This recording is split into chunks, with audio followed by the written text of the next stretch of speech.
everyone, Novels Wonderland here. Thank you all for the love and support you've shown me and the channel. Welcome to Novels Wonderland Hunter x Hunter Transmigrated with Character Extraction System. Chapter 154 to 221, HHS, Chapter 154. 776 words. Apart from his initial appearance, there was nothing extraordinary about him. He looked completely ordinary. Yet, this ordinariness felt different to Ada. Now, I'll explain how to use the two basic spells in the game. May we begin? The two basic spells in Greed Island were Collect and Combine. The first summoned the card book, the second transformed collected cards back into items when their names were spoken. This process was irreversible. Loki only half listened to Ada's explanation. His main goal wasn't to play the game, though he was interested in how Greed Island was created. Such a large island, populated with numerous players, with countless game items and special spell cards, the nin and abilities required were beyond his imagination. The explanation ended quickly, and Loki left the starting area. After he left, Ada watched him go. This player feels different from the others, she thought. Loki, leaving the starting area, saw Hisoka, Gorinu, and Pekunita sitting on the grass. Finally! This game seems interesting. Should we conquer it while searching for the non-remover? Hisoka asked. Loki nodded. We can, but don't forget our main objective, finding the non-remover. Pekunita stood, continuing Loki's question. Since you know a non-remover is here, where is he? If I knew, would I need you all to help me find him? This answer surprised Hisoka and the others. They assumed Loki, knowing the non-remover was present, would know their approximate location. They wanted to ask how Loki knew about the non-remover, but seeing his expression, they remained silent. Only Gorinu seemed hesitant. Gorinu, do you want to say something? Loki asked. Gorinu quickly replied, I want to try conquering the game. Finding the non-remover with just us might be difficult. If we could contact other players, offering a reward for their help, it might be faster. This was a good suggestion, but Loki, Hisoka, and Pekunita shouldn't be too conspicuous. Even in casual clothes, there was no guarantee they wouldn't be recognized. Someone could easily spread the word, even within the game. Leave the game conquest to you. If you encounter difficulties, you can ask us for help. Understood. Loki frowned. I feel like someone's watching us. This unseen gaze, where is it coming from? Hisoka and Pekunita were surprised. They hadn't felt anything. But Loki was probably right. Could someone be using a spell card to monitor us? Gorinu said uncertainly. They hadn't considered this. Loki said, I asked the newbie guide when I entered. Let's check the nearest town. Loki gave the order, and they set off. Meanwhile, veteran players using surveillance magic to observe Loki's group were watching him. Oh! What a cute kid! A kid like that actually entered Greed Island. Another group of clueless newbies. Let's give them a lesson. They're heading towards the town near the starting area. Let's go! 5 or 6 people stood up. These were newbie hunters, targeting unsuspecting newcomers to steal their newly acquired cards. As they prepared, the person monitoring Loki noticed something. Loki looked in his direction, as if he could see him. He blinked, and Loki looked away. Did I see wrong? The bearded man's expression changed rapidly, his eyes filled with terror. He never expected the monstrous kid to be in Greed Island. He was devastated. Why this kid? The rumors about Loki weren't just about destroying a building or attacking the Hunter Association headquarters, they were about his merciless killings, his strange flames reducing people to ashes. He was like a demon from legends. Looking at the bearded man, Loki said, Sorry.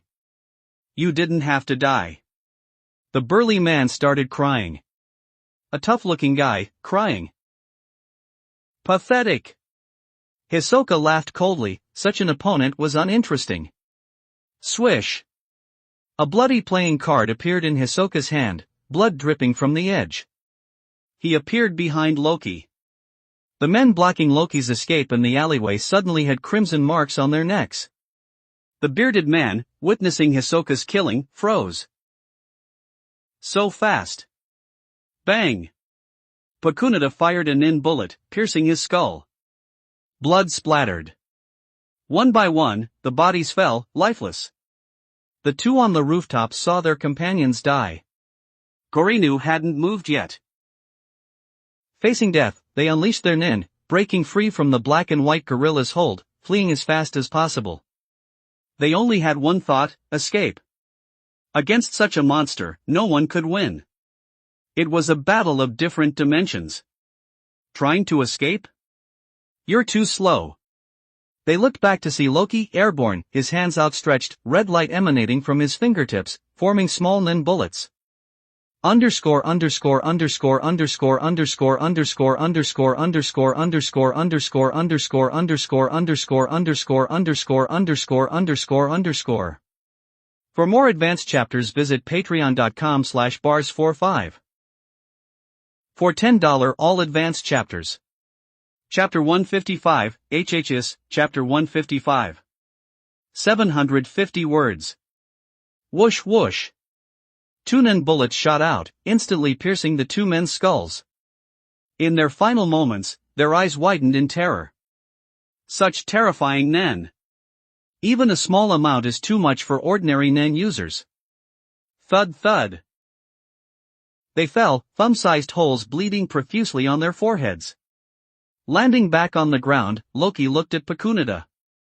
Remember my new name. Yohane. He hadn't expected his carefully prepared disguise to be so easily compromised. Fortunately, the enemies were pathetically weak, eliminating the risk of information leaks. Still, Loki found the easy exposure unacceptable. Pakunita turned, looking embarrassed. Hisoka stepped forward. Yohane, I like that name. Why don't you use it from now on? It's just an alias. Remember it. Loki had no intention of changing his name. Besides, he wasn't worthy of the power associated with the name Yohane. Alright, let's continue. Gorinu will try to conquer the game, while Pakunita and Hisoka will focus on finding the nin remover. They separated. Loki quickly left town, having purchased a map of Greed Island showing various towns. However, lacking transportation cards, they had to travel on foot. Before heading to Macedora, Loki needed the lucky Alexander Stone. With his knight's ornament, obtaining this shouldn't be too difficult. Leaving town, they encountered a group of 3 thieves who asked for Loki's help. After Loki agreed, they handed over their belongings, which were then transformed into cards. Using the knight's ornament, Loki helped them lift a curse, successfully obtaining the lucky Alexander Stone. Number 75, Acquisition Difficulty, B rank. The lucky Alexander Stone was obtained. Though only B rank, few players would notice this quest, making Loki the first to possess this card. Special Card Collection 1/3 Collect 1 ping coastline plunder ineffective. Time limit, before game conquest completion. First the lucky Alexander Stone, then 1 ping coastline. Loki understood the Special Card Collection quest. The third should be the Ruler's Blessing, number 000, Acquisition Difficulty, S rank, and only one exists. These 3 cards were key to clearing the game, at least in the original story. As Loki pondered, he reached a desolate mountain area. Using Moonstep, he quickly traversed the area, noticing figures below. Gone. Killua. And a girl, Biscuit Kruger, a 2-star jewel hunter, exceptionally strong. The 3 seemed to have just met and were discussing something. Sensing Biscuit's aura, Loki paused. Strong. Biscuit was a member of the Heartstream, trained by Netero. Loki was interested, she was his senior. However, Loki's current appearance might not be recognized by everyone, but Gon and Killua might. There was a risk of exposure. Leaving felt wasteful, but seeing someone else trained by Netero was tempting. I need to fight her without Gon and Killua seeing me. The three separated. Gon and Killua went left, Biscuit right, seemingly arguing. I see. Loki observed Binold following Biscuit from a distance. This was the scene where they first met. This situation presented an opportunity to fight Biscuit alone. Loki silently descended to the ground, following Binold. Binold abandoned Gon and Killua, choosing to follow Biscuit. This seemed a good choice, but he didn't know how terrifying Biscuit was. Confident, Binold stealthily moved ahead of Biscuit, waiting for her to approach. Biscuit had already noticed him. After running a distance, Biscuit stopped. Come out. The area was barren. Binold emerged from behind a rock. Miss. It's dangerous for a woman to travel alone at night. Seeing Biscuit's cute appearance, Binold seemed excited. Biscuit stared at him silently. Don't be afraid. I have no ill intentions. I want to play with you, miss. Biscuit glanced at him. I didn't say. Binold froze. You didn't speak to me? Is someone else there? You can't scare me with that, miss. He approached Biscuit. It's my time now, Mississippi. Are you ready? Swish swish. A dark figure appeared between them. Loki, his hair tied back, smiled. I didn't expect to be discovered. Biscuit shook her head. I didn't discover you. It's a woman's intuition. I sensed more than one person following. This explanation surprised Loki. He thought his aura had been detected. It was intuition. Loki's appearance surprised Binold. There really was someone else. Seeing Loki's hair, Binold's eyes lit up. Another miss. Wonderful. What a great night. Loki turned to Binold. You're in the way. Let's deal with you first. Binold paused. This cute-looking child was talking nonsense. Deal with me? You're cute, but you shouldn't underestimate me. You've angered me, cute kid. Underscore underscore underscore underscore underscore underscore underscore underscore underscore underscore underscore underscore underscore underscore underscore underscore underscore underscore. For more advanced chapters visit patreon.com/bars45. For $10 all advanced chapters. Chapter 156, HHS, Chapter 156. 752 words. Binold charged at Loki. His speed was impressive, even for a nin user. He was a specialist-type nin user wielding scissors. He drew them instantly, aiming for Loki's face. Swish! In the blink of an eye, they crossed paths. Loki easily dodged the attack with a simple sidestep. However, Binold countered, using the scissors to cut a lock of Loki's hair. The high-flying hair was neatly severed by Binold's scissors. Holding the crimson hair, Binold laughed. My ability is cutting beautician. By eating an opponent's hair, I can determine their age, potential power, and health. Cute kid, let me assess you. He ate the hair. His smile vanished, replaced by a pale, bloodless face. His breathing became labored. Binold couldn't describe the terrifying aura, like that of a wild beast, emanating from Loki. And he was only 12. What could a 12-year-old do? How could someone cultivate their nin to this level at 12? It was unimaginable. The scissors slipped from his hand. Binold swallowed hard, looking at Loki in terror. How? How did you? What kind of monster is this? At 12, his nin is honed to perfection. His potential power is even more terrifying. A bottomless abyss. Eating hair reveals someone's condition? Loki smiled. Seems pointless. Loki raised his left hand. I haven't got time for this. You're not my target. A white nin aura emanated from his hand. Whoosh. Loki vanished. Loki vanished like a streak of light, appearing before Binold in an instant. Binold looked up, but Loki was gone. A cold breeze blew past his face.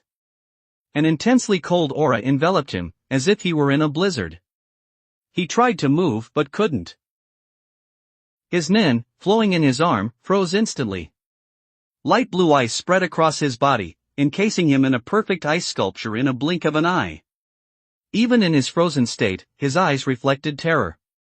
Loki stopped behind Beinold, the white mist dissipating from his hand. He put one hand in his pocket, lowering his left arm. He looked at Biscuit. Biscuit stared in disbelief at the instantly frozen Beinold. An instant. His nin frozen. What ability is this? It can freeze nin. Despite having seen countless incredible abilities, Biscuit had never witnessed anything so terrifying. Beinold might not understand how he was frozen, but Biscuit saw it clearly. Loki's incredible speed wasn't the most surprising aspect. What was terrifying was the lack of intense nin. Only a faint, almost transparent white aura surrounded his left hand. Then, with a light touch on Beinold, ice instantly spread, freezing him solid. A lifelike ice sculpture. Even Biscuit was shocked. With a flick of his wrist, a powerful Nun user was instantly killed. Biscuit could have killed Beinold instantly, but not so effortlessly. She would need to concentrate a large amount of nin in her fist. But Loki, with minimal nin and a casual movement, had instantly killed a powerful nin user. Who is this kid? I've never seen such a terrifying ability, Biscuit thought, carefully watching Loki. The ability to freeze someone's nin with a touch was astonishing. Alright, now it's our turn. After Loki spoke, Biscuit asked, I don't sense any killing intent. Why do you want to fight me? Loki smiled. No particular reason. I just sense you're strong. Liar. If that were the reason, you could have approached directly instead of secretly following. Loki showed no embarrassment. The reason is irrelevant. His eyes flashed coldly. What matters is, if you don't use your full power, I will kill you. A wave of killing intent enveloped Biscuit. Biscuit was startled. Loki seemed to know her abilities, which surprised her. He was prepared. If she didn't fight seriously, she could be in danger. And that ability to freeze nin, from a single touch, freezing someone solid. Biscuit didn't know how to counter it. But she had noticed something. Beinold was frozen, not so much as a person, but as his nun. In other words, to defend, she'd need to enter the Zetsu state. But doing so would expose her weaknesses. At her level, she needed nin covering parts of her body during combat, otherwise, even a light touch could be fatal. The situation was serious, yet Biscuit felt a surge of excitement. To think a mere child would stir my fighting spirit, Biscuit thought, smiling, and assuming a fighting stance. I'm Biscuit Kruger, a martial artist of the Shinjin Ryu. Underscore underscore underscore underscore underscore underscore underscore underscore underscore underscore underscore underscore underscore underscore underscore underscore underscore underscore. For more advanced chapters visit patreon.com/bars45. For $10 all advanced chapters. Chapter 157, HHS, Chapter 157. 752 words. You. What is your name? Biscuit's intense fighting spirit was palpable. Loki raised an eyebrow. Yo-Hain. Then let's begin. Loki, observing Biscuit's unchanged form, closed his eyes, his gaze sharp as he assessed her. Are you sure you want to fight me like this? The state I use depends on my judgment. Loki nodded. Understood. The moment the words left his mouth, boom. Loki's nin erupted. The previously calm nin now boiled like water, churning wildly. Invisible waves rippled outwards, creating a gale that buffeted Biscuit's face. She was startled. A perfect nin release. The instant his nun erupted, he adjusted to a perfect state, his offensive and defensive balance almost exactly 50-50. Strong. Very strong. Achieving such a rapid and perfect nin release requires decades of training. Unbelievable that this kid has reached this level at his age. Still dazing? As Biscuit was still marveling at Loki's textbook perfect nin release, Loki's voice cut through the air. In an instant, he moved, stepping forward, leaving a trail of afterimages, appearing before Biscuit. He raised his right foot, aiming a high whip kick. His nin flowed. Biscuit retreated, but Loki laughed. Rankyaku! Biscuit's eyes narrowed. Loki's nin condensed, gathering instantly as he attacked. He compressed the air with his kick, creating a blade-like attack infused with nun. A blue flash appeared. Swish! It tore through the air, a fierce wind directly assaulting Biscuit. Biscuit broke out in a cold sweat. This first attack was a trap. This young kid not only possessed terrifying nin but also surpassed her in control. He was also quick-witted and adaptable. The Rankyaku was upon her. She couldn't dodge, she had to block it. Biscuit raised her hands, gathering nin. Sizzle sizzle. The friction of nin echoed as Biscuit slid back, kicking up dust. The Rankyaku wasn't powerful, Loki had only used it spontaneously. Biscuit could easily block it. The nin dissipated after a few seconds of clashing, but the force still sent Biscuit sliding. Swish! Loki appeared above Biscuit. She looked up, her face paling. No! Loki gave her no time to react, his right fist, brimming with nin, smashed down. Dong! The ground was smashed into a 10-meter-wide crater. A shockwave dispersed the dust. Loki landed slowly. How about that? Is this enough power to make you use your full strength?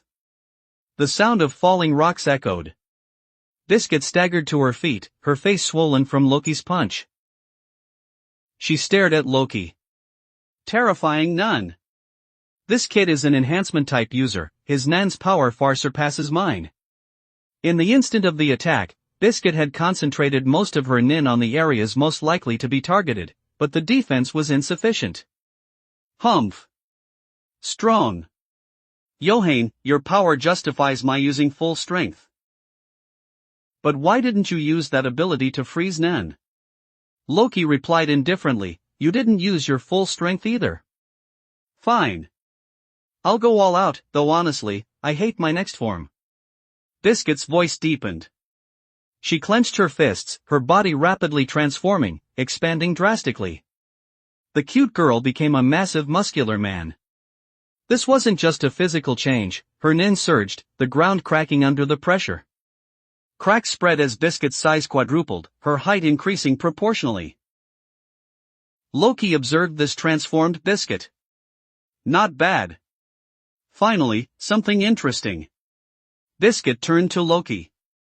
Kid. You're strong, but I'm not someone you can easily defeat. If you're not careful, I'll kill you. Don't worry about that. Worry about yourself. With a raised eyebrow and a smile, Biscuit clenched her fists, her nin flowing rapidly. Then try to withstand this. Biscuit's nin surged, concentrating in her fist, creating intense pressure. Boom! She stepped, the ground cracking like a spider web behind her. Her figure seemed to melt into the wind as she charged towards Loki. Facing Biscuit's charge, Loki smiled. Catch your attack? Let's see if you can. Loki raised a single arm towards Biscuit, his left hand in his pocket, standing sideways with his left leg back for support. Seeing Loki's stance, Biscuit became excited. Brave. You actually intend to catch my attack head-on. Let's try then. Be careful you don't die, kid. Biscuit unleashed her full power, her fist creating a piercing sound as it tore through the air, bringing a violent storm with it. Loki stood still, not moving. He raised his right arm, fingers spread, ready to grasp Biscuit's fist. The nin on his palm began to shimmer. Death's 0-point breakthrough. Modified. Underscore underscore underscore underscore underscore underscore underscore underscore underscore underscore underscore underscore underscore underscore underscore underscore underscore underscore. For more advanced chapters visit patreon.com/bars45. For $10 all advanced chapters. Chapter 158, HHS, Chapter 158. 829 words. Boom boom boom. This. Dawn turned to Biscuit, seeking an explanation. Biscuit's expression was grave. The memory of Loki's monstrous power and terrifying abilities filled her with fear. His strength far surpassed hers, yet he'd retreated, a strange turn of events. Still, she explained, that guy was the one who was following you earlier. Killua was surprised. Did you do that to him? Biscuit said, pursing her lips, didn't. Then what happened? Gon and Killua asked simultaneously.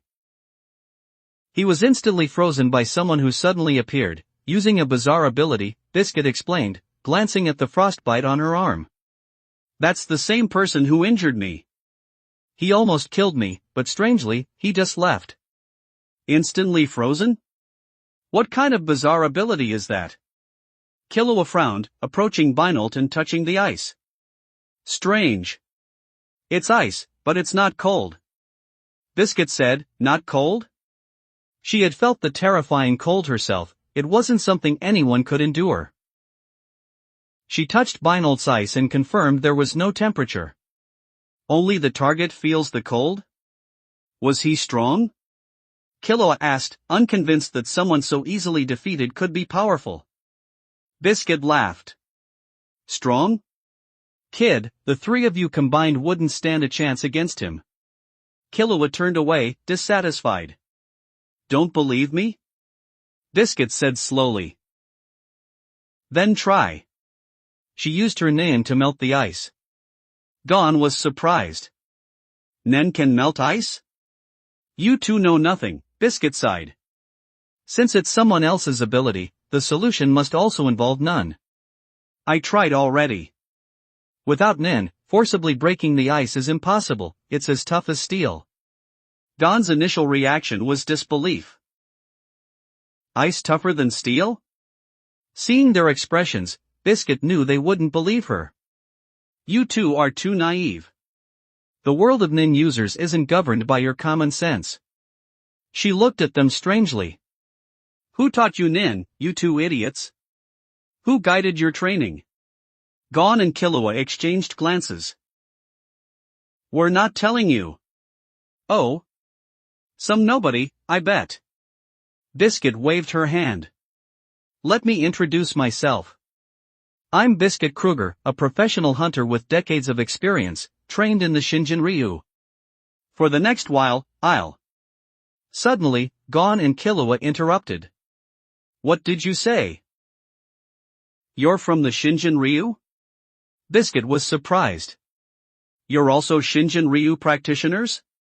Loki had mentioned using Shinjin-Ryu methods when they learned none. Seeing their undenying expressions, Biscuit was puzzled. These two kids are Shinjin-Ryu practitioners? Impossible. She thought only she and her student, Wing, remained. Biscuit narrowed her eyes.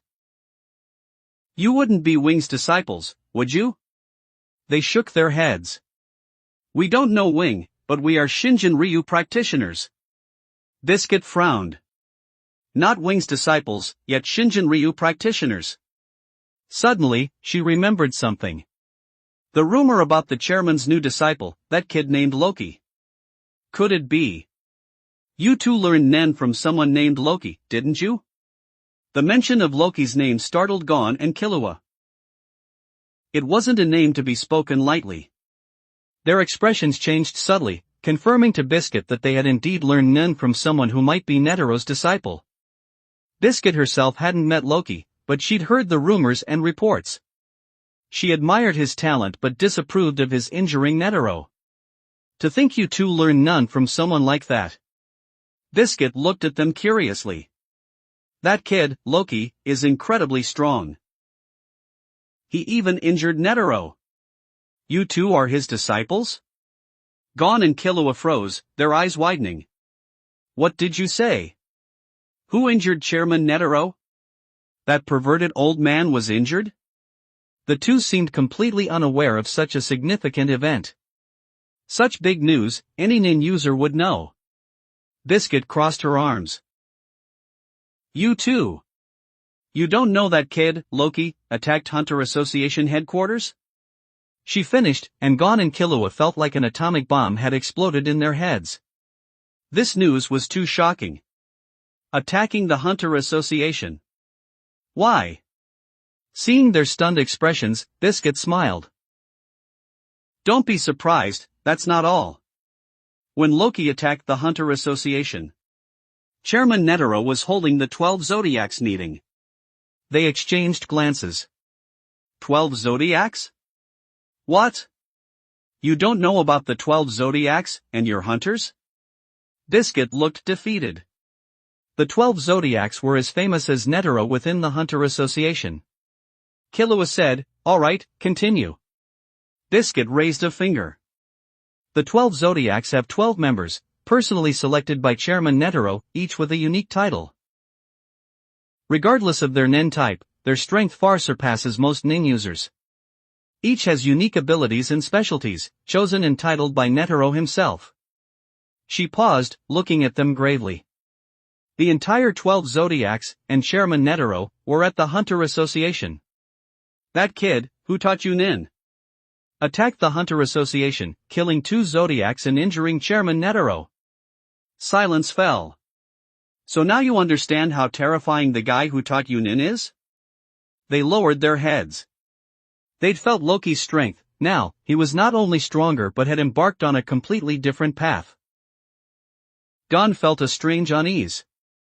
Underscore underscore underscore underscore underscore underscore underscore underscore underscore underscore underscore underscore underscore underscore underscore underscore underscore underscore. For more advanced chapters visit patreon.com/bars45. For $10 all advanced chapters. Chapter 159, HHS, Chapter 159. 880 words. Killua, similarly, didn't notice the change in their expressions. Biscuit continued, "I can't believe you two didn't know about something this big." She went on, seemingly to herself, "It's strange, though. The kid who injured the chairman was a kid, and the kid who suddenly attacked me was also a kid." Biscuit found it odd. Their abilities were completely different. Rumors said Loki used flames and a strange conjured weapon, while the one who fought her used ice, or rather, the ability to freeze someone's nun. Completely different, opposing forces. One person couldn't possess both. Alright, forget what I just said. Training time. Gon and Killua looked up. Biscuit smiled. "Though I dislike that kid named Loki, you two are essentially my grandnephews. I'm your aunt. So, from now on, I'll guide your training." She patted Beinolt's frozen form. "Your first training, defeat this guy. I'll unfreeze him later." Gon and Killua, by chance, had again gained a crucial mentor in Biscuit. However, the shocking news they just received intensified their resolve to grow stronger far beyond what it was before. As Biscuit prepared to train Gon and Killua, Loki was rapidly heading towards Macedora. Death's 0-point breakthrough. It's surprisingly useful, he thought, looking at the nun aura swirling around his hand like mist. To avoid exposure, Loki couldn't easily use flames, the Rin, or his Zanpakuto. Death's 0-point breakthrough provided excellent concealment. The modified 0-point breakthrough absorbed the opponent's nin, freezing it. Before, with his flames, Loki hadn't needed to freeze nin, it wasn't necessary. But that didn't mean the technique was weak. He'd used it today and found it quite powerful, a highly unexpected move. The fight with Biscuit had clearly shown him his increased strength, almost double. Fighting was the best way to unlock potential. The fight with Netero, though without a system reward, yielded far greater gains than expected. I must find the non-remover quickly, Loki thought. The rewards from that are incomparable. He remembered the non-remover from the original story, but finding him on an island would take time. He accelerated his pace. Soon, Macedora appeared before him. As Loki quickly arrived in Macedora, a group of 7 or 8 players arrived at the alley where Loki had been ambushed in Antariba, the bounty town near the starting area. There are still bloodstains, but the bodies are gone. They were probably teleported out after dying. They examined the bloodstains. There are no signs of a fight, they were probably killed instantly. There are footprints on the rooftops, but the bloodstains are further away, suggesting they were surrounding someone. The bloodstains are far away, meaning they tried to escape but failed. Their expressions darkened. Jode was supposed to meet us for a trade but said he was going after newbies. Was he killed by newbies? That's the only explanation. Someone objected, impossible. They're veteran players, not easily defeated. But that's the only explanation. Their leader, who hadn't spoken, said, check if anyone's card count has suddenly increased. Someone searched. No, boss. No one's card count has increased. The leader nodded. Then it's clear. They were killed by newbies, otherwise, they wouldn't have forgotten to take the cards. Too bad, those guys had cards we needed. It's fine. Their deaths free up card slots. We can get some cards. As they discussed which cards to obtain, someone shouted, Boss! Look! This is... They looked at the text on his card book, Lucky Alexander Stone. At the same time, Loki had just entered Macedora, a magical city with a cartoonish style, a hub for trading goods.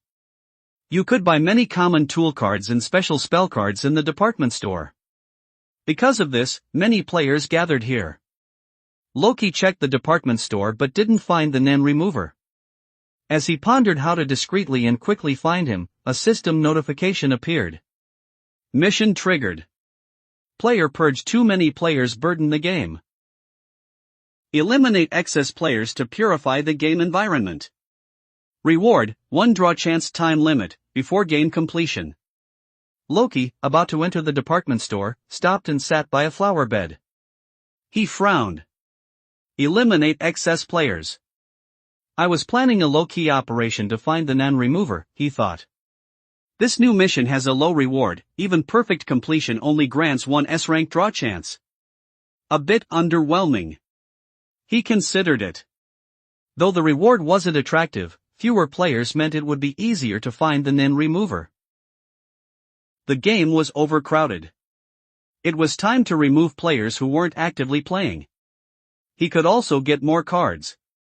Completing both this and the game conquest would likely yield 2 S-rank draw chances. Not bad. Loki headed towards the department store, intending to check the spell cards. But he froze. He didn't have enough in-game money to buy anything. He hadn't expected to worry about money again. He left Macedora, heading for the desolate highlands outside the city. He found himself in an empty field, turning to see 2 figures who were hopelessly exposed. Are you 2 idiots? They'd followed him this far. After a moment of surprise, they laughed. Kid. Since you found us, let's cut the chase. Hand over your card book. Underscore underscore underscore underscore underscore underscore underscore underscore underscore underscore underscore underscore underscore underscore underscore underscore underscore underscore. For more advanced chapters visit patreon.com/bars45. For $10 all advanced chapters. Chapter 160, HHS, Chapter 160. 784 words. Ignoring them, Loki sat on a half-person high rock, looking up at the 2. Do any of your acquaintances include an Nen remover? One of them looked at Loki in surprise. Kid, are you clueless? You're a newbie, right? You're the type who wanders into Macedora's shops, then leaves, probably too broke to buy spell cards. But you have a specific card in your card book. Hand it over. Loki's calm voice cut through the air. Didn't you hear my question? Do any of your acquaintances include an Nen remover? Loki's voice held an irresistible authority. The 2 seemed startled. We don't know anything about an Nen re. They paused, realizing they shouldn't answer. A kid daring to speak to them like that was asking for death. Damn it, he's mocking us. They clenched their fists, approaching Loki. Kid, last chance. Hand over your card book, or. No. Their voices caught. They stopped, fists still clenched, slowly raising their heads. A black shadow rose from the ground, engulfing them. Loki propped his chin on his hand, resting it on his knee. "Trash like you isn't worth my effort." He casually waved his hand. "Zenin." Loki spoke softly. A red giant materialized behind him, its powerful nin radiating intense, soul-stirring waves. The two men's arrogance vanished, replaced by terror. They'd seen nin beasts before, but this kid's nin beast emanated an astonishingly terrifying aura. Zenki's appearance was fearsome, its long axe gleaming eerily. Thud. The two men knelt. Loki looked at the 5 or 6 cards and 3 spell cards in his card book, sneering at the nearby blood. "A few years in Greed Island, and this is all you have? You're wasting precious space." He shook his head, selecting 3 spell cards to contact Hisoka.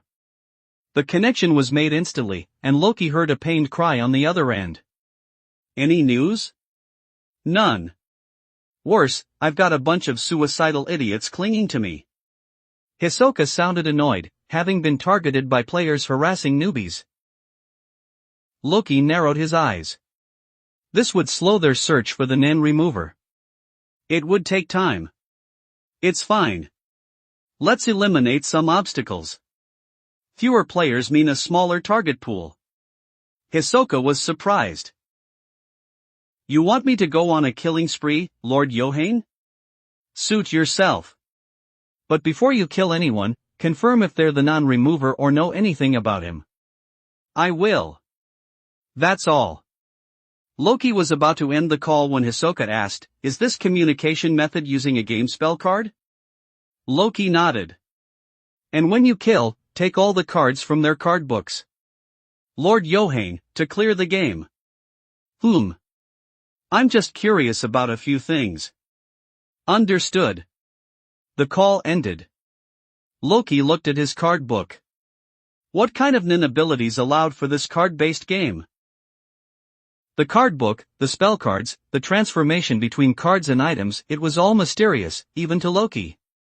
But one thing was clear, from the game's amazing items, Loki sensed the power of the creators, the ones who developed this game, including Greed Island's creator, Jing Freaks. They were very strong. If the game's development mirrored ability development, Loki could imagine how Greed Island was created. However, one question remained: did maintaining this ability require a significant amount of nen? If so, it was terrifying. Each use of a spell card, each summoning of the card book, each acquisition of a card, the nen required wasn't insignificant. Loki also considered clearing the game. One item intrigued him, the designated card, Risky Dice, Acquisition Difficulty, S rank. A 20-sided die with 1 face representing great misfortune and 19 representing great fortune. Rolling great fortune brought good things, but great misfortune reversed the fortune's effects. A 1 in 20 chance of great misfortune. Loki was willing to take the risk. If it could be used with the system, it would narrow down random draws. He might not get the exact ability, but the range would be much smaller, eliminating useless abilities. However, whether this item could influence the system remained to be seen. If it could, Loki wanted to try. He looked towards Macedora. Player Purge. Let's complete this mission and find the non-remover. The stench of blood was unmistakable. Hisoka's dangerous smile frightened the patrons of the tavern. He was clearly dangerous. Hisoka approached Gorinu. As Hisoka began to speak, Gorinu involuntarily recoiled. "What do you want?" Hisoka spread his hands. "Don't be afraid. I just want you to give me your seat." Gorinu quickly moved away, his eyes fixed on Hisoka. Hisoka smiled and sat down. Loki glanced at him. "Any results?" "Nothing." Hisoka shrugged nonchalantly.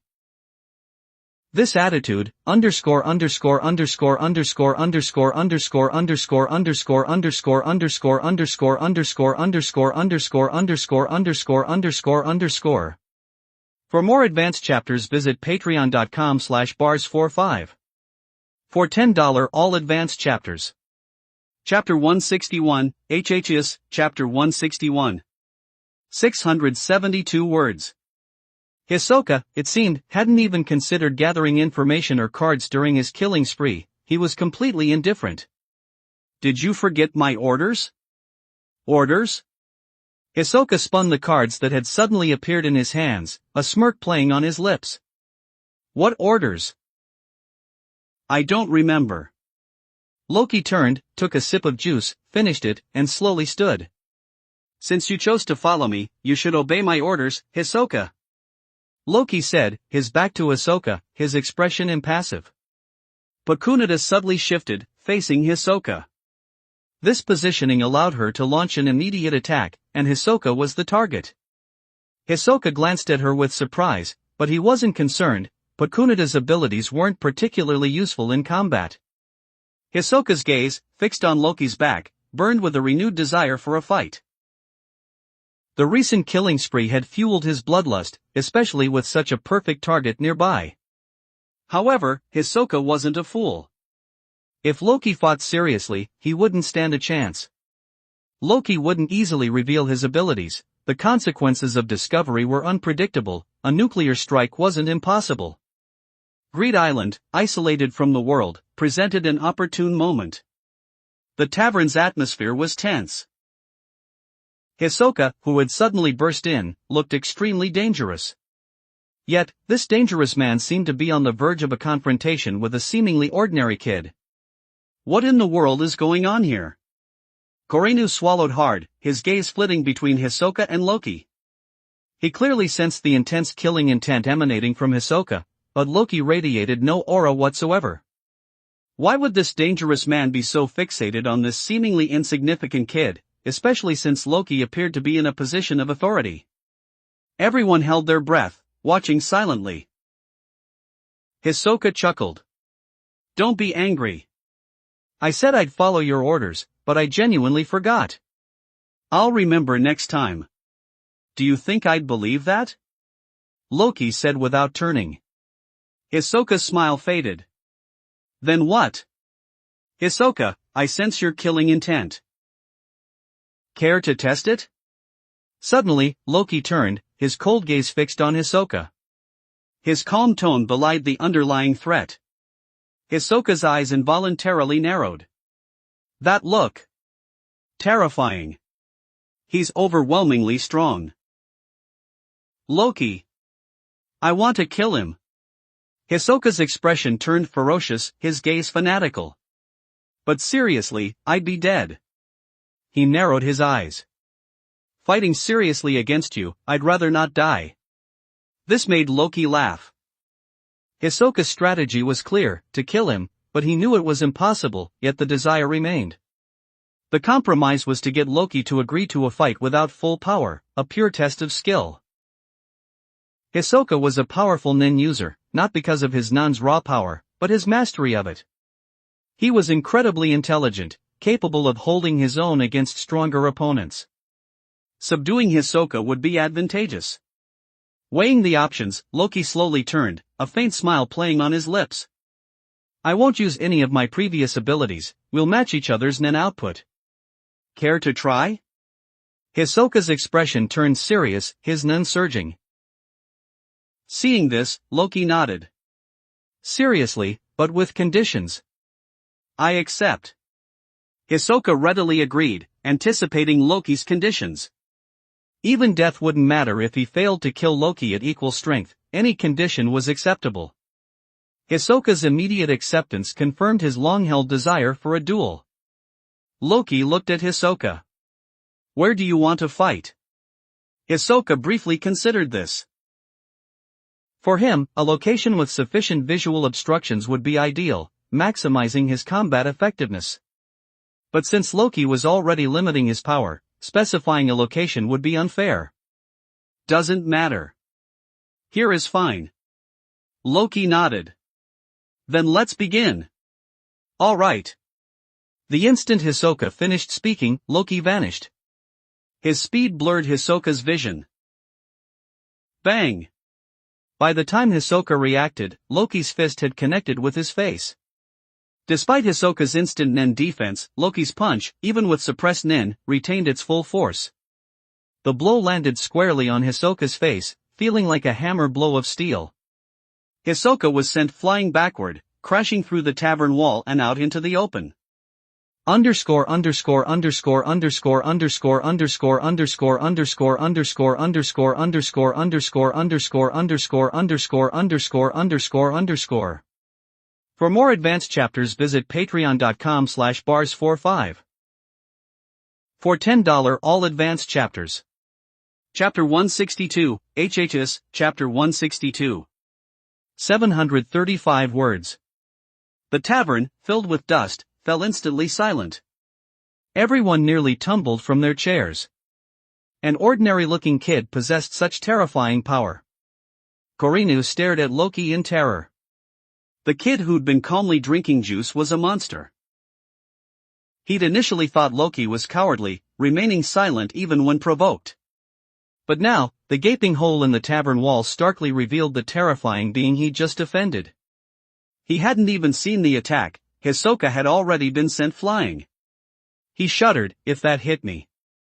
He couldn't imagine the outcome.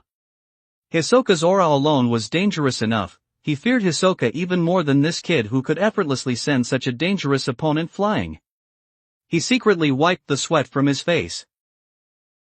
Thank goodness I didn't provoke him too much. If he'd known that wasn't even Loki's full strength.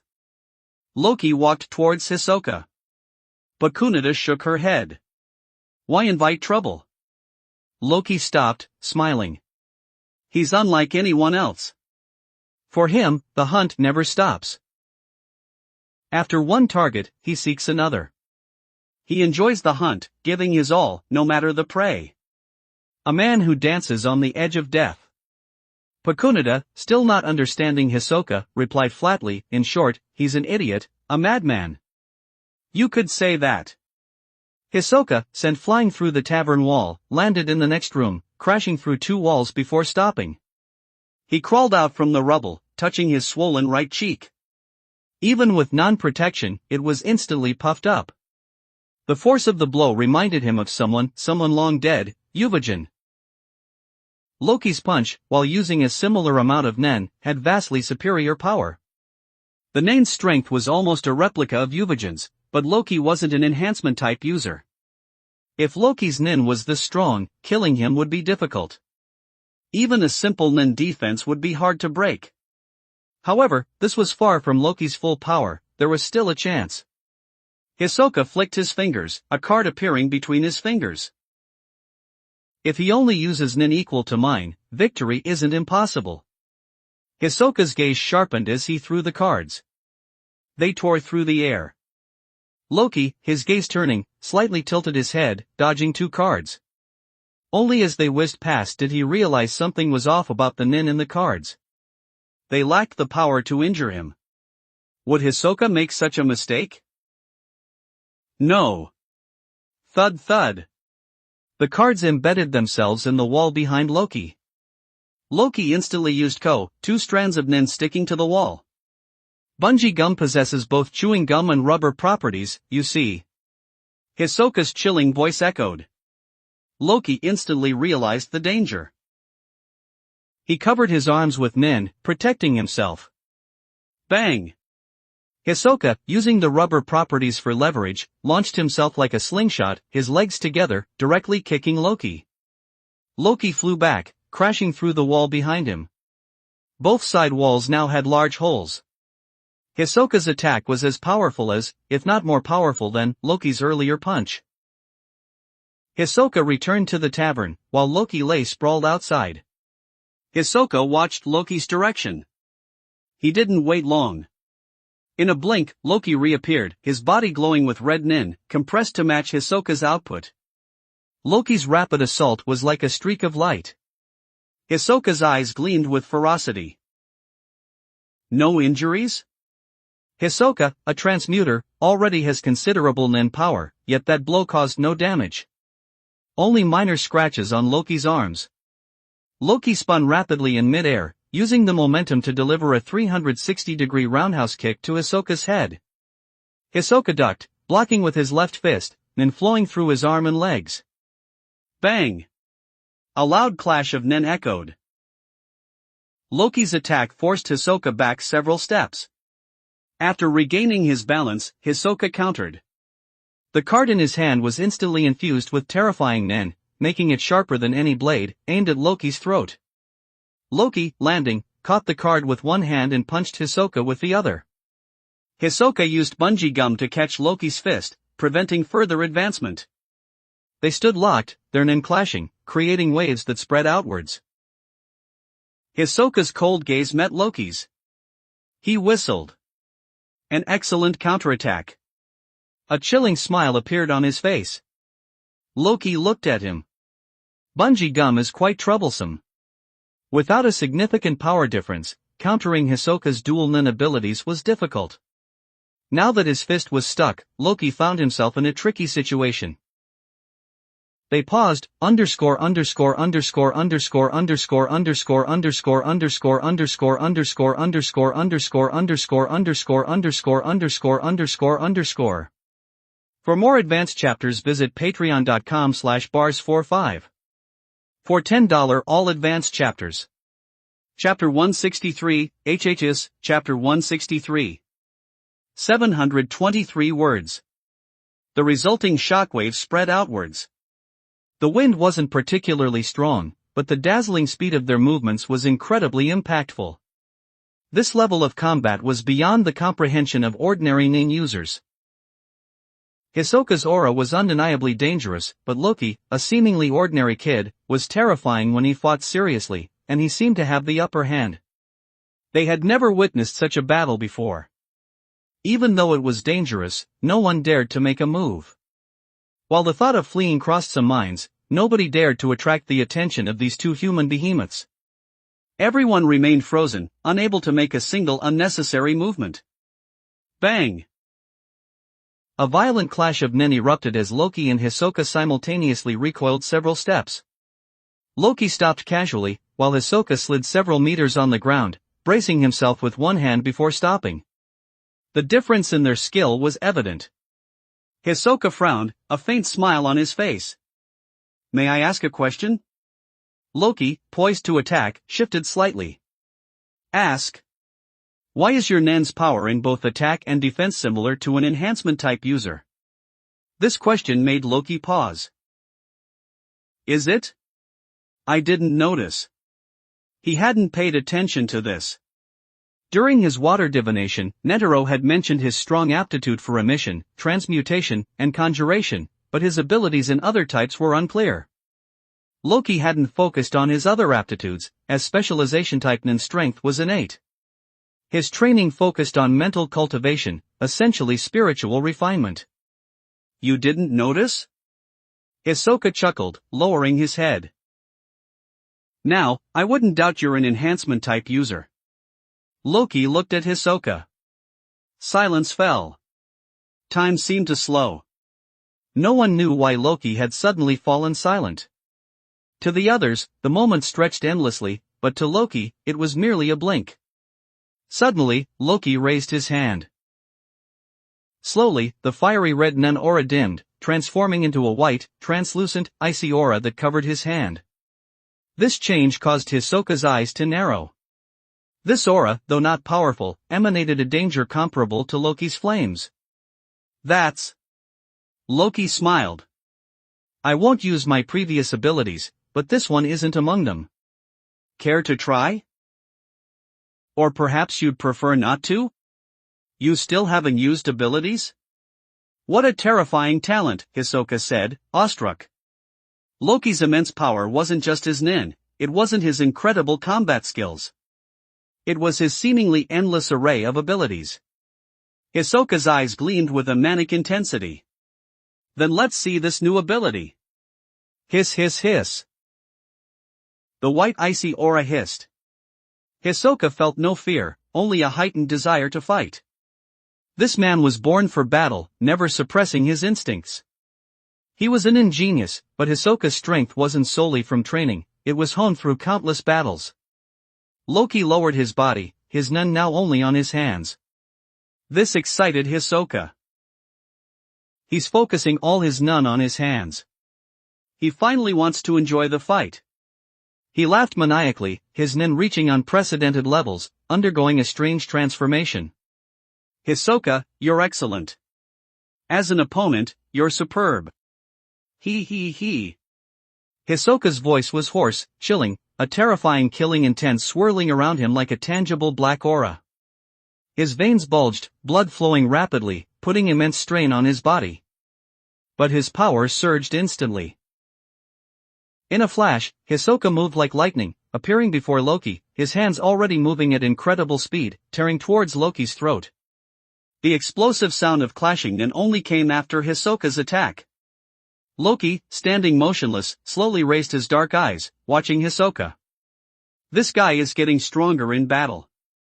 Hisoka, the magician, is quite something, Loki thought, his eyes flickering. But as Hisoka was about to strike, Loki closed his eyes, subtly shifting his body, seemingly anticipating the attack. At the last moment, he dodged, perfectly avoiding the attack. A sharp gust of wind brushed past his ear, causing his hair to flutter. Hisoka's eyes widened. What ability? Did he predict my attack? Loki, still with his eyes closed, slowly opened his mouth. Hisoka, do you regret not killing me earlier?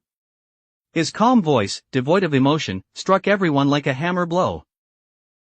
Suddenly, white, translucent ice crystals appeared, spreading outwards like ripples. A gentle breeze caressed everyone's faces. Crack, crack, crack. The sound of freezing ice. Drip. A drop of water fell. Loki was behind Hisoka. Underscore underscore underscore underscore underscore underscore underscore underscore underscore underscore underscore underscore underscore underscore underscore underscore underscore underscore. For more advanced chapters visit patreon.com/bars45. For $10 all advanced chapters. Chapter 164, HHS, Chapter 164. 746 words. A thin trickle of crimson blood welled from a small cut on Hisoka's face, staining the ground as he moved. Loki, standing still, felt a slight sting on his face and smiled faintly. Just a glancing blow, and I'm injured? He touched the wound with his index finger. Behind him, everyone's eyes widened, fixated on Hisoka. Pakunita stopped mid-sip, her gaze glued to Hisoka. Ice?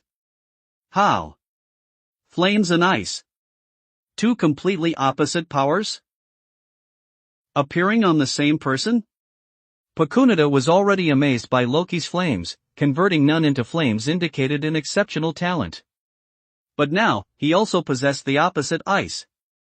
Translucent ice crystals, shimmering with multicolored light, appeared on Hisoka's hands, instantly freezing them. Hisoka was completely unable to use nin through his hands. Hisoka stared in astonishment at his frozen hands. My nin. I can't release it. My hands are frozen, preventing nin release. This ability is akin to stripping the enemy of their power. If other body parts were frozen, the same would apply. The victim would become a living ice statue. Flames. Ice. Hisoka slowly raised his head, his expression calm. I lose, he said, adding, you're a monster. He felt a pang of disappointment, he wouldn't have a chance to kill him. Even with Loki suppressing his nin, he was powerless. Loki turned to Hisoka. Next. I'll obey your orders, Hisoka said coldly, turning to face Loki. But don't get complacent. I'll kill you at the first opportunity. Loki wasn't worried. He smiled, and as he opened his mouth to speak, Hisoka said, I found the nin remover. Loki's eyes widened, staring intently at Hisoka. Foolish to think he could escape using a game spell card. Loki cursed under his breath before returning. Hisoka and Pakunita emerged to see Loki descending from the sky. Hisoka asked, puzzled, you wouldn't be. Before he finished, Loki said, that idiot thought he could escape using a game spell card. How laughable. Hisoka and Pakunita rolled their eyes. It was a powerful game spell card, allowing short-range teleportation. Nobody would dare to pursue someone who used it. Only Loki, this monster, could move through the air and still catch up. Freak, they both thought. Unaware of their expressions, Loki focused solely on the Nen remover. Such individuals were rare, their strength wasn't necessarily immense, but their rarity was significant. Throughout the hunter world, only a handful of Nen removers existed. Finding such a rare individual was exciting, especially since it was related to his system mission. Let's go. Let's see this Nen remover. Loki's gaze fell upon Hisoka. Hisoka smiled. Summoning his card book, he said, let's use travel to get there. Travel, Abengane. Boom. Powerful Nen erupted from the spell card, enveloping the three. The Nen acted like a propulsion system, lifting them into the air. Hisoka, in the lead, glanced back at Loki. At this speed, he can still keep up? He wondered if it was an illusion, but Hisoka felt Loki had grown even stronger, perhaps due to his encounter with the Hunter Association chairman. However, he wasn't sure if Loki's suppressed power truly reflected his increased strength. They flew swiftly through the air. Meanwhile, in Greed Island's Anokiba, the starting town, Abengane was participating in a player gathering, exchanging information and trading cards. Like in the original story, he and Sesgara were hired to play the game and earn a hefty reward. But clearing Greed Island wasn't easy. Recently, however, players using violent methods had collected over 60 specified cards in a week. If this continued, they wouldn't only lose their rewards but also risk their lives. Players were actively forming groups for safety and efficiency. Someone had recently approached Abengane about Nen removal, potentially a lucrative opportunity, but he wasn't fully committed. He still attended the player gathering. But now, a man named Genthru stood before him, inquiring about various things with excessive enthusiasm. Abengane was unsure of his intentions. How long have you been playing? Genthru asked. Abengane sighed, about. Boom boom boom. A loud roar echoed. The players in the square looked up. 3 beams of Nen descended from the sky. Bang! Spell card. Travel. The players present were veterans, familiar with travel. They were displeased by the 3 who had arrived using it. As the Nen dissipated, Loki, Hisoka, and Pakunita stood before Abengane. Before the gathering's host could speak, Loki approached Abengane. You are Abengane? Underscore underscore underscore underscore underscore underscore underscore underscore underscore underscore underscore underscore underscore underscore underscore underscore underscore underscore. For more advanced chapters visit patreon.com/bars45. For $10 all advanced chapters. Chapter 165, HHS, Chapter 165. 946 words. Abengane nodded after a moment's hesitation, glancing at Hisoka. This was the man who'd approached him a few days ago, offering a large sum of money for Nen exorcism services. That's him, right? Loki glanced back at Hisoka. Hisoka nodded. Yes. Genthru looked at Loki, Hisoka, and Pakunita. The 3 of them looked intimidating, but Genthru didn't mind. He approached with a smile. You're here for the gathering, right? I'm Genthru. Nice to meet you. He extended his hand towards Hisoka, but Hisoka ignored him completely. Loki addressed Abengane, if your ability is Nen exorcism, I'll pay you 10 billion Jenny to remove someone's nun. Without waiting for Abengane's response, Loki turned to Pakunita. Let's go. Pakunita summoned her card book, preparing to use travel. Hisoka watched Loki calmly, arms crossed. Genthru, having just introduced himself, stood awkwardly in silence. Other players frowned, annoyed by their rudeness and disregard. Genthru's outstretched hand hung in midair, Hisoka completely ignoring him. His smile faltered. Hey! Who are you? You just barge in, don't even state your names, and plan to leave? If you're here to discuss strategies against the violent players, we welcome you. But if you're here to cause trouble, you've come to the wrong place. A group of players surrounded them. 30 or 40 players surrounded them, looking menacing, as if they wanted to devour Loki and the others. Genthru tried to intervene. Everyone, calm down. I think they're just unfamiliar with everyone here. Idiot, you're blocking my way. Get lost. As Genthru tried to speak for them, Loki, standing behind him, said coldly. Genthru froze again, his emotions complex, his eyes twitching. You little brat, did you even see me trying to help? Damn it, if it weren't for my plan, I'd give you a good beating. After a few seconds of hesitation, Genthru composed himself, smiling warmly. Sorry, but you can't leave now. Everyone's upset about your sudden arrival. If you apologize, they won't mind too much. The others nodded in agreement. Loki's group's attitude was irritating. An apology would suffice. They barged in without a word, intending to leave without even a greeting. Did they think everyone was invisible? Genthru continued, let's not get angry. We're all here for the gathering, we're all comrades. To deal with the violent players? Loki interrupted, his brow furrowed, his tone colder. You! Get lost! Genthru was interrupted again, his body trembling slightly. He wanted to reprimand Loki, but his companions didn't intervene. What did that mean? Did they think he was an idiot? Even other players couldn't stand it anymore. Genthru, step aside. This kid needs a lesson. He needs to learn that he can't just come and go as he pleases. Does he think this is a park? You're asking for death, brat. The crowd was furious, but Genthru swallowed his anger, forcing a smile. Everyone, calm down, we're all. You talk too much. Get lost if you don't want to die. Loki interrupted Genthru for the third time. Genthru shuddered, slowly turning his head. Kid, why do you keep interrupting me? You talk too much. Why are you two with this idiotic brat? Genthru realized he couldn't communicate with Loki. If this continued, he'd lose his temper. Hisoka and Pakunita smiled. Hisoka remained silent, playing with his cards. Pakunita stepped forward, smiling. He's not our companion. He's our boss. She glanced at Genthru. By the way, you're in trouble. Insulting Loki was a death sentence in their eyes. A kid is their boss?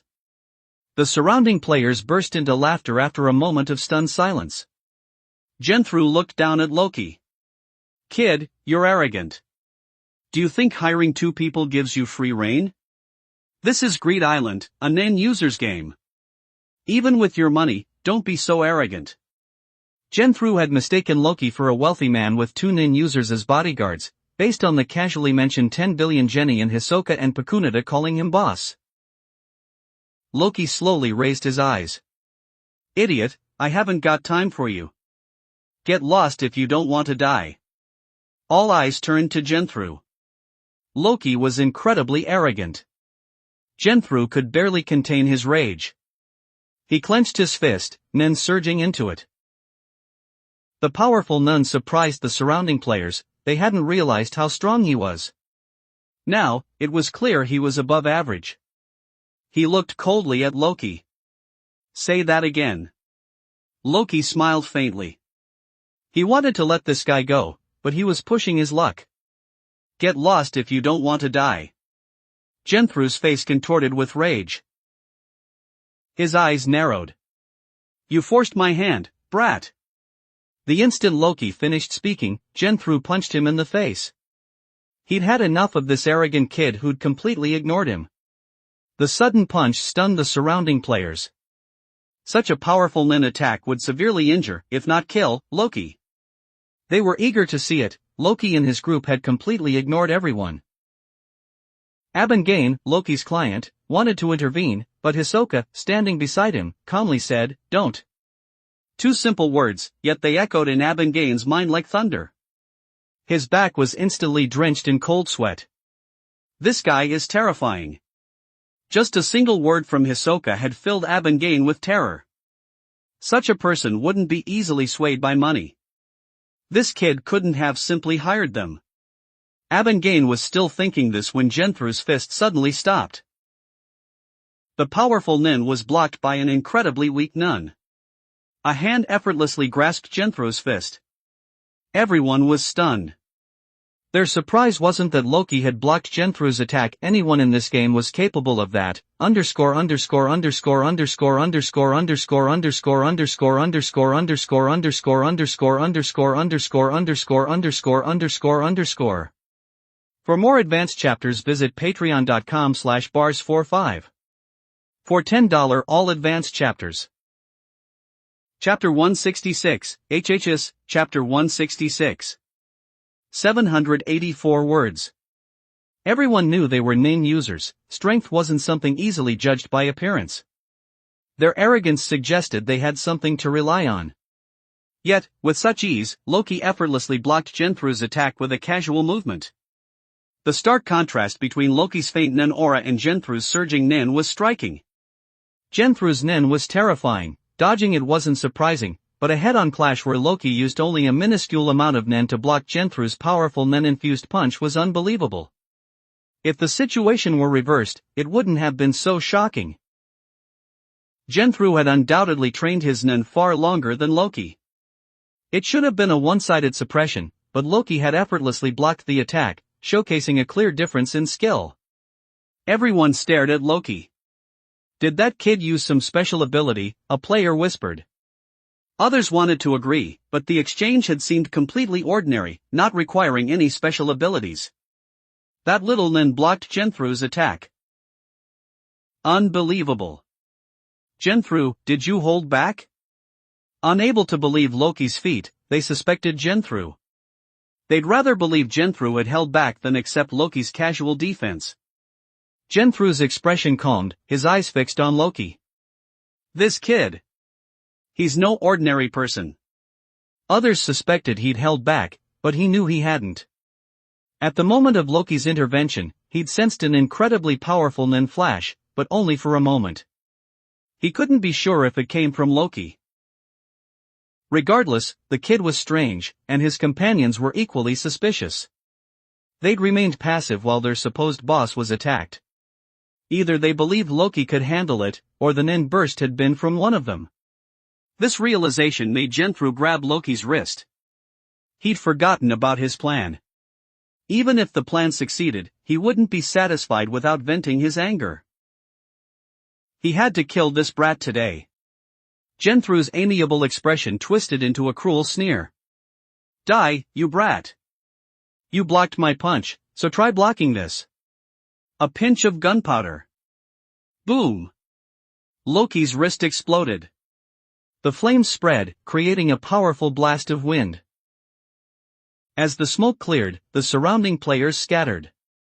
Genthru immediately distanced himself after the attack, focusing on the remaining two, Hisoka and Pakunada.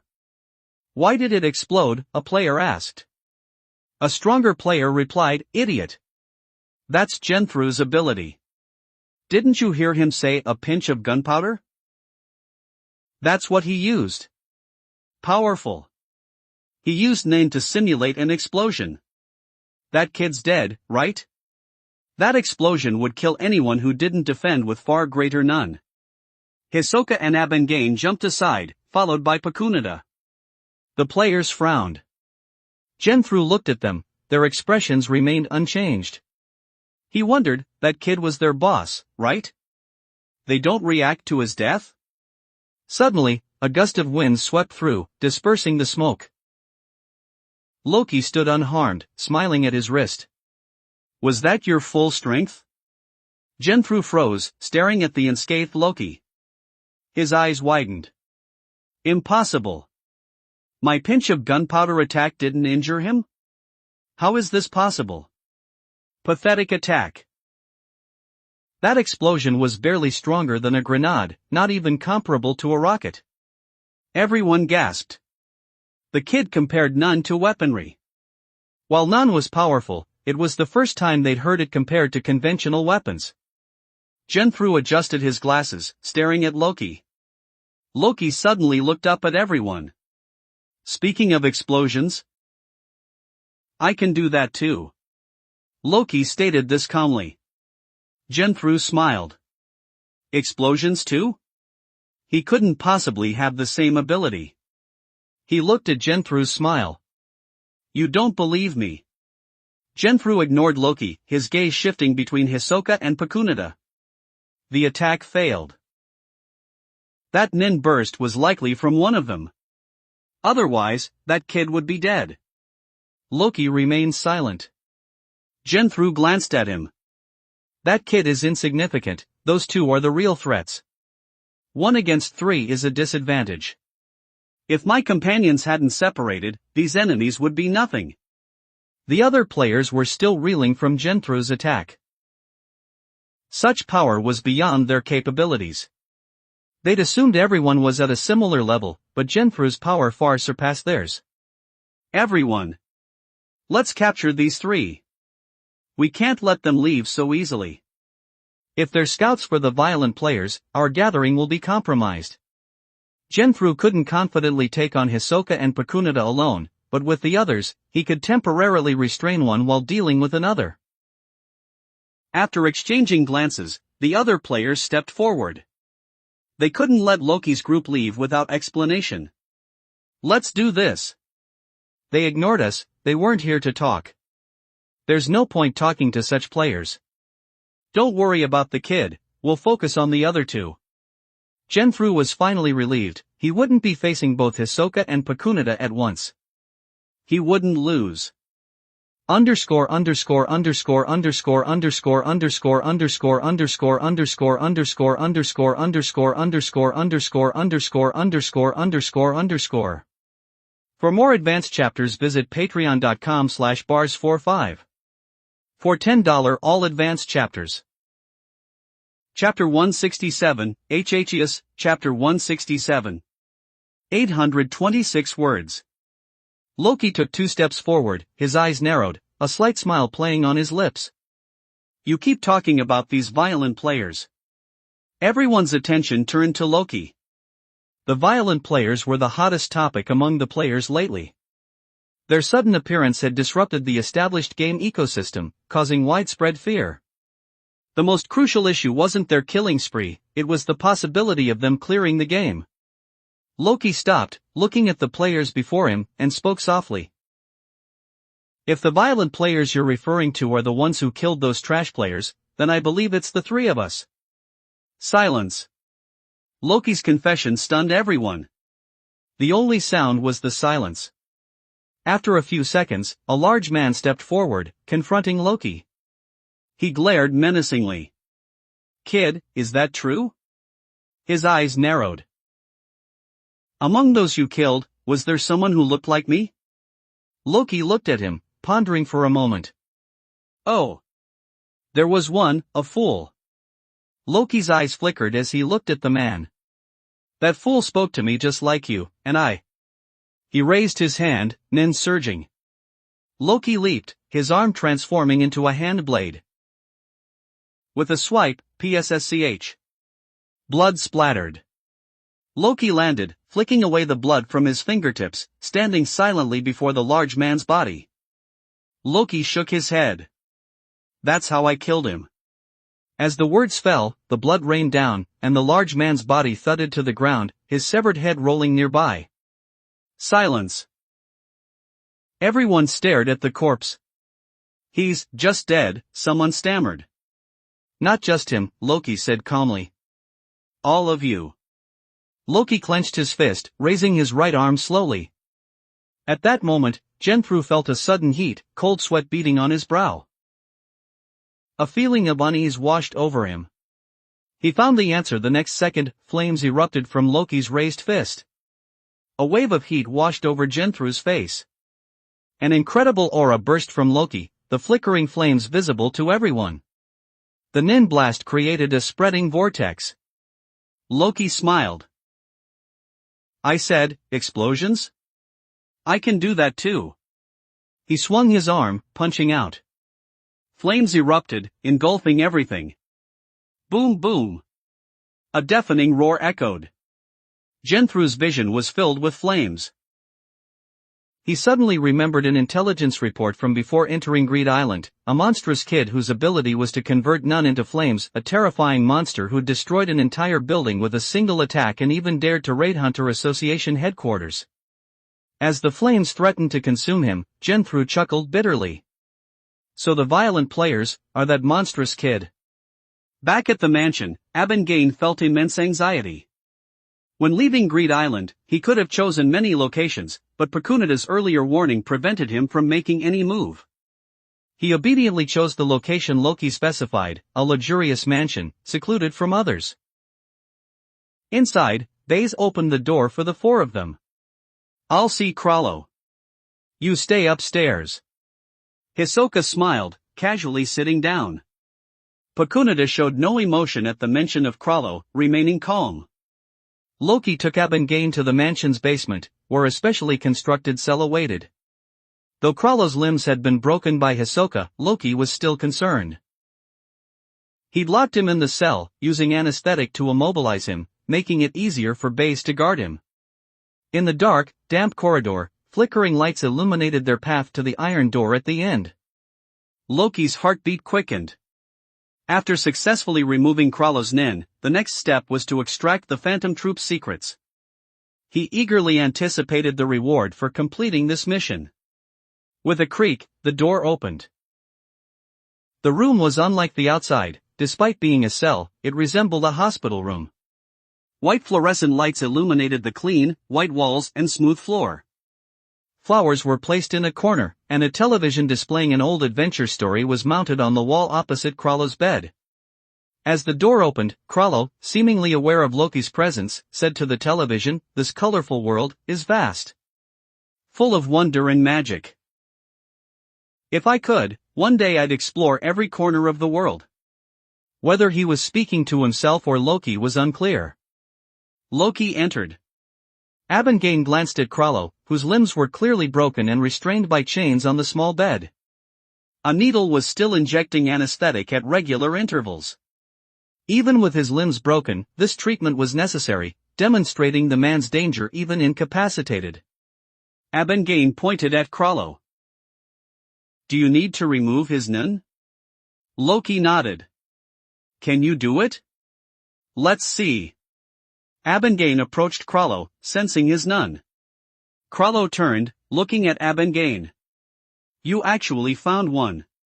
Are nen removers hard to find?" Loki acknowledged their rarity, but Krallo's words suggested he hadn't expected Loki to find one. Krallo shook his head. "Not necessarily hard, but certainly not easy. Your luck is exceptionally good. Among the Hunter Association's many nen users, only a few are nen removers. Underscore underscore underscore underscore underscore underscore underscore underscore underscore underscore underscore underscore underscore underscore underscore underscore underscore underscore. For more advanced chapters visit patreon.com/bars45. For $10 all advanced chapters. Chapter 168, HHS, Chapter 168. 850 words. And they aren't particularly strong, Krallo continued. Nen users are rare to begin with, let alone nen removers. Loki sat down, smiling slightly, without elaborating. Krallo looked at him from afar. It's not too late to turn back. Loki's eyes narrowed. What did that mean? Was he trying to dissuade him, scare him, or both? Loki looked up. What are you trying to say? If you want to hear it, I'll tell you everything, Krallo replied. You've already found the key. Even if I don't tell you, there's nothing I can do to stop you. You have Pacunida now. What can stop you? Loki paused, confused. What did he mean by you have Pacunida? That woman, wasn't she forced to follow him because he was captured? Seeing Loki's questioning look, Krallo laughed. Did you really think the Spider's members would submit for a comrade? If I were still the head of the Spider, she might have submitted for me, but I'm not anymore. The Spider is dead. Abengane, sweating profusely, looked at Loki. His nen is very strong. I can remove it, but if... If what? Abengane wiped his sweat.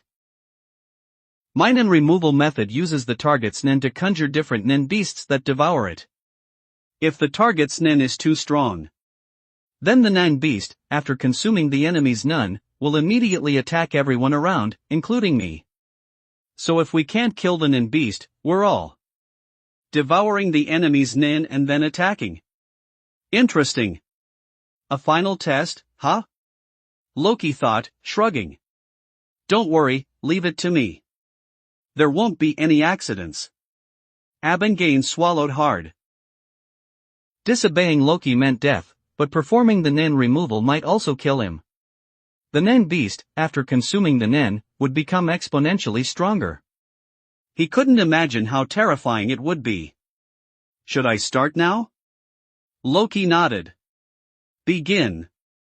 Upstairs in the living room, Baze was making juice, Hisoka was building a card tower, and Pekunita was cleaning her gun, each occupied without disturbing the others. Suddenly, Hisoka's card tower collapsed. So close. Too bad. Pekunita glanced at him. Hisoka looked up, his eyes playful, as if he'd found something amusing. You're not worried at all? Pekunita, cleaning her gun, looked at him. Worried about what? About what happens after the nan removal. Aren't you worried at all? Pekunita put down her gun, turning to him. What's there to worry about? If Krallo loses his value, you'll... Before Hisoka finished, Pekunita interrupted. What do you think I'll do? Avenge Krallo? Without the memories, Pekunita would have done so. But learning that Krallo's actions might not have been entirely his own, she felt a desire to free him. If he was a puppet, death might be preferable. During their last meeting, Pekunita had wanted to see Krallo's eyes. Despite his skill at deception, his eyes couldn't lie to her. She saw a scene of a sunny garden, free from worries, a carefree stroll. This confirmed something to her about Krallo's situation. He was better off now, she didn't need to do anything. Hisoka was surprised by Pekunita's casual response. Even if you're not worried about Krallo, aren't you worried about yourself, Pekunita? Pekunita smiled faintly. Doesn't matter. She resumed cleaning her gun. Hisoka understood why Pekunita was with Loki. The troop was gone, Krallo no longer needed her. The meaning of her life seemed lost. Loki needed her strength, even if it was just for use.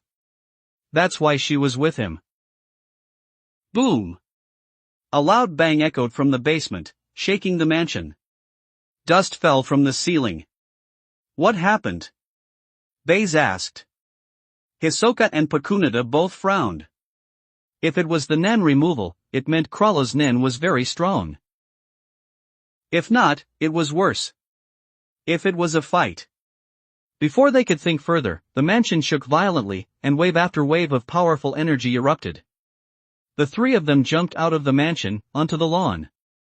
Looking back, they saw a terrifying black aura erupting from the mansion, shooting straight into the sky like a black flash, radiating an incredibly powerful energy. Their expressions turned grave. That nen isn't Loki's or Krallo's. They wanted to investigate, but Loki had told them to wait, he hadn't said they could go down. Down in the basement, in Krallo's room, Abengane cowered in a corner, terrified by the monstrous nen beast that had suddenly appeared.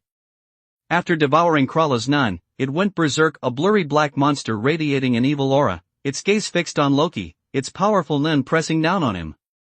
It hissed, opening its gaping maw and roaring at Loki. Loki looked up at the nen beast. It resembled a swirling mass of black smoke, lacking a solid form, seemingly pure nun. This raging aura is indeed powerful. Loki was surprised by the beast's sudden strength after consuming Krallo's nen. However, it was unfortunately just nun. Loki raised his hand, spreading his fingers. I thought there would be a bit of a fight, but I didn't expect this form. Kai. Underscore underscore underscore underscore underscore underscore underscore underscore underscore underscore underscore underscore underscore underscore underscore underscore underscore underscore. For more advanced chapters visit patreon.com/bars45. For $10 all advanced chapters. Chapter 169, HHS, Chapter 169. 826 words. Suddenly, a sucking force seemed to emanate from Loki's palm. The black smoke flew into his hand. The Blacknin felt cold, numb, and strange. Suddenly, a sucking force seemed to emanate from Loki's palm. The black smoke flew into his hand. The Blacknin felt cold, numb, and strange as it entered Loki's body. But thanks to 0-point breakthrough, the sensation didn't last long, disappearing almost instantly. After absorbing such a massive amount of Nen, Loki's aura became even more terrifying. Uncontrollable Nen surged outwards, creating invisible shockwaves. Loki looked at Krallo, whose face was pale. Can you tell me now? Or should I use other methods? Krallo, looking weak, gasped for air. No need. I'll tell you. Krallo was gasping for breath, desperately inhaling air. Loki's eyes narrowed, observing Krallo's state. He didn't know what kind of Nan had been placed on him, but Krallo's appearance indicated that the Nan removal was life-threatening. Soon, Krallo was drenched in sweat, exhausted, greedily gasping for fresh air. Good, it's been a long time since I felt like this. He looked at Loki. Thank you. You've helped me find myself again. I'll tell you everything you want to know. The secret of the troop's formation. Meteor City, where the troop was formed. Krallo fell into a reverie. Meteor City, a place with nearly 10 million inhabitants, a place where everything discarded was accepted, a forgotten corner of the world, a garbage dump, yet a microcosm of nature. To survive there, one needed abilities, otherwise, death awaited. The harsh environment taught them to respect life, yet it also fostered intense competition. It wasn't expected to change, but the growing population attracted the attention of a certain country. Meteor City could have become better, an independent nation, but instead, it became a breeding ground for killers. Those who survived were cold, strong, and dismissive of life, the best human beasts. Krallo looked at Loki. The original members of the troop were the best of the monsters, those forgotten by the world. The troop's mission was singular, to seize resources, plunder wealth, and ultimately return it to those people. Loki finally understood. Krallo hadn't controlled the troop for mere money, he was already incredibly wealthy. He seemed to enjoy the act of plunder itself. Loki asked, those people are? Who they are, I don't know. The chairman has long been controlled by them. Krallo exhaled weakly. I advise you, whatever your goal, don't try to confront them. I've experienced it, I know how terrifying their power is. Krallo smiled, meeting Loki's curious gaze. Be careful. A country called Kaken.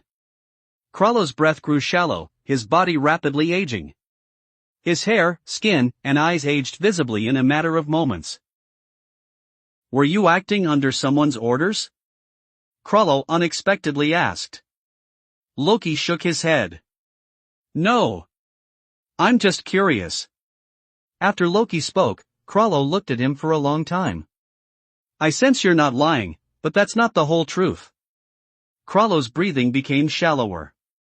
Ding. Investigate the Phantom Troop mission complete. Reward, 1 S-rank draw chance. Loki's eyes widened. The system's judgment confirmed Krallo's words. An S-rank draw. Loki turned, his eyes gleaming. Then now. Eliminate the Phantom Troop mission complete. Reward, 1 arbitrary level designated draw chance. The system's announcement stunned Loki. The mission was complete, yet Pakunada was still alive. Why was it considered complete? He still hadn't killed all the troop members.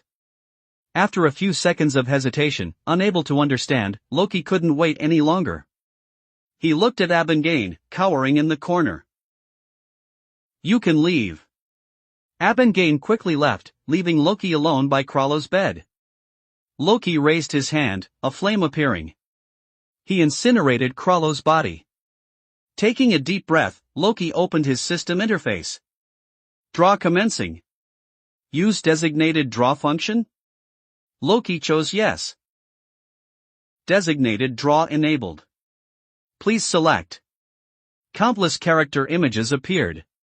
Numerous S-rank characters. Loki focused on Asakura Hao, clicking his icon to access the item interface. There was only one thing: item, spirit. Click to confirm draw. Extracting. Extracting. Extracting. The system's message appeared 3 times, unlike before. Suddenly, a red light flashed before Loki's eyes. His body felt incredibly powerful, strong energy flowing rapidly through him. An unbearable heat surged through him. The next second, flames mixed with red energy erupted from Loki's body, spreading wildly. A deafening roar echoed as the ground rapidly cracked. The surging flames and terrifying energy burst forth in a blinding red light, rapidly cracking the ground. The 3 outside the mansion saw the ground beneath them crack, sensing the incredible energy emanating from the fissures. Such terrifying energy could be fatal. They quickly retreated, fleeing as fast as possible. As they fled, Abengane rushed out of the mansion, shouting, "Take me with you. Please." Pakunada carried Baze away, while Hisoka used Nin to grab Abengane, pulling him along. As they fled, Hisoka looked at Abengane. "What happened in there?" Underscore underscore underscore underscore underscore underscore underscore underscore underscore underscore underscore underscore underscore underscore underscore underscore underscore underscore. For more advanced chapters visit patreon.com/bars45. For $10 all advanced chapters. Chapter 170, HHS, Chapter 170. 806 words. Abengane recounted what he'd witnessed in the most concise terms possible. However, Hisoka, Pakunada, and Baze were puzzled by Loki's sutta. Abengane recounted what he'd witnessed in the most concise terms possible. However, Hisoka, Pakunada, and Baze were puzzled by Loki's sudden, indiscriminate attack. Was he trying to destroy the mansion? From a distance, the 4 of them watched as the flames and energy coalesced into a massive, semicircular energy sphere that completely engulfed the mansion. Even from afar, its terrifying power was palpable. The mansion was beyond saving. Boom! The surging air currents formed a terrifying shockwave that swept outwards in all directions, uprooting and snapping trees and plants in its path. A fiery explosion shot into the sky. Within the raging inferno, a blurry giant figure rose. This gigantic shadow stunned Hisoka and the others. Pakunada had just begun to speak when a tremendous aura suddenly surged forth, instantly crushing down upon her. She felt as if terrifying eyes were fixed upon her, and she was completely powerless to resist, her body stiffening, immobilizing her. She wasn't the only one who felt this. Hisoka experienced the same thing. Baze and Abengane felt even more intense pressure, their legs nearly buckled under the weight of it. However, this terrifying aura came and went as quickly as it arrived, vanishing in the blink of an eye. When the 4 of them recovered, the mansion was gone, reduced to a massive crater at least 40 or 50 meters deep and several hundred meters in diameter. The once luxurious mansion had vanished completely. Loki's figure floated serenely in the air, seemingly defying gravity, a faint aura emanating from him. Even this faint aura was awe-inspiring, making it impossible for anyone to maintain composure in his presence. Loki's expression remained unchanged, calm and serene. But despite his outwardly calm demeanor, Hisoka, Pakunada, Baze, and Abengane all felt a profound sense of danger emanating from him, a feeling that a mere flick of his finger could erase them from existence. Loki slowly descended, unaware of the expressions on the faces of Hisoka and the others. His gaze fell upon a new mission notification, mission issued. The final hunting operation. Kill or defeat 3 hunter world-class figures. Loki found the mission name unsettling, especially since it didn't specify a reward. Previously, it had at least said unknown, now, there was nothing. As Loki landed, Hisoka and the others cautiously approached. They couldn't understand why Loki had undergone such a drastic change, his nun uncontrollably surging. Even without doing anything, they felt an immense pressure, a primal fear emanating from him. Hisoka was the first to speak, tentatively probing. Loki's strength had increased again. How did he do it? Loki shook his head. I'm fine. Don't worry. Loki lowered his head, clenching his fist, a slow smile spreading across his lips. I'm feeling a little hungry. Let's eat. The four of them looked at each other, utterly confused. Suddenly hungry? Did a power surge induce hunger? Loki abruptly changed the subject, turning to Pakunada. Krallo is dead. Do you want revenge, or do you want to leave? Pakunada looked at Loki. Weren't you going to ask him about the troop? He already told me, Loki replied. Voluntarily. Pakunada looked at Loki. Then I'm not leaving, boss. Loki was surprised by Pakunada addressing him as boss. Why are you calling me boss?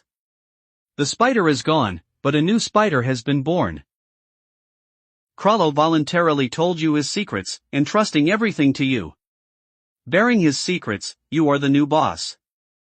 Loki smiled. I won't do things for others. I know, Pakunada said, looking at Loki. In short, Krallo entrusted his secrets to you.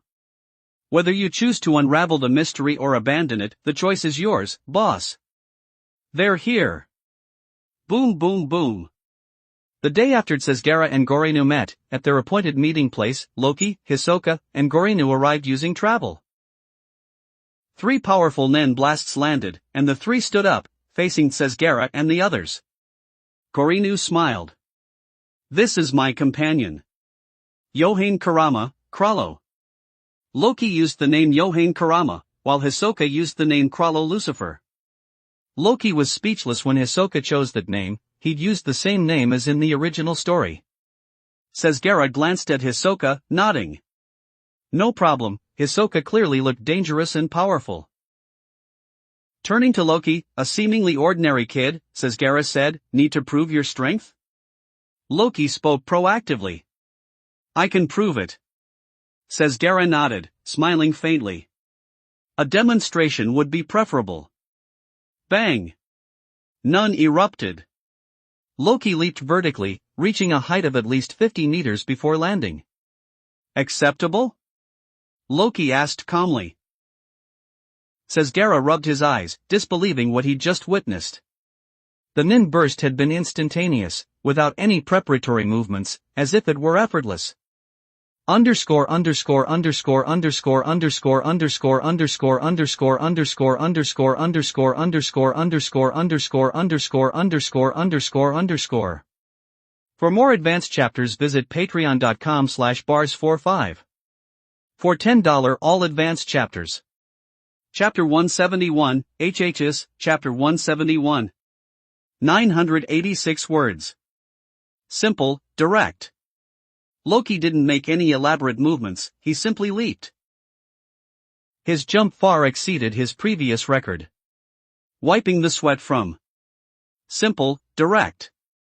Loki didn't make any elaborate movements, he simply leaped. His jump far exceeded his previous record. Wiping the sweat from his brow, Tsugaru muttered to himself, the seemingly ordinary kid might be even more terrifying than that other guy. Tsugaru's companions were equally astonished. They hadn't expected such power from such an unassuming youth. His nen deployment was incredibly smooth. Tsugaru smiled. That's enough. You've passed. I apologize for my earlier doubts, your youth made me suspicious. I understand, Loki replied. Can we start now? Conquering the Greed Island. Loki was eager to see how strong the game developer, Razor, truly was. Seeing Loki's impatience, Tsugaru quickly said, don't rush. We don't have enough people, we need to wait for others. Others? Tsugaru hadn't mentioned this before. Gorinu frowned. Who? Another team. 2 kids, but very strong. Before Tsezgara could elaborate, the sound of travel echoed through the air. Two powerful nen blasts descended from the sky, landing directly on the ground. Loki and Hisoka frowned upon seeing the newcomers, Gon and Bisky. Hisoka didn't know Bisky, but he knew Gon very well. Even disguised, Hisoka doubted he could hide from Gon. Fortunately, as soon as Gon and Bisky landed, Tsezgara immediately engaged them in conversation, diverting their attention.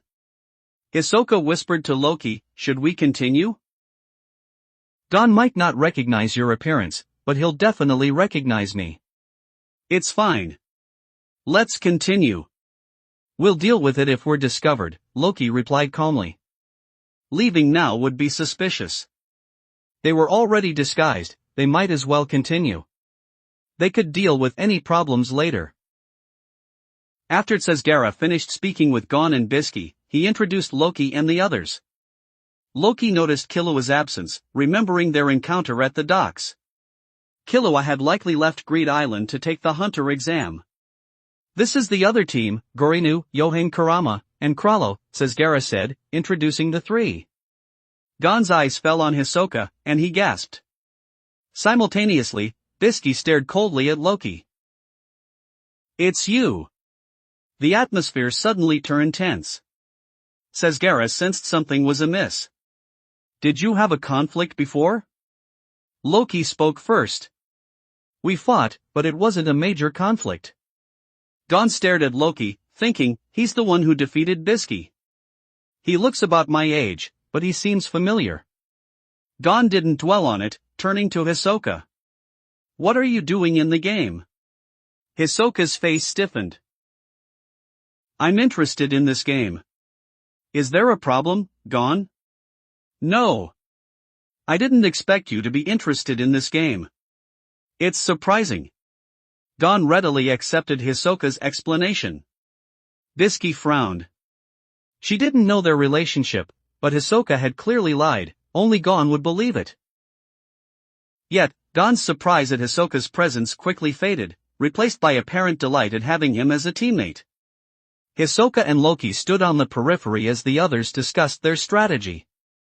Hisoka whispered to Loki, "Close call." Thankfully, Killua isn't with them. If Killua were present, things would have been far worse. Loki agreed, Killua's observation skills were sharp, and he would have noticed more. Tsezgara looked at Loki's group and then at Bisky. "I'm not sure about your previous conflict, but I hope you can put aside any external factors for now. Let's cooperate to conquer the Greed Island and stop the violent players." Loki sat on a nearby rock, eyes closed, gazing at the sky. Hisoka leaned against a tree, playing with his cards. Gorinu nodded awkwardly, and Gon readily agreed. Bisky glanced at Gon, then at Loki. Having fought Loki, she knew how dangerous he was. But this was a difficult mission. Tsezgara had said that going it alone was impossible. They needed at least 8 powerful players. Loki's presence was advantageous, his strength was undoubtedly the greatest among them. With the team unified and roles assigned, Tsezgara produced a spell card. "Let's begin," he said confidently. "With our strength, 8 wins are guaranteed. Use travel, Sufrabi." The group flew towards their destination using travel. Tsezgara had already ascertained the conditions for obtaining the Greed Island and had met Razor once. Loki flew at the rear, maintaining distance from Gon to avoid revealing his identity. He was also surprised, the events were unfolding very differently from the original storyline. Tsezgara had been the first to discover the Greed Island incident, and Killua was absent. Everything seemed to be deviating significantly from the original plot. This wasn't ideal, but Loki wasn't overly concerned, his current power made him unafraid of unforeseen plot changes. They soon reached Sufrabi. Tsezgara landed and explained, to trigger the Greed Island event, at least 15 people must arrive at Sufrabi using travel simultaneously. Our task is to defeat Razor and his 14 devils. We've already assigned roles. To avoid complications, let's start immediately. Sufrabi was a unique coastal city, primarily functioning as a lighthouse to monitor those attempting to enter the game through unconventional means. Razor's role was to assess the strength of players clearing the game and protect Greed Island from outside intrusion. The lighthouse's base housed Razor and a group of death row inmates. Entering, they found themselves in a large gymnasium. Razor was playing volleyball. Hearing the door open, he turned, smiling. "You're here. I knew we'd meet again soon after you left last time." Tossing the volleyball aside, Razor looked at Sesgara. "I didn't expect it to be so soon." "We'll win this time. Let's begin." Sesgara spoke confidently. Razor narrowed his eyes, smiling as he observed Sesgara's companions, starting with Gon, pausing for 2 seconds on Gon's expression, then turning to Hisoka, Bisky, and Gorinu, his eyes lingering on each of them. Razor was surprised. "Strong. These guys are top tier, their auras are extraordinary." He then observed Sesgara's other companions. Underscore underscore underscore underscore underscore underscore underscore underscore underscore underscore underscore underscore underscore underscore underscore underscore underscore underscore. For more advanced chapters visit patreon.com/bars45. For $10 all advanced chapters. Chapter 172, HHS, Chapter 172. 750 words. In Razor's eyes, these individuals were barely adequate, competent NEN users, but far from top tier. He dismissed several individuals, Sesg.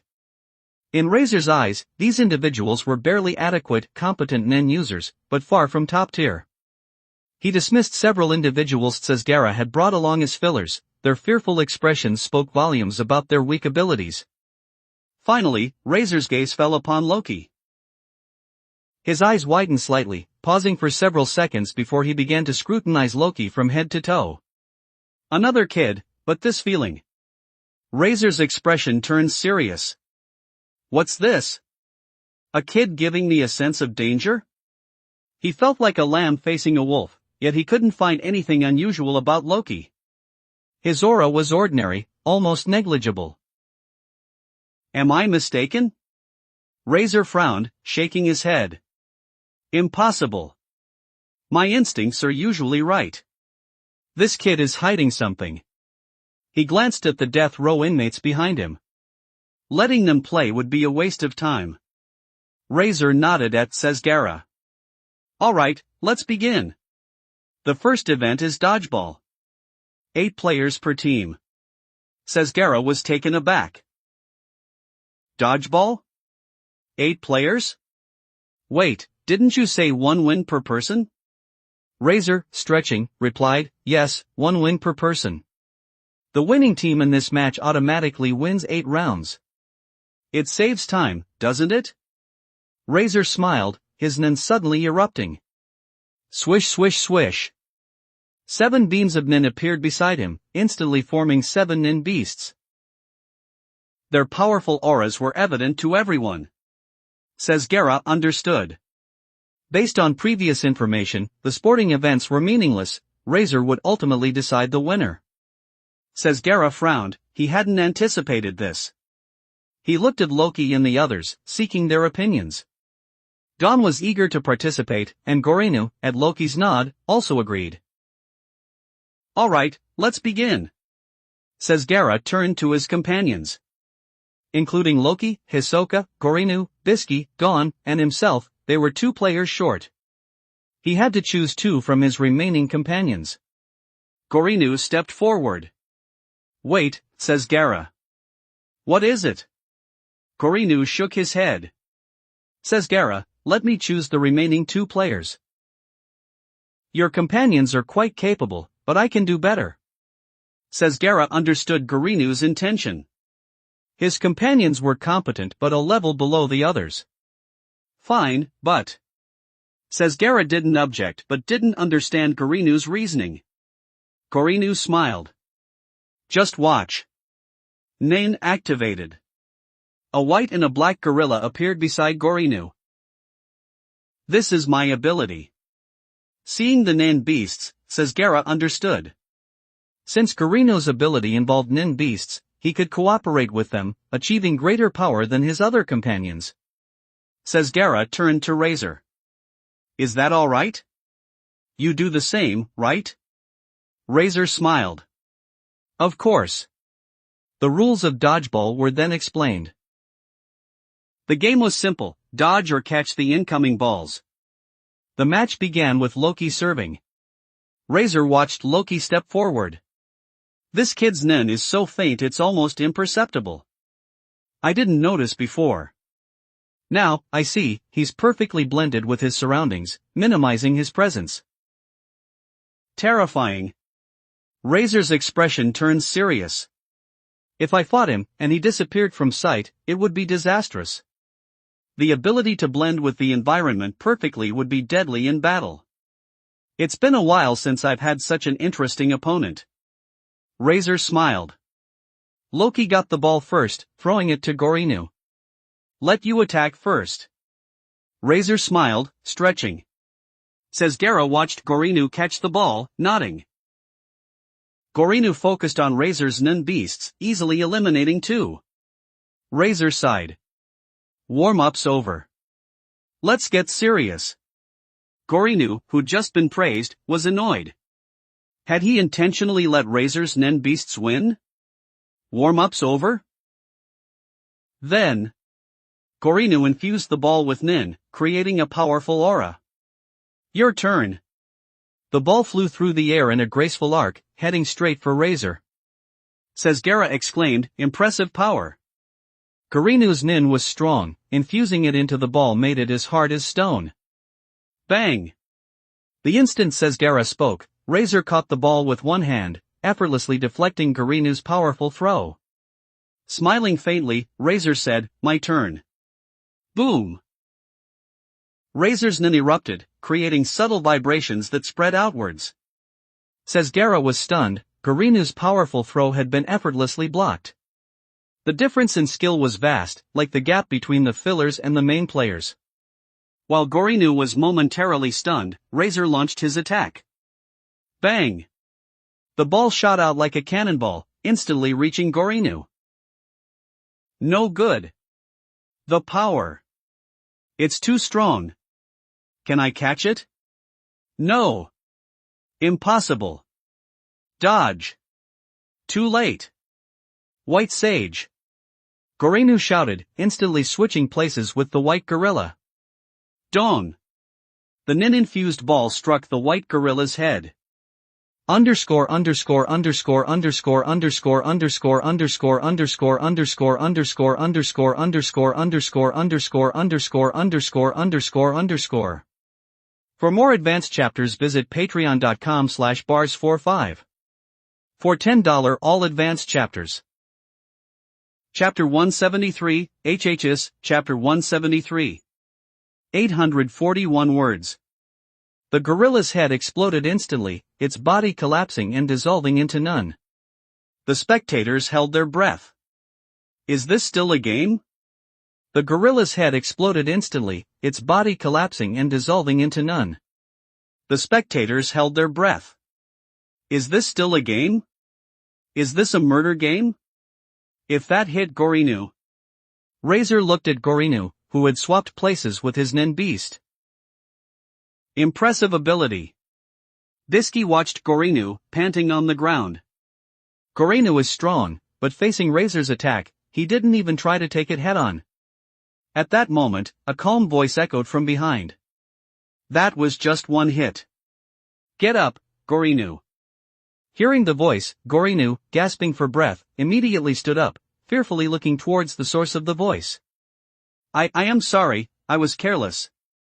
Gorinu's fear, in response to Loki's calm words, puzzled the others. Why was he so afraid of a child? Why did that fear allow him to instantly recover from the impact of Razor's attack? Even Diski hadn't expected Loki to use this method to restore Gorinu.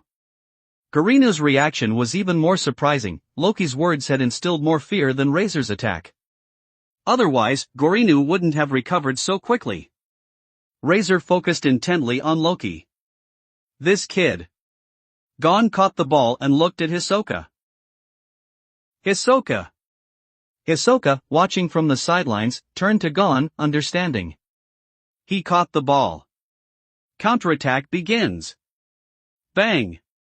After hitting one of Razor's 14 devils, Hisoka retracted the ball. Razor looked at Hisoka. I see. That's a useful ability. Cheers erupted from the spectators. Nice. With that ability, you can eliminate them one by one. Says Gaara's eyes lit up. After witnessing Razor's nen, he'd felt victory was difficult. Now, seeing Hisoka's ability, he was excited again. Hisoka could retract the ball after each throw, maintaining control. Even with Razor's powerful nen, it wouldn't matter. Hisoka, target his 14 devils first. They each had one more throw. Since Razor only had nen beasts left, eliminating them would leave Razor defenseless. Hisoka nodded. Understood. He threw the ball at two of Razor's closely positioned nen beasts. Hisoka's nen was also strong. As a transmuter, he could enhance his abilities to rival Razor's. The ball hurtled towards Razor. That impact is significant. Several of my nen beasts won't withstand it. Just as Hisoka's ball was about to hit the beasts, the nen beasts numbered 6 and 7 merged into number 13. Bang! Hisoka's attack was blocked. He couldn't retract the ball. Impressive power. Hisoka muttered, abandoning the attack. Says Gaara excitedly exclaimed, they can merge? Referee, yes.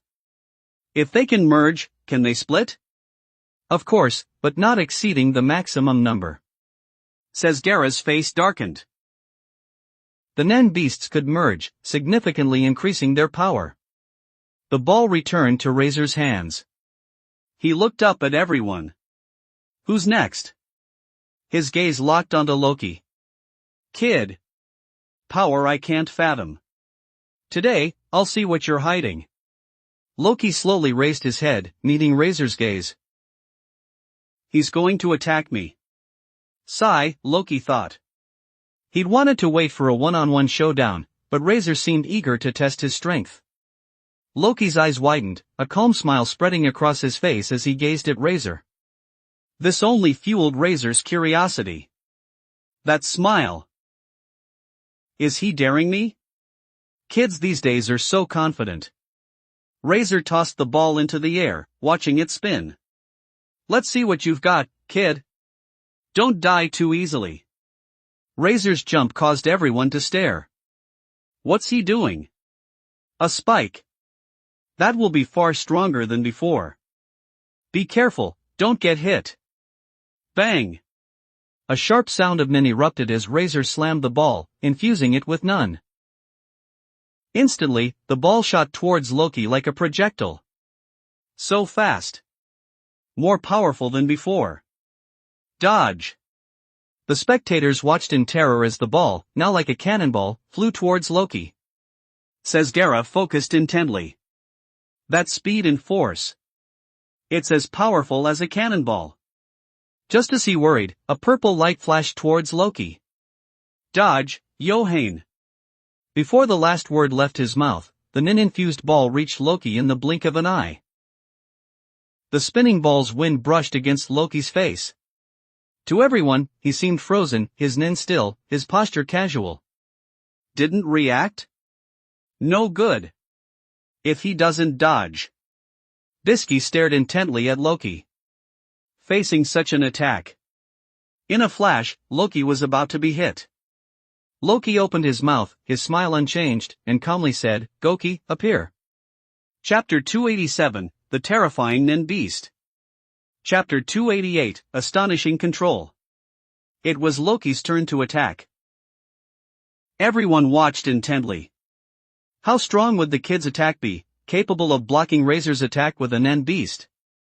Would it be even more terrifying than Razor's? Everyone waited with bated breath. Yohane Kurama, at this age, has already developed his abilities and has companions like Gorinu and Hisoka. Says Gaara narrowed his eyes. Even I'm looking forward to this. Bisky also watched Loki intently, remembering their previous battle, his incredible ability to freeze none, and now, his nen beast. Underscore underscore underscore underscore underscore underscore underscore underscore underscore underscore underscore underscore underscore underscore underscore underscore underscore underscore. For more advanced chapters visit patreon.com/bars45. For $10 all advanced chapters. Chapter 174, HHS, Chapter 174. 912 words. The Nen beast's power was formidable. Bisky clenched her fists. He clearly wasn't using his full strength before. What kind of monster is he? The Nen beast's power was formidable. Bisky clenched her fists. He clearly wasn't using his full strength before. What kind of monster is this kid? Here it comes. Loki laughed, tossing the dodgeball high into the air. What's he doing? A spike. Just like Razor's attack. He's going to counter with the same move? This kid is too confident. Don't mess it up. A normal attack would be better. The ball spun slowly in the air as Loki leaped, positioning himself behind it. Looking down at Razor, Loki smiled, revealing his white teeth. Using Nen in an attack shouldn't be against the rules, right? Razor's expression faltered. This kid wouldn't be. Nun-based attacks are not against the rules, the referee quickly responded to Loki's question. Loki nodded. Good. Buzz buzz buzz hiss hiss hiss. Nen surged, gathering in Loki's palm, as if countless beams of light were being absorbed. In an instant, it condensed into a small, glass bead-sized orb. A low-frequency hum resonated. Loki raised his arm, looking down at Razor. You're an emission-type Nen user, right? Razor, standing still, looked up at Loki, his eyes twitching. He wasn't listening to Loki, his gaze was fixed on the 9 orb in Loki's hand, its aura incredibly menacing. Without a response from Razor, Loki continued, be careful. Don't die too easily. With a swift swing of his arm, the 9 orb in his palm instantly transformed into dozens of Nen projectiles that shot towards Razor like falling stars, instantly enveloping him. Simultaneously, Loki kicked the dodgeball, infusing it with Nun. Swish swish swish. The rapidly spinning ball, laced with Nen, created a piercing whistling sound as it tore through the air, trailing a powerful gust of wind towards Razor. The numerous Nen projectiles suddenly enlarged to the size of the ball itself, shocking the spectators. He released so many Nen projectiles instantly. How did he do that? Sesgara's face paled. If he were on the receiving end of that attack, he'd be in grave danger. Bisky, while not entirely surprised, was impressed by Loki's skill in releasing so many Nen projectiles at once. Precise control, powerful Nen, incredible potential. How is this kid so strong? If Gon and Killua were unpolished gems, Yohane Kurama was a flawless, priceless treasure. Too perfect, Bisky thought, looking at Loki's youthful face. She felt a sense of powerlessness, he'd already reached heights she hadn't even touched. His talent was astonishing and frightening. When did kids become so strong? Whoosh whoosh whoosh. Piercing sounds echoed through the gymnasium as everyone's attention returned to Razor, now surrounded by Loki's Nun projectiles and the rapidly approaching ball, its Nen equally formidable. Amazingly, Razor looked at the incoming projectiles, his expression one of surprise. The Nen in each projectile was incredibly uniform, the difference in weight might be less than 0.01 grams. The Nen on the ball was also perfectly consistent in form, fluctuation, and speed. Such incredible control. This kid can do this so easily at his age? Cold sweat beaded on Razor's forehead. I can't take it head-on without injury, but dodging. As the game developer, he couldn't back down from a challenge. With a sigh, Razor snapped his fingers. The 14 devils outside instantly transformed into Nen, returning to Razor. The next second, before Loki's attack reached him, Razor's aura erupted, powerful Nen creating shockwaves that swept outwards. Boom! Raising his arms, Razor clenched his fists, forming Nen projectiles. He threw them at Loki's projectiles. Boom boom! The clash of Nen created a deafening roar, the shockwaves spreading outwards. Loki's numerous projectiles far outnumbered what Razor could instantly counter. Razor could only use his attack to deflect a few, creating an opening to escape. Seizing the opportunity, Razor charged forward, catching the incoming ball with both hands, his legs infused with Nen for support. Using the rapid flow of Nen, he redirected the energy, perfectly catching the ball. But as he caught Loki's throw, behind him. Bang bang bang! Several explosions echoed. The gymnasium walls were riddled with large holes, the entire gymnasium shook, dust falling from the ceiling. Razor stood still, his hands numb, gripping the ball tightly. I caught it. He looked at Loki's seemingly weak projectiles, but upon closer inspection, realized that those seemingly weak projectiles possessed the power of rocket launchers. The collapsing walls behind him were proof. Razor's serious expression and beads of sweat were visible to Tsezgera and the others. They looked back at the calmly composed Loki. His attack seemed casual, yet its power rivaled Razor's. Furthermore, Loki's attack was multiple, far more terrifying than Razor's single strike. The ability to release multiple Nen projectiles simultaneously, each with the same power and speed, wasn't simply a matter of Nen quantity but required rigorous training. But despite any training, Loki's prodigious talent and potential were undeniable. Amazing! The spectators stared, dumbfounded, at the destruction Loki had wrought behind Razor. The Nen projectiles alone had created those massive holes. The fillers were trembling, unable to look at Loki, this seemingly harmless kid possessing demonic power. Tsezgera's companions were equally astonished. Each of Loki's simultaneously released Nen projectiles had the power of Razor's attack, with no difference in power, but a vast difference in quantity and control.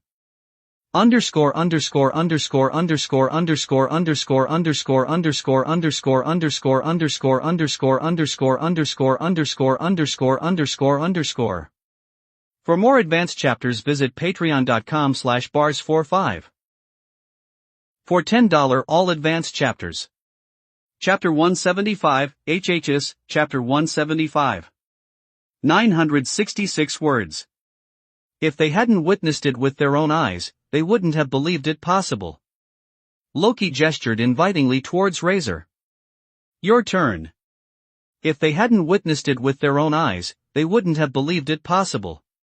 Loki gestured invitingly towards Razor. Your turn, Razor.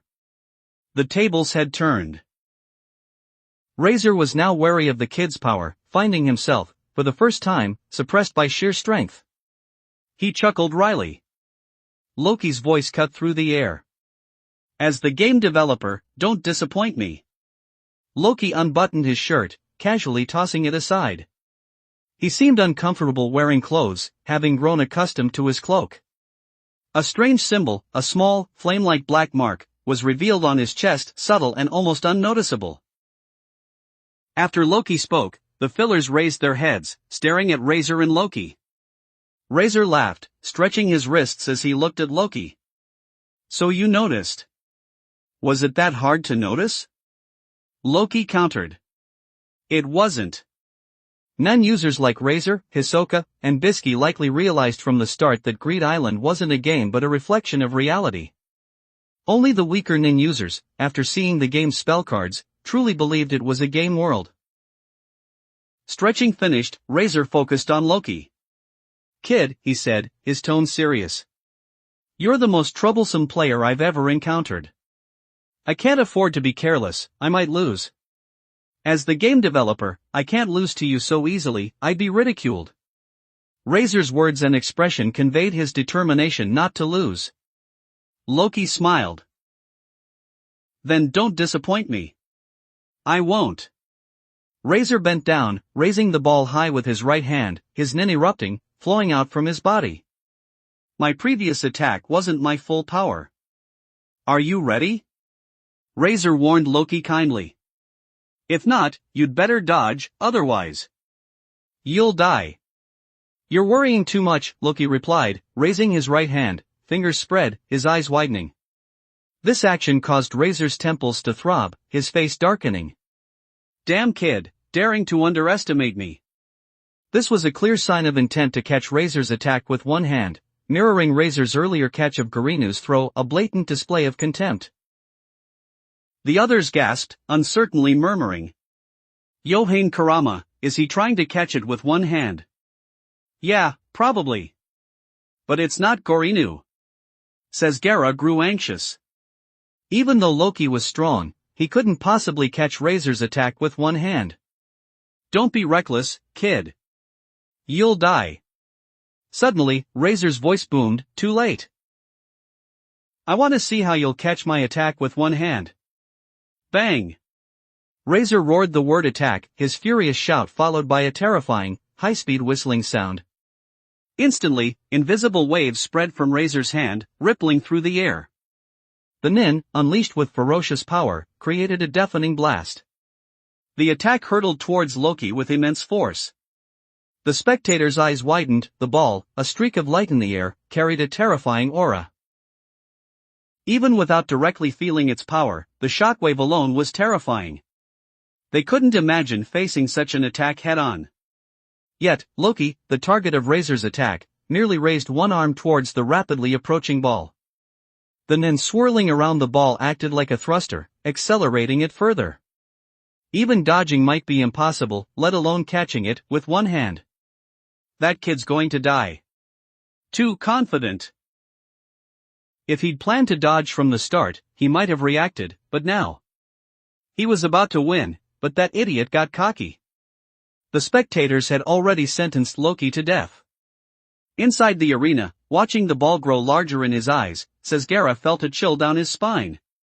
Even from a distance, he could sense the destructive power. If he's hit. He turned, expecting Loki to realize the futility of his actions and dodge, minimizing injury. But Loki remained motionless. Sesgara was puzzled. Why not dodge such a terrifying attack? Was he waiting to die? He wanted to pull Loki back, but it was too late. Diski, beside Sesgara, watched Loki intently. That attack's power, that kid, Yohane Karama, can't possibly survive unscathed. He'll be injured at the very least. Seeing Loki's immobility, her eyes flickered. Kids will be kids. Even if he tries to catch it, he'll be incapacitated afterward, idiot. At that moment, Hisoka spread his hands, his bungee gum appearing. Need my help? He suddenly asked Loki. In a flash, Loki grinned. No. A gleam flashed in his eyes. This attack is just getting me excited. The ball slammed into Loki's hand.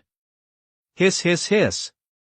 The sound of non-friction echoed, like two rapidly spinning iron balls grinding together, sparks flying. Astonishingly, Loki remained standing, not knocked back. Everyone looked at Loki's feet. Powerful Nin was supporting him. That might provide support, but his arm will be destroyed, Sesgara thought, looking up, envisioning Loki's arm being torn apart. But when he looked up, Loki's arm was unharmed. His Nin was equally powerful. Even more astonishingly, the piercing friction sound quickly ceased. What's going on? All eyes focused on Loki's hand. An unbelievable sight unfolded. Razor's Nin, upon contact with Loki, flowed towards him. Within a few breaths, the terrifying Nin swirling around the ball was completely absorbed by Loki. As Loki stood firmly, holding the ball, slowly lowering his arm, silence descended. No one made a sound. Everyone stared, dumbfounded, at Loki's slender frame, his delicate arm having withstood an attack more powerful than a cannonball, completely unscathed. Astonishing. Terrifyingly astonishing. Why? It seemed Loki had absorbed Razor's Nin. This question filled everyone's minds, including Razor, who stared at Loki, speechless. Just now. What, was that ability? My Nin, he absorbed it. Razor's mouth hung open, his eyes wide, fixed on Loki, as if frozen. After a long moment, someone broke the silence. He absorbed the Nin. Underscore underscore underscore underscore underscore underscore underscore underscore underscore underscore underscore underscore underscore underscore underscore underscore underscore underscore. For more advanced chapters visit patreon.com/bars45. For $10 all advanced chapters. Chapter 176, HHS, Chapter 176. 819 words. Absorbed, one of Tsezgara's companions whispered, the question echoing in the hushed gymnasium. Everyone slowly fell silent. He really? Absorbed, one of Tsezgara's companions whispered, the question echoing in the hushed gymnasium. Everyone slowly fell silent. He really did absorb it. Tsezgara thought, his face paling. That ability is monstrous. Every NIN user present could imagine the terrifying implications of such an ability. In a real fight, that one ability alone would be a crippling disadvantage for the opponent. The sight of Loki absorbing Razor's NIN left the gymnasium in stunned silence. Everyone swallowed hard. Razor stood motionless, staring at Loki, his small eyes wide open. Monster! The sight of Loki absorbing Razor's NIN brought a single word to Razor's mind. He thought of someone incredibly important to him, Killua Zoldyck. The same monstrosity, the same kind of freak, only separated by a vast age difference. Absorbing an enemy's NIN, how did he develop such a monstrous ability? Razor mused.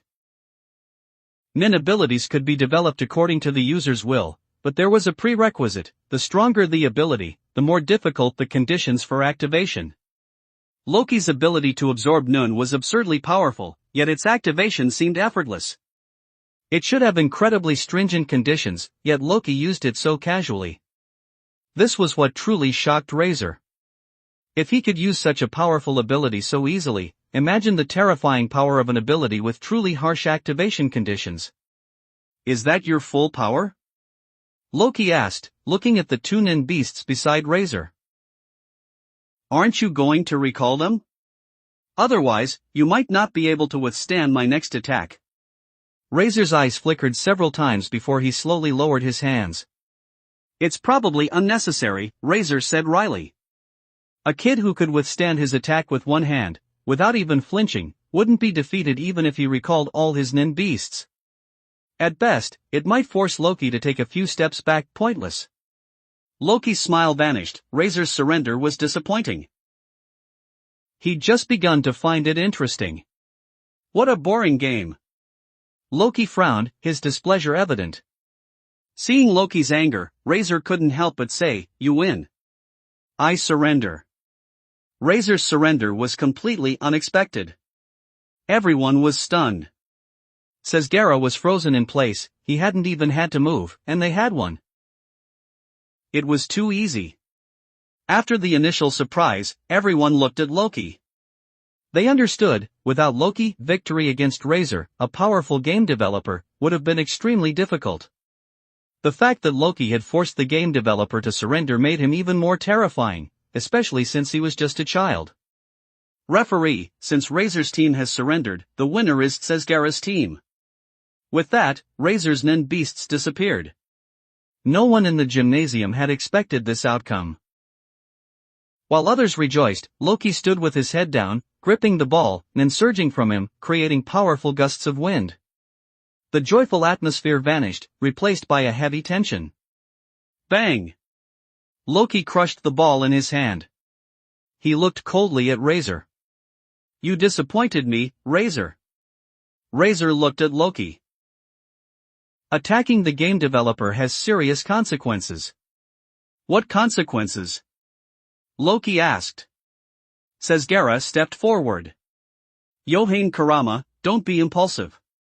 We won, that's enough. Loki glanced at Tsezgara and smiled. Fine. Recalling his NIN, Loki didn't turn away but looked at Razor. I have a question. I hope you'll answer it. What is it? How did you develop this game? This question from Loki made everyone crane their necks to look at Razor. No one wouldn't be curious about the development of a NIN user's game. Razor looked at Loki's expression. It wasn't a question but a demand. If he didn't answer, Loki would likely attack to vent his frustration. I can't satisfy this kid without answering, Razor thought. But revealing the game's development process made him hesitate. Loki took a step forward, approaching Razor, his icy gaze fixed on him. How did you develop it? Buzz. Suddenly, Razor felt a terrifying presence in his mind, a gigantic eye, looking down on him, radiating killing intent and rage. Cold sweat broke out on Razor's face. Even Razor felt a wave of fear. He looked up at Loki. "If you simply want to know how the game was developed, I can tell you." Loki nodded. "Good." After Loki left, Razor immediately contacted Dawn, another Greed Island developer. "Inform the association," Razor said urgently. "The person who's been causing chaos for the association is in Greed Island." Loki went outside. They had completed the one-game coastline event and could now proceed with the card acquisition mission, requiring their collective participation. Hisoka silently glanced at Loki, saying nothing. Obtaining the card went smoothly, after which everyone separated. Bisky tended to the unconscious Gon. When Gon awoke, Bisky stood beside him, hands on her hips, and knocked him on the head. "You're too slow." Underscore underscore underscore underscore underscore underscore underscore underscore underscore underscore underscore underscore underscore underscore underscore underscore underscore underscore. For more advanced chapters, visit patreon.com/bars45. For $10 all advanced chapters. Chapter 177, HHS, Chapter 177. 900 words. Why did you freeze when you saw that guy's Nen beast? Were you scared by a Nen beast? Gon, clutching his head in pain, finally remembered. Why did you freeze when you saw that guy's Nen beast? Were you scared by a Nen beast? Gon, clutching his head in pain, finally remembered what he'd seen the previous day. He lowered his hand and looked at Bisky. Bisky's expression softened as she noticed Gon's distress. "Gon, are you alright? Did you hit your head?" "Bisky," Gon began slowly, pausing for several seconds before continuing, "the reason I froze when I saw that Nen beast was..." That Nen beast was Loki's ability. Bisky's eyes widened in surprise. "Really?" Gon nodded hesitantly. "I'm sure. I've seen that ability before. It was Loki's ability, I'm certain. I wondered why Yohane Kurama seemed so familiar." "He's Loki." After Gon's confession, Bisky froze. She finally understood why Loki had suddenly attacked him, because she, too, was connected to Chairman Netero. Loki's inexplicable attack could only be explained by this. He'd intentionally knocked Gon unconscious to prevent him from revealing Loki's true identity. Bisky hadn't imagined that Loki, the person who had brought shame upon the Hunter Association, had been right in front of her without her noticing. Bisky bowed her head. "We must inform the Hunter Association immediately." Gon scratched his head. "Inform the association." "Gon, I don't know your relationship with that Loki. As professional hunters, we've discovered a major wanted criminal, we must report this to the Hunter Association." Hearing Bisky's words, Gon felt strangely relieved. Gon and Bisky's reports, identifying Loki as a high-priority S-class wanted criminal currently on Greed Island, arrived at the Hunter Association. This news was unexpected. Upon hearing this, Cheadle Yorkshire, one of the Zodiacs, stormed to Netero's ward, summoning Jing. He threw the reports from Razor and Bisky in Jing's face. "This is your doing. No wonder even with the Hunter Association's intelligence network, we couldn't find any useful information. That brat was hiding in your crappy game." Jing, suddenly summoned, was still a little confused. After hearing Cheadle Yorkshire's words, he picked up the report and read it. After a moment, he smiled. "So that brat was attracted to my game. I knew my game was awesome." Jing's nonchalant attitude infuriated Cheadle Yorkshire even more. "Idiot, am I talking about your game? Aren't I?" Seeing Jing's unrepentant attitude, Cheadle Yorkshire trembled with rage. "Aren't you the game developer? Can't you trap him?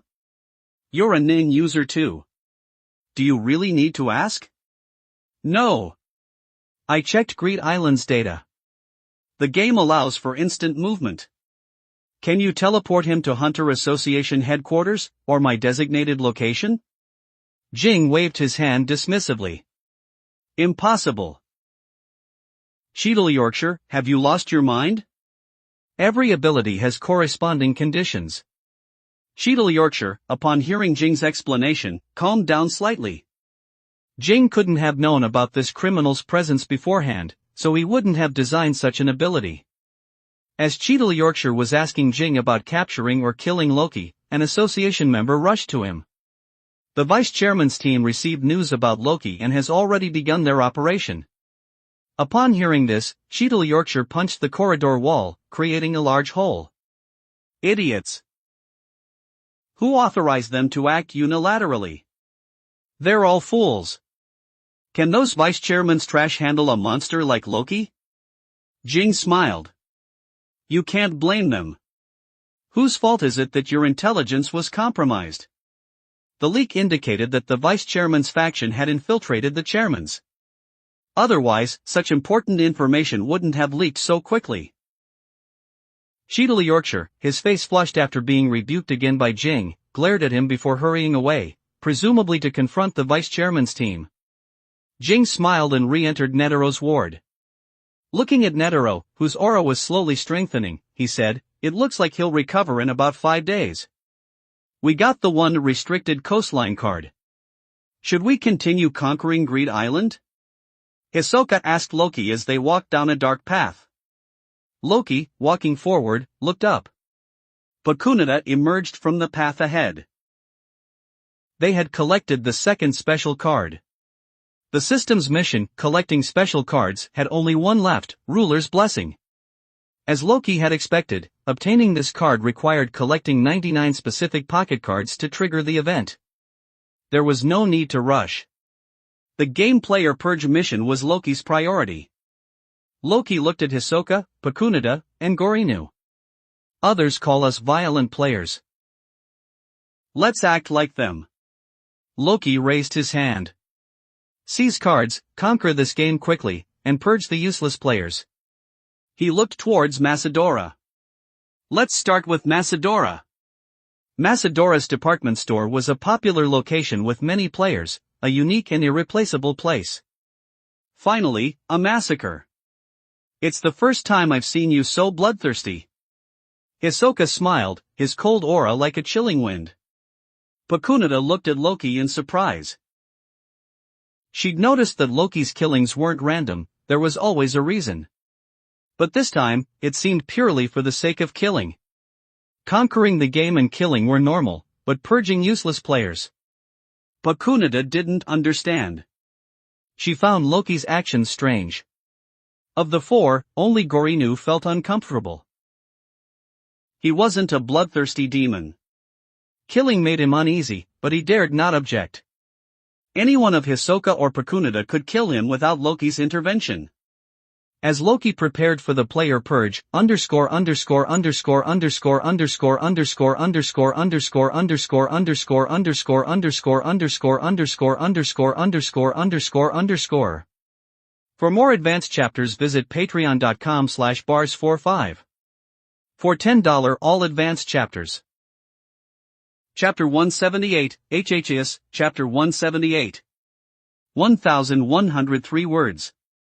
In another corner of Greed Island, Sesdera had successfully obtained the one restricted coastline card. However, the experience obtaining. In another corner of Greed Island, Sesdera had successfully obtained the one restricted coastline card. However, the experience obtaining it remained vivid in his memory. After witnessing Loki's overwhelming power, Sesdera had resumed his basic training, something he hadn't done in years. While Sesdera was diligently training, Bisky contacted him via the communication function of the collector's book. Bisky's name appeared on the screen. Hello? What is it, Bisky? Yohane Kurama is Loki. Bisky stated directly. Sesdera, wiping sweat from his brow, paused. The name Loki sounded vaguely familiar. He was about to ask who Loki was when a piece of information flashed in his mind, something he'd overheard upon returning to Greed Island after the York New City auction. Grabbing his collector's book, Sesdera exclaimed, "The Loki you're talking about is?"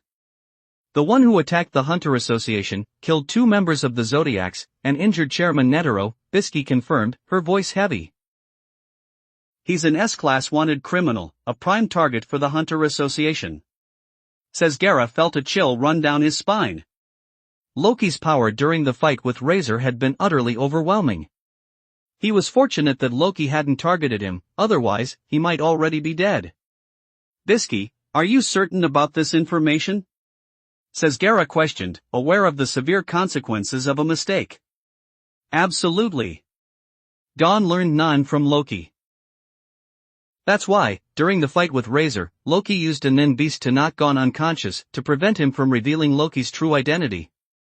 The fact that Gon had learned none from such a monster confirmed the information.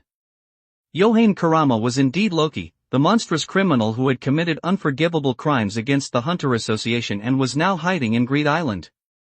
It was, however, a shrewd choice of hiding place. After his initial surprise, Sesgara said urgently, "Bisky, we must spread this news to other powerful hunters on Greed Island. Otherwise, if they encounter that kid, they'll be killed." While this would save many lives, it would also alert Loki. Bisky remained silent for a moment before replying, "I contacted you because the association wants us, the powerful hunters on Greed Island, to participate in Loki's apprehension. If we spread the news that Yohane Kurama is the S-class wanted criminal Loki, the association's plan will be compromised." The association is sending people to Greed Island to deal with Loki? Bisky, yes. Ordinary hunters are useless against Loki. Even just witnessing Loki's fight with Razor, Sesgara understood the terrifying extent of Loki's power. Furthermore, Loki had injured Chairman Netero and escaped. That alone was beyond the capabilities of ordinary hunters. Bisky understood Sesgara's concerns. Having fought Loki herself, she knew firsthand just how terrifyingly strong he was. The number of people in the world who could defeat Loki in a one-on-one fight could probably be counted on one hand. The association is sending Kite, Knuckle, Shoot, and 2 other strong hunters. A 5-person extermination squad. Sesgara was unfamiliar with these names. Are these people strong? Sesgara, you're a renowned Hunter Association member, and you don't even know them? Bisky chuckled. Sesgara didn't follow Hunter Association affairs closely and knew little about newer hunters. Please tell me more. Our opponent is a monster. I need to understand their capabilities to be at ease. Bisky began to introduce them. Kite is Jing's disciple, while Shoot McMahon and Knucklebine are disciples of Morel Macronese. They are incredibly strong, and, more importantly, these 3 work well together, making them a good match for Loki.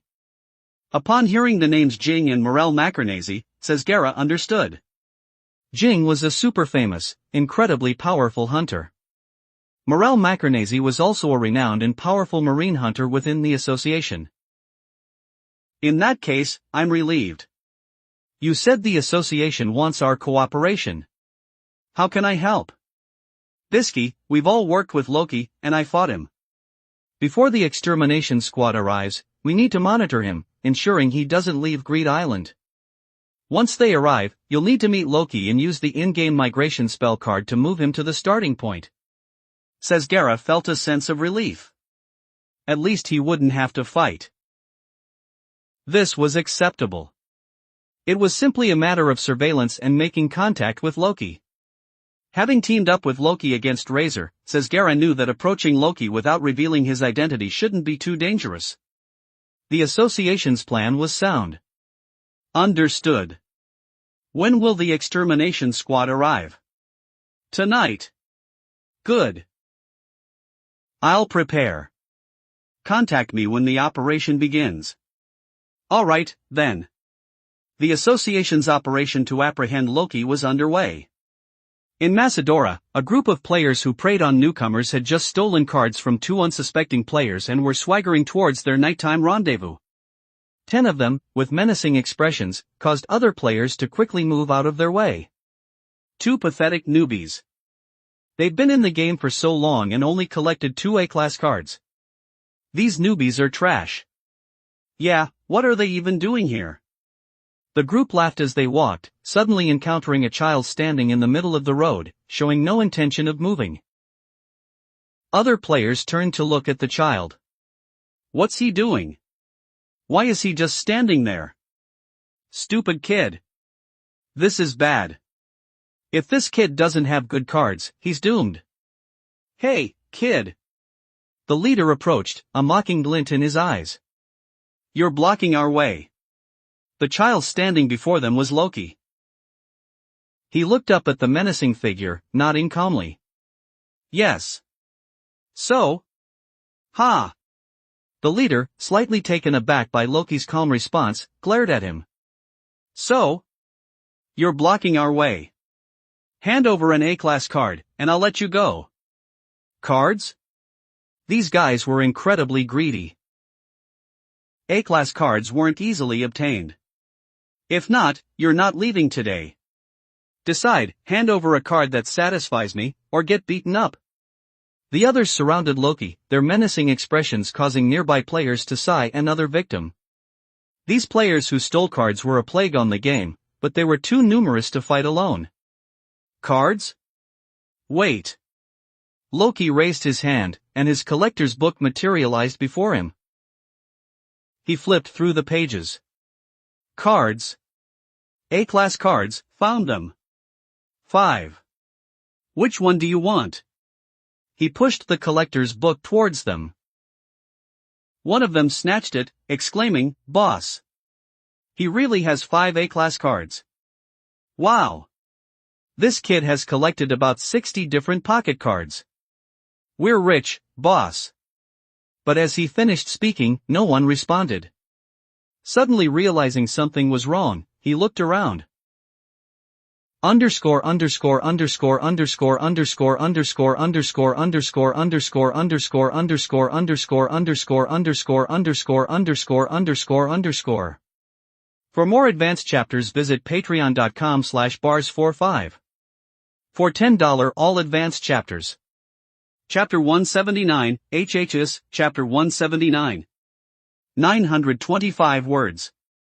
Everyone's eyes widened, fixated on Loki. 5 A-class cards, 6 types of designated pocket cards. Was this an ordinary play? Everyone's eyes widened, fixated on Loki. 5 A-class cards, 6 types of designated pocket cards.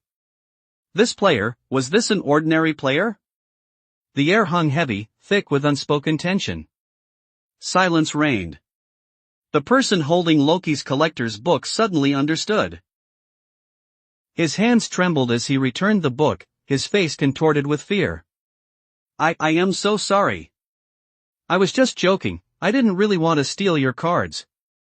Their leader bowed deeply, offering a sincere apology. The sheer number of cards the opponent possessed, and how he'd acquired them, indicated he was no ordinary player. They could handle average players, but confronting someone as powerful as Loki was suicidal. Loki looked up. Not taking my cards? Fine then. The collector's book vanished. Loki began to walk away. Seeing that Loki seemed to have let them go, the group breathed a collective sigh of relief. At that precise moment, Loki vanished. Click click click. A series of freezing sounds filled the air. Loki reappeared behind them, 10 ice statues forming one after another. A faint chill permeated the ground. Loki slowly lowered his right hand. These weaklings aren't strong, but they're still non-users, he muttered. A gigantic shadow projected from Loki's body. Its mouth opened, and a strange energy seemed to be drawn from the statues, swallowed by the massive shadow. Loki turned and left. Only after he'd gone did the ice statues shatter into fragments, scattering ice shards across the ground. This eerie scene left the onlookers speechless, their mouths agape, their eyes wide with disbelief. So many people frozen in an instant. And it was done by a child. That ability is beyond comprehension. How could he freeze people into ice so quickly? After leaving, Loki checked his power level. Increased, but the boost isn't much. Still, any increase was better than none. He looked up, already relishing the feeling, and began searching for his next target. While Loki was busy eliminating players, Hisoka, Pakunada, and Gorinu, who had separated from him, focused on collecting cards. After eliminating 2 teams, they found several more of the designated pocket cards they needed. Pakunada was organizing the cards. "Why is Loki still playing this game?" Pakunada asked casually. Hisoka considered this. Remember, the game's reward is 3 designated pocket cards usable in the real world. Usable in the real world? Is there a specific card Loki wants? Hisoka shrugged. Probably. No one can really guess Loki's thoughts. Pakunada agreed.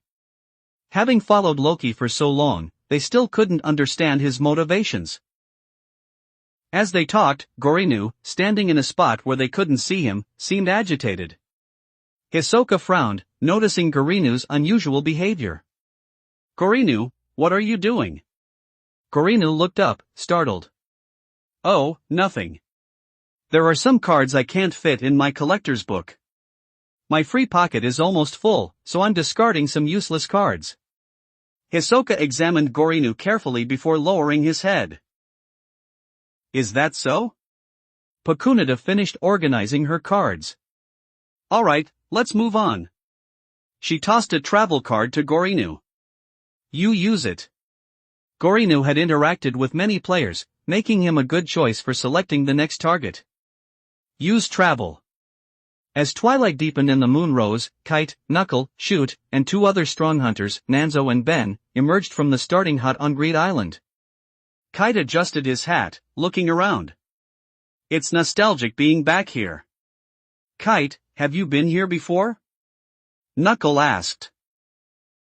"Idiot, he's Jing's disciple." "This is Jing's game, of course, he's been here," Shoot said bluntly. Knuckle blared at Shoot. "I didn't ask you." "It's common sense, Knuckle," Shoot retorted.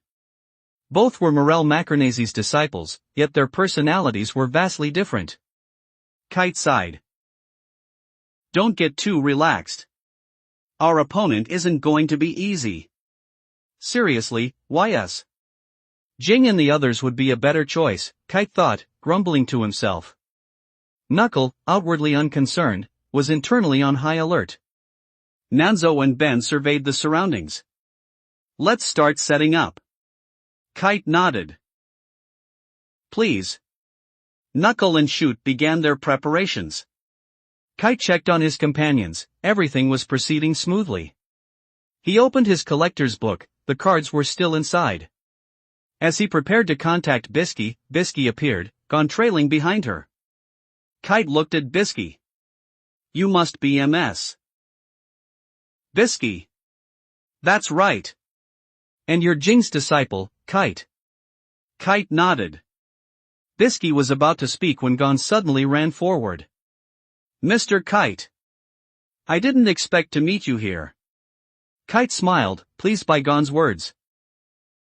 Jing's son is truly suited to be a hunter.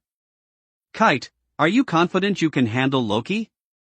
Bisky asked, approaching. Kite couldn't continue his conversation with Gon, he had a mission to attend to. He stood up and nodded seriously. "Rest assured, Ms. Bisky. We have a very high chance of capturing Loki." "Capture?" Bisky was surprised. That was a bold statement. Loki was a monster, the first person in decades to injure Chairman Netero. He'd almost killed Netero despite Netero's nearly unbeatable nin abilities. The fact that Kite dared to say they could capture Loki was astonishing. "You've learned about the kid's abilities, right? Intelligence gathering was crucial for battle." Kite and his team had prepared thoroughly. "Based on the intelligence we've gathered, he has multiple abilities that seem unrelated to each other. His main ability is transmutation, primarily using flames. He transforms none into flames, incredibly powerful flames."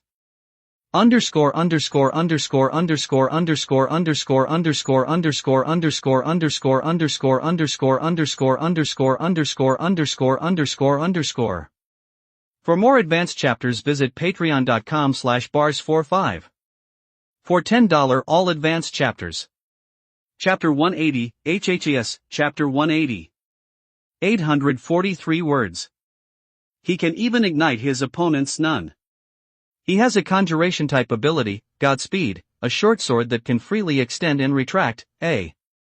He can even ignite his opponent's nun.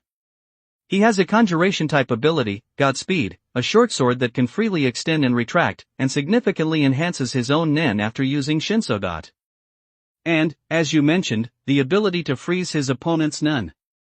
The ability to absorb his opponent's nun. Emission type abilities, Nen Beasts. And unbelievable martial arts skills. Each of these abilities would be considered incredibly powerful for an ordinary Nen user. Even Kite had been shocked when he first saw this information. Each ability, individually, was not something an ordinary Nen user could easily develop. Yet, Loki possessed them all, and they seemed unrelated. His talent was beyond description. So many abilities. Bisky hadn't realized the extent of Loki's abilities until Kite listed them all. This information made Loki's true danger even clearer. No wonder Chairman Netero valued such unparalleled talent. Perhaps only Jing could be compared to this monster, Bisky thought, glancing at Gon. Gon, are you sure you want to participate in this fight? Gon, standing behind Kite, stood up abruptly. Yes. Loki doesn't seem like a truly bad person. I think there must be a reason for his actions. Kite. We're ready, Shoot's voice suddenly cut through the air. Bisky, about to say something, closed her mouth, silently observing Gon. Kite nodded. Let's begin. The operation to apprehend Loki starts now. Bisky and Gon moved to a distance, the seven of them forming a triangular formation. Once everyone was ready, Bisky used her collector's book to contact Sesgara. Sesgara, we can begin. Sesgara, upon receiving Bisky's message, replied, understood. I'll act immediately. He took out the magnetic force spell card from his collector's book. Holding it up, he said, use magnetic force, Yohane Karama. Whoosh! A beam of Nen erupted from the card, striking Sesgara. The next second, he soared into the air, heading towards Macedora. Loki, Hisoka, Pakunada, and Gorinu were resting outside Macedora town, gathered around a bonfire. Loki sat on a distant rock, his left hand resting on his bent knee, gazing at the stars. Suddenly, a dark shadow flashed across the sky. Loki narrowed his eyes. A sharp whistling sound cut through the air. Sesgara descended from the sky, landing near the bonfire. Hisoka, Pakunada, and Gorinu turned to look at him. Hisoka spoke calmly, an unexpected guest. Sesgara looked up at the bonfire, the dancing flames quickening his heartbeat. The flames of the bonfire made him imagine the terrifying power of flames capable of destroying an entire building. Pakunada, holding her pistol, stood up. Sir, what brings you here? Before Sesgara could answer, Gorinu said, Miss Pakunada, he's the player who helped us conquer the one restricted coastline. While Gorinu's statement was true, something about it felt off.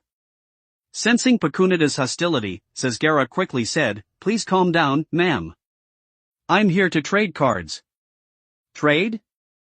Hisoka repeated, standing up, playing with his cards. You don't look like you're here to trade, mister. Sesgara. Sesgara's forehead beaded with sweat, he'd revealed too much. Upon learning that Yohane Karama was Loki, he'd lost his composure. Who wouldn't be afraid of such a monstrous child? Sitting on the rock, Loki watched Sesgara's nervous demeanor. If it were simply fear of his power displayed during the fight with Razor, he wouldn't be this terrified. Sesgara was visibly trembling. Pakunada. Hisoka. Loki called out calmly. Hisoka sprang into action, his arms outstretched, bungee gum wrapping around Sesgara. As Gorinu attempted to intervene, Pakunada's cold pistol barrel pressed against his temple. I advise you not to move. Pakunada cocked the hammer, her sharp gaze fixed on Gorinu. I'm not a fighter, but at this distance, your head will explode instantly. Want to gamble? Miss Pakunada, I'm on your side. Pakunada smiled. Your behavior today is strange. Have you been secretly contacting someone? She placed her hand on Gorinu's shoulder. Gorinu began to sweat profusely. He'd guessed that Pakunada possessed an ability to detect lies. His actions would be exposed. On the other side, Hisoka and Sesgara clashed. Sesgara wasn't weak, spurred by Loki's power, he'd been training. The time was short, but it had rekindled his skills. The moment Hisoka attacked, Sesgara used Ken, knowing he couldn't let Hisoka's nin touch him. He countered Hisoka's weak points with incredible speed. Their fists and feet collided, both staggered back. Hisoka spun, bowing slightly, smiling. Impressive reaction. A seasoned professional hunter. Unable to defeat his opponent with one blow, Hisoka produced a flurry of playing cards, like a magician. Wait. I really am here to trade, not fight. Sesgara pleaded. But with Loki silent, Hisoka continued his attack. Leaping like a crane, Hisoka raised his arms. Playing cards, like falling cherry blossoms, filled the air, obscuring Sesgara's vision. Using the nen pre-attached to the cards, Hisoka manipulated them to distract Sesgara, launching his nen attack in that split second. Underscore underscore underscore underscore underscore underscore underscore underscore underscore underscore underscore underscore underscore underscore underscore underscore underscore underscore. For more advanced chapters visit patreon.com/bars45. For $10 all advanced chapters. Chapter 181, HHS, Chapter 181. 887 words. He himself swiftly charged towards Sesgara. Having realized the shifting cards were a feint, Sesgara turned to defend against Hisoka's. He himself swiftly charged towards Sesgara. Having realized the shifting cards were a feint, Sesgara turned to defend against Hisoka's attack. Dodging Hisoka's successive blows, Sesgara quickly created distance, preparing to escape using his collector's book. The plan had failed, escape was his only option. He placed his pre-prepared travel card in an easily accessible position. As Sesgara reached for the card, he found his hand immobile, as if held by a powerful force. Ken. Using Ken, he discovered Hisoka's nin clinging to his arm. A chill ran down his spine. Damn it! With a sudden jerk, Hisoka retracted his nin, pulling Sesgara closer. Trying to escape? Even with the spell card, you won't get away, mister. Sesgara. Dragged across the ground, Sesgara was swiftly captured by Hisoka, whose nin bound his hands. Hisoka used bungee gum to restrain him completely, then kicked him towards Loki. Done. Hisoka clapped his hands. Loki, sitting on the rock, his left hand resting on his bent right knee, slowly turned his gaze downward, observing the terrified Sesgara. Loki spoke, Pakunada, Gorinu, is anything unusual? Hisoka's cards were already at Gorinu's neck, a slight movement, and blood would spill. Pakunada withdrew her arm, smiling at Loki. Explaining is too troublesome. See for yourself. She raised her gun. Bang! A nen projectile struck Loki squarely in the forehead. What is that woman doing? Sesgara and Gorinu stared dumbfounded at Pakunada. Before their astonishment subsided, Loki's voice echoed, I see. Through the memories Pakunada had implanted, Loki understood everything. Razor had suspected Loki, and after learning from Gon what Bisky had discovered, the association had tasked them with monitoring Loki, making Gorinu the ideal candidate. The bribe was simple, money and fame. This wasn't surprising, Gorinu was hired by Loki. Fear of Loki's power, combined with the lure of money, had initially prevented Gorinu from betraying Loki, but the offer of fame and fortune had shaken his already weak loyalty. Gorinu, I hired you, yet you disobeyed orders and went where you shouldn't have. I spared your life. Then you betrayed me. You shouldn't have done that. Loki shook his head slightly, his expression impassive as he looked at Gorinu, who was drenched in sweat, his eyes wide, staring at the slender figure on the rock. Suddenly, Loki raised his arm. A fiery red shadow appeared behind him. Sizzle! A red flash, a gigantic arm with strange, mysterious, and terrifying markings, materialized before them. Its long fingers gently grasped Gorinu. Hisoka was thrown back by a surge of nin, tumbling through the air before landing steadily on the ground. He looked up at the gigantic arm that had suddenly appeared behind Loki, its strange form unlike anything human. Gorinu screamed in terror as a starlight-infused flame erupted, different from Loki's flames. Though both were red, this flame seemed to shimmer with faint starlight. Gorinu was consumed by the light, his nin escaping his body. The shadow behind Loki opened its mouth, devouring the escaping nun. Within seconds, Gorinu vanished completely, leaving no trace. Hisoka and Pakunada felt a chill run down their spines. This terrifying flame, capable of reducing a person to nothingness, was far beyond ordinary fire. Sasgara, witnessing a living person vanish before his eyes, forgot all about resistance, staring blankly at the spot where Gorinu had been. The crimson arm slowly retracted, the shadow dissipated. Loki closed his eyes, nodding. Not bad. Far more powerful than those trash. He flicked his fingers. Pakunada, his memories. Beside the flickering bonfire, Sasgara's corpse lay near Loki. Loki moved away from the body. What now? We need to escape, Pakunada said. After accessing Sasgara's memories, the three knew that Loki's location had been compromised. The Hunter Association, having lifted its self-imposed restrictions, would attack Loki, and no one knew what they would do. While the use of nuclear weapons was unlikely, the mere possibility was terrifying. Even Hisoka felt a cold sweat forming on his brow. Facing the unleashed Hunter Association was no joke. The danger of their exposed location was clear. Loki knew this, but he couldn't leave yet. Because. Ding! Mission triggered. Defeat the extermination squad. Reward, 1 S-rank gacha pull. A single extermination squad, and the reward was an S-rank gacha pull. In the past, such a mission wouldn't have been a high priority. An S-rank reward was already a high-level reward. Loki stood up, turning to Hisoka and Pakunada. No. I want to face the Hunter Association's extermination squad.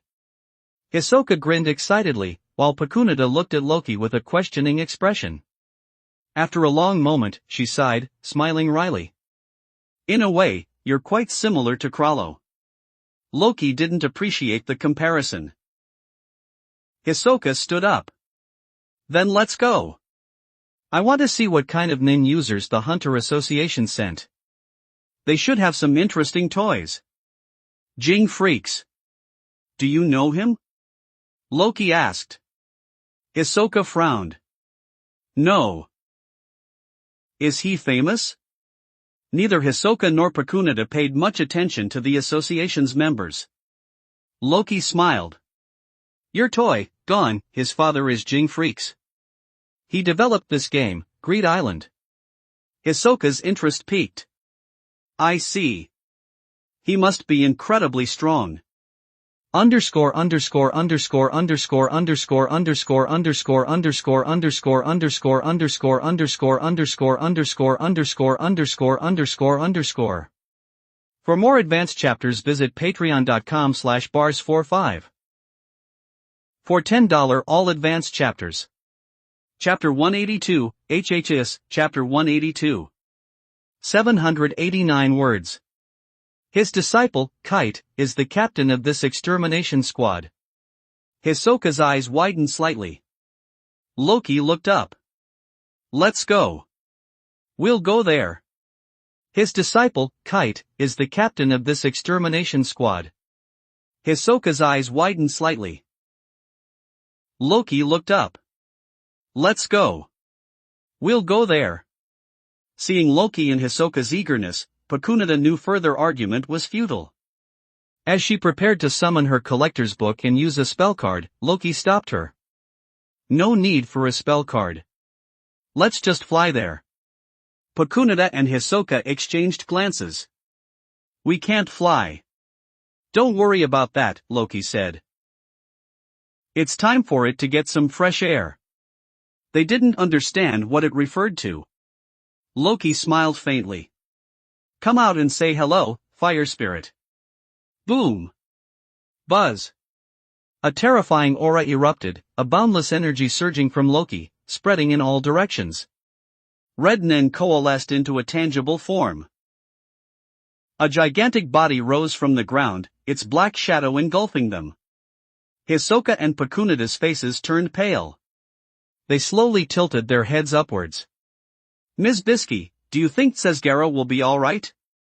Kite, preparing at Greed Island's starting point, voiced his concern. Even if there's danger, there's nothing we can do. We probably won't need the things we prepared. This was the only way to get him here. The plan might have unforeseen problems, but it's the most effective method available. While having Sesgara approach might seem sudden and suspicious, what other options were there? The Hunter Association's analysis concluded that a proactive approach wouldn't guarantee avoiding detection by Loki, rendering their prepared countermeasures useless. The only option was to lure Loki to their location. Sesgara was the only suitable candidate. As long as he didn't reveal too much, the probability of him approaching Loki and using the migration card was still relatively high. However, the association hadn't anticipated Sesgara's inability to remain calm. Loki's presence was too overwhelming. If he hadn't witnessed Loki's power against Razor, Sesgara wouldn't have been so nervous. But after seeing that fight, he couldn't possibly maintain composure. After Bisky finished speaking, Kite fell silent. He had to admit it was a necessary evil, yet something felt wrong. Sesgara was a capable hunter, but entrusting such a mission to him seemed risky. Kite was deeply worried. However, it was too late. Knuckle took off his shirt, standing behind Kite. Kite, don't worry too much. The stronger the enemy, the easier it is for them to underestimate their opponent. Shoot agreed. Strong individuals, overly confident in their abilities, often let their guard down, making them easier to approach. Comforted by the two, Kite remained restless. It wasn't fear or apprehension, he simply believed Sesgara's chances of success were too low. Suddenly, a deafening roar pierced the air. Everyone's expressions turned serious, their relaxed state vanished instantly. They were on high alert, scanning their surroundings. Gon suddenly looked up. Above. Hearing this, everyone looked to the sky. A red light was rapidly descending, growing larger in their eyes. The whistling sound of its speed intensified. Knuckle clenched his fist. Kite, is this the ability of the spell cards on this island? Kite, his gaze fixed on the descending red light, shook his head. No. This isn't the ability of this game's spell cards. Kite's urgent words heightened the tension. If not a spell card ability, what was this red light? Boom boom boom. The roar intensified, growing louder. The red light expanded. Boom boom. Flames. Writhing flames, buffeted by the wind. Everyone's expressions hardened as they watched the descending fire. What's happening? Why is there fire falling from the sky? Amidst Kite and Knuckles' anxious words, a gigantic fireball crashed before them. Boom! Sizzle! The exploding flames spread wildly. The green grass was engulfed in an instant. The flames, hurtling towards Kite and the others, were met by Kite's fist, shattering a large rock to create a shield. Everyone hid behind the rock, dodging the fiery blast. The heat wave intensified the surrounding temperature. Crack! Kite pushed against the rock, noticing a crack forming. His eyes narrowed. No good. The rock won't hold. Dodge! Boom! A tremendous explosion. The massive rock shattered into fragments, propelled outwards by the force of the flames, which swept across a wide expanse of grassland. The fiery assault subsided. Nearly 100 meters of grassland was engulfed in flames, the vibrant green grass consumed by fire, transforming the plain into a sea of fire. Thud thud thud. Several landing sounds echoed. Kite and the others had created a safe foothold amidst the inferno. Once they were steady, they looked up, towards the dancing flames, where a dark figure slowly approached, taking steady, measured steps. Underscore underscore underscore underscore underscore underscore underscore underscore underscore underscore underscore underscore underscore underscore underscore underscore underscore underscore. For more advanced chapters visit patreon.com/bars45. For $10 all advanced chapters. Chapter 183, HHS, Chapter 183. 1,299 words. With each step he took, the surrounding flames automatically dispersed. Bang! A powerful aura erupted forcefully and suddenly. The spreadin. With each step he took, the surrounding flames automatically dispersed. Bang! A powerful aura erupted forcefully and suddenly. The spreading gust of wind instantly extinguished the surrounding flames. His dark eyes slowly opened. Is this your welcome ceremony? Hearing Kite and the Mad Clown's conversation, Knuckle, who was about to attack, suddenly paused his movements. That idiot Kite, is he reliable? Should we attack, or not attack? What in the world is that idiot doing? If Knuckle hadn't heard Kite speaking and hadn't noticed that he hadn't yet drawn his weapon, he would have already charged. Shoot also furrowed his brow. Wrong weapon? This is even worse, the enemy is stronger than us, and he's even chosen the wrong weapon. Why didn't he select the most suitable weapon before the battle? Even Nanzo and Ben hadn't anticipated Kite's ability to be so peculiar, or that his weapon selection appeared to be beyond his control. In battles between top-tier nin users, the rhythm is easily disrupted. Even the smallest problem immediately commands everyone's attention. Kite felt even more helpless now. Because of his peculiar ability, Knuckle and Shoot, after taking their positions, did not immediately launch their attack. Their planned surprise assault seemed to have stalled before it even began. If I'd known, I wouldn't have trained such a troublesome ability, Kite grumbled silently, letting out a heavy sigh. Two beams of white light suddenly shot out from his body, landing on the ground. Like drops of water seeping into the earth, two distinct drip sounds followed. Zenki. Goki. Thump thump. The red Zenki and the blue Goki appeared simultaneously on either side of Loki. Upon the Nen beast's appearance, Kite's expression darkened considerably. Zenki and Goki were positioned directly opposite Shoot and Knuckle. According to the association's analysis, even against enhancement-type Nen users, these two Nen beasts wouldn't be easily defeated. To deal with these two Nen beasts, it seems we'll need some time. As Kite was thinking this, Zenki and Goki moved simultaneously. Their targets were Shoot and Knuckle. Zenki brandished its battle axe and swung fiercely at Shoot. Three fists and something resembling a birdcage flew out from Shoot's body. Boom! Despite Zenki's nearly 3-meter-tall stature, its movements were incredibly swift. With a single axe swing, Shoot only just managed to dodge, resorting to a clumsy roll. This situation caused Kite to be utterly exasperated. With Shoot's abilities, he shouldn't have had to dodge so clumsily. He should have reacted much sooner. Why does it seem like he couldn't dodge at all? Kite wondered, utterly perplexed. In actuality, when facing Zenki's attack, Shoot was still deep in thought. Zenki is an N beast, could it possess some special ability? He was analyzing various unnecessary details, which delayed his evasive action, causing him to nearly get hit. Shoot's performance was far below his usual standard. Kite then shifted his gaze to Knuckle. Bang! Goki and Knuckle's fists collided in a direct, head-on clash. Knuckle didn't dodge at all. A mere Nin beast, how could it possibly be my opponent? Bang! It's pretty strong. Even a Nan beast possesses this kind of power, but I won't lose. Bang! Knuckles' performance was up to par, in fact, he was fighting with great enthusiasm. However, Knuckles' head-on fighting style only further exasperated Kite. Goki, similar in height to Zenki, possessed a massive body and broad arms. It was clearly a defensive nin beast.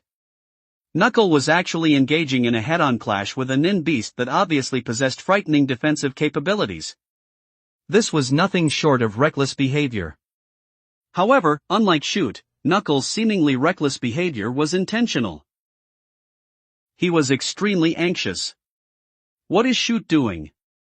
Why isn't he attacking yet? Hurry up and cooperate. Can a single nin beast really push you to this point? The shrewd Knuckle chose to engage Goki head-on, purely to lower Loki's guard. But Kite, unaware of Knuckles' strategy, genuinely believed him to be acting recklessly. Their performance frustrated not only Kite but also Loki, who began to laugh. Two nin beasts were holding off two of their enemies. Kite, gripping his large side, stared intently at Loki, his left hand adjusting his hat. These idiots are wasting their energy before even engaging the real enemy. The unexpected turn of events left Nanzo and Ben, who weren't directly involved in combat, completely at a loss. Their sweat-drenched faces spoke volumes. At this point, Kite stepped forward, approaching Loki. I never expected a team battle to turn into a one-on-one. What a complete failure of a battle plan. He spoke as if utterly helpless, but Kite's gaze was exceptionally sharp and intense, a far cry from the disappointment one would expect from a failed battle plan. Loki also began to walk towards Kite. You're Jing's disciple. Unexpectedly, Kite was surprised by Loki's question. You know me? Loki shook his head. I'm simply curious about Jing. One of the world's 5 strongest nin users. How could that not pique my curiosity? Kite lowered his head, gazing at the ground before him. You're only interested in him because of his strength, then? Unfortunately, combat isn't exactly Mr. Jing's strong suit, Kite said calmly. Upon hearing this, a flame suddenly erupted from Loki's hand, burning fiercely on his arm. Loki slightly opened his eyes. Whether he's skilled in combat or not is irrelevant. The important thing is, if I have the chance, I really want to fight Jing. So, Mr. Loki, you're telling me this to have me deliver a message? Correct. You got it. If you agree to deliver my message, I won't kill you. Not killing us? That's a rather tempting offer. Kite showed no anger at Loki's words. Instead, he carefully considered whether to accept Loki's proposal. After only 2 seconds of deliberation, Kite readily nodded. Very well. I accept your offer. Loki was slightly taken aback by this immediate agreement. However, upon further reflection, he realized that his proposal was entirely advantageous for Kite, with no apparent disadvantages. Kite's acceptance wasn't particularly surprising, it wasn't an unreasonable request.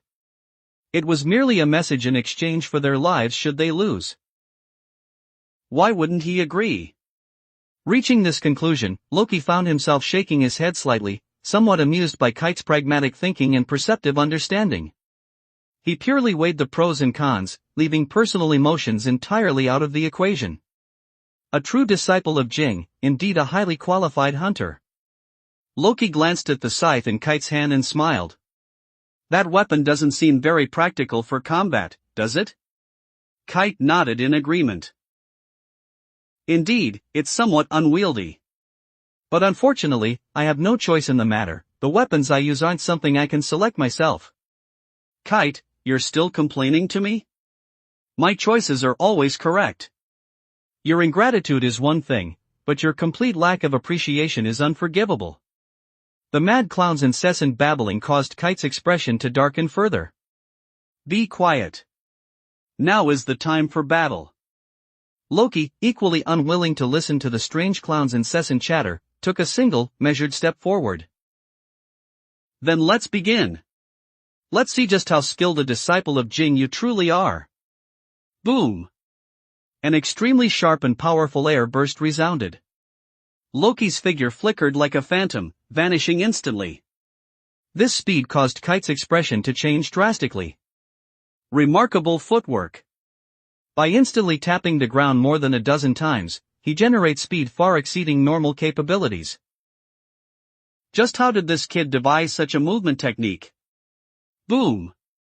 While Kite was still processing this thought, flames grazed his head. His body only lowered slightly to evade the attack. Underscore underscore underscore underscore underscore underscore underscore underscore underscore underscore underscore underscore underscore underscore underscore underscore underscore underscore. For more advanced chapters visit patreon.com/bars45. For $10 all advanced chapters. Chapter 184, HHS, Chapter 184. 1052 words. He narrowly dodged Loki's punch. Burning flames danced on Loki's arm. Loki, who had appeared suddenly, hadn't expected Kite to react. While he narrowly dodged Loki's punch. Burning flames danced on Loki's arm. Loki, who had appeared suddenly, hadn't expected Kite to react. While it wasn't a full power attack, the speed was still impressive. Kite calmly countered with an uppercut, shouting simultaneously, "Ben!" Ben, standing behind Kite, was still staring at Loki, seemingly stunned by the sudden attack. However, upon hearing Kite's voice, he spread his arms wide, his nen surging. The agitated nen was like boiling water. Joyful square, activate. Whoosh whoosh. Suddenly, colorful light spread outwards, and the mysterious runes etched into the ground flashed brightly, emitting a dazzling light. Loki stared at these mysterious runes beneath his feet, his body suddenly becoming immobile. Bang! Kite's punch landed squarely on Loki's jaw, sending him flying. Loki quickly landed after his airborne tumble, regaining his composure before looking up at Kite. Despite the solid blow, Loki hadn't sustained any injuries. Kite lowered his fist, staring at Loki. My full power punch couldn't even break through his nen defense. The difference in strength is far greater than I anticipated. He gripped his scythe tightly, maintaining his composure despite his surprise. However, Ben behind him couldn't believe it. The moment he activated his ability, Joyful Square, everyone within its range lost control of their bodies. This effect allowed Kite to land that initial blow. This was meant to be a coordinated attack with Knuckle, but now, if Knuckle attacked rashly, it would undoubtedly alert Loki. So, when Kite called his name, Ben understood that waiting for Knuckle was no longer an option. He had to act first. But he wasn't even affected. With this kind of disparity, can we really defeat this monstrous kid? Self-doubt began to creep into Ben's mind. Nanzo beside him was equally astonished. A specialist-type nin user, yet possessing nin comparable to an enhancement-type user.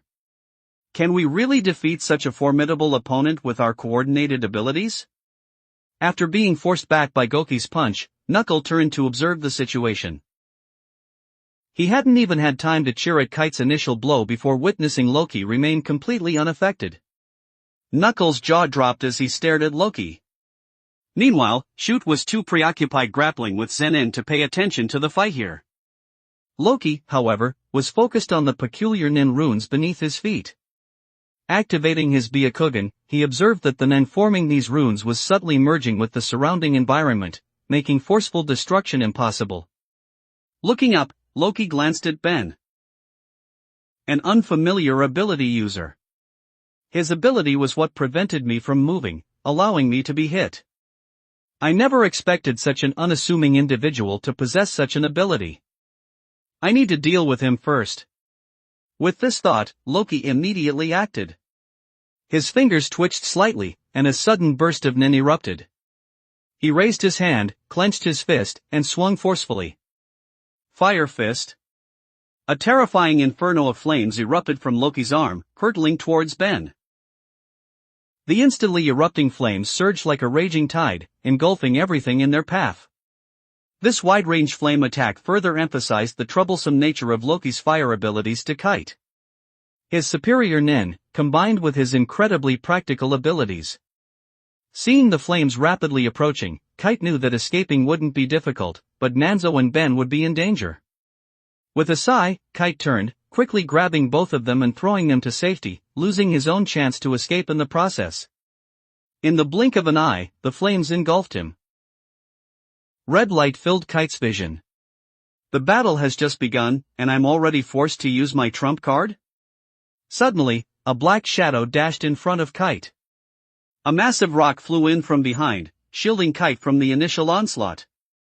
Seizing the opportunity, Kite jumped into the air, evading the attack. After the flames subsided, Kite slowly landed. He turned to say, The second syllable of thank you died in his throat. An incredibly muscular woman appeared behind him. Kite stared at her in surprise. Bisky's expression wasn't good either. Brat, what are you looking at? Focus on your enemy. Kite turned to face Loki, but couldn't resist saying, Ms. Bisky, your appearance is quite unexpected. Brat, if you say another word about my appearance, I'll flatten you first. Facing the muscular Bisky, Kite refrained from commenting further on her appearance. Bisky scoffed. Be careful. Don't let your guard down for a second when fighting this kid. Ms. Bisky has fought this person before, hasn't she? Bisky nodded. That's right. Although she had fought him, it was a complete defeat. It might not be the best time to ask this, but Ms. Bisky, you fought him and survived. Could you have actually stopped him? Stopped him? Bisky clenched her fists, a strained smile on her face. You're overestimating me. The reason I survived was probably simply because he wanted to see what Netero's other disciples were capable of. Kite frowned, showing he didn't understand. Bisky explained, he's also Netero's disciple, though Netero only trained him for a month. Hearing this, Kite finally understood. I thought the rumors were false, but this kid really is the chairman's disciple. Yes. The chairman himself created a terrifying monster. Swinging his scythe, Kite said, Ms. Bisky, be ready to jump in at any moment, don't delay. What are you going to do? Bisky watched Kite stride forward, his scythe held firmly, his nin surging. Kite, striding forward, said coldly, counterattack, of course. If we let him escape and continue growing stronger, it won't be long before the title of the world's strongest nin user changes hands. And if that title falls to such a reckless kid, the world will never know peace. Kite glanced at Knuckle and Shoot, still battling Loki's nin beasts. I hope you two can manage to dodge as well. Bang! Kite suddenly charged forward, swinging his massive scythe at Loki. Loki calmly raised his hand. The clang of metal on metal echoed as the long scythe grazed Loki's palm, sparks flying. Loki stood firm, gripping Kite's weapon. A terrifying gust of wind erupted from beneath their feet. Underscore underscore underscore underscore underscore underscore underscore underscore underscore underscore underscore underscore underscore underscore underscore underscore underscore underscore. For more advanced chapters visit patreon.com/bars45. For $10 all advanced chapters. Chapter 185, HHS, Chapter 185.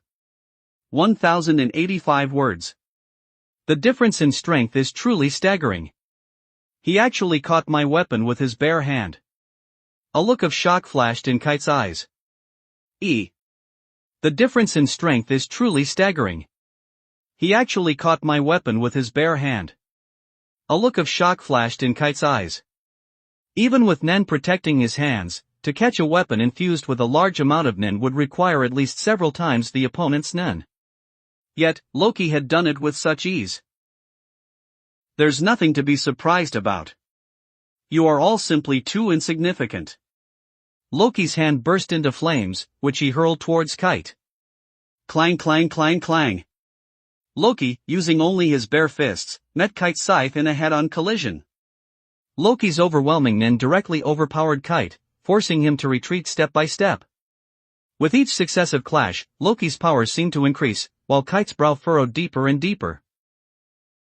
After Kite had retreated 7 or 8 steps and entered an area emitting a strange glow, his eyes narrowed. Now's the time. From behind, Ben unleashed his Nun. Joyful Square, Wooden Man's Paradise, activate. 1, 2, 3, Wooden Man. Whoever moves will face punishment. 1. 2.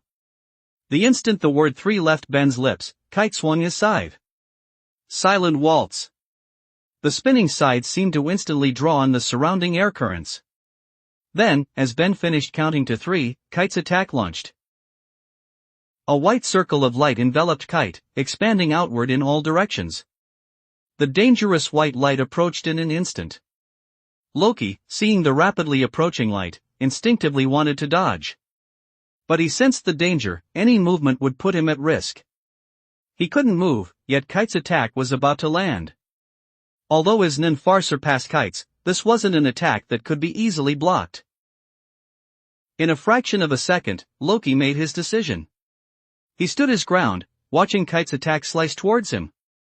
Just as Loki was about to be hit by Silent Waltz, which emitted a low, resonant hum, Bisky, Knuckle, Shoot, Nanzo, and Ben all leaped into the air, remaining perfectly still, their gazes fixed on Loki. A smile played on Knuckles' lips as he watched Loki. Dodge or not dodge? Ha ha ha. Arrogant brat, even if your abilities are strong, even if your power is terrifying, a Nen user's battle isn't just a simple clash of power.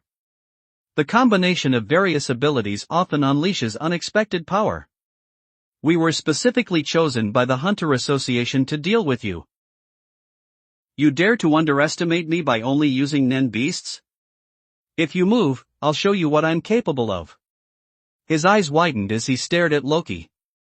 Opposite Knuckle, Shoot, also airborne, was intensely focused on Loki. He's not going to dodge? The attack is almost there. Can he block it? It's probably impossible. Below, Kite, gripping his scythe, showed no change in expression or demeanor. He simply stared blankly at Loki, a strange feeling washing over him. Even after unleashing Silent Waltz, he didn't believe he could actually injure Loki. It was a peculiar sensation.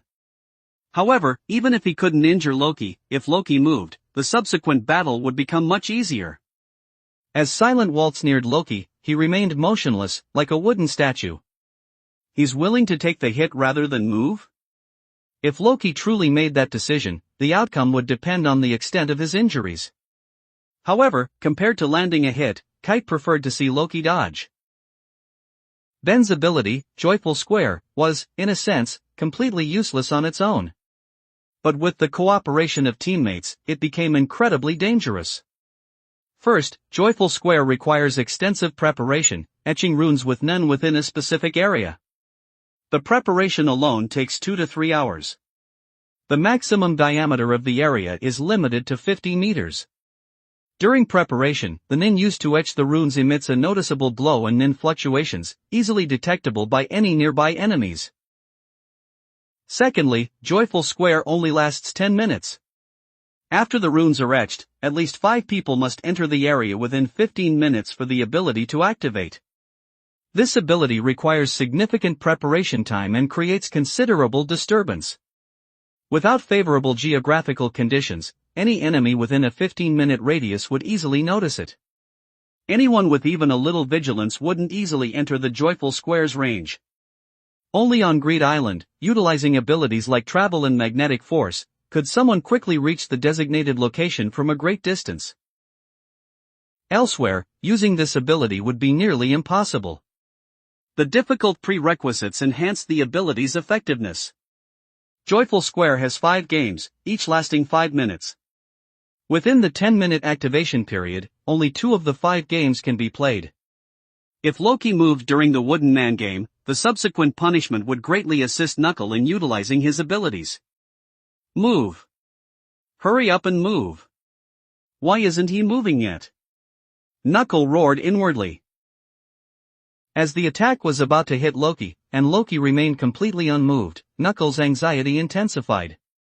Even if Loki didn't move, he wouldn't be completely unscathed by Kite's attack. However, any injury Loki sustained wouldn't be fatal. Compared to a wounded Loki, everyone preferred to see Loki receive the Wooden Man game penalty. The faintly humming blade, like ripples spreading across water, gradually sliced towards Loki's neck under everyone's tense gaze.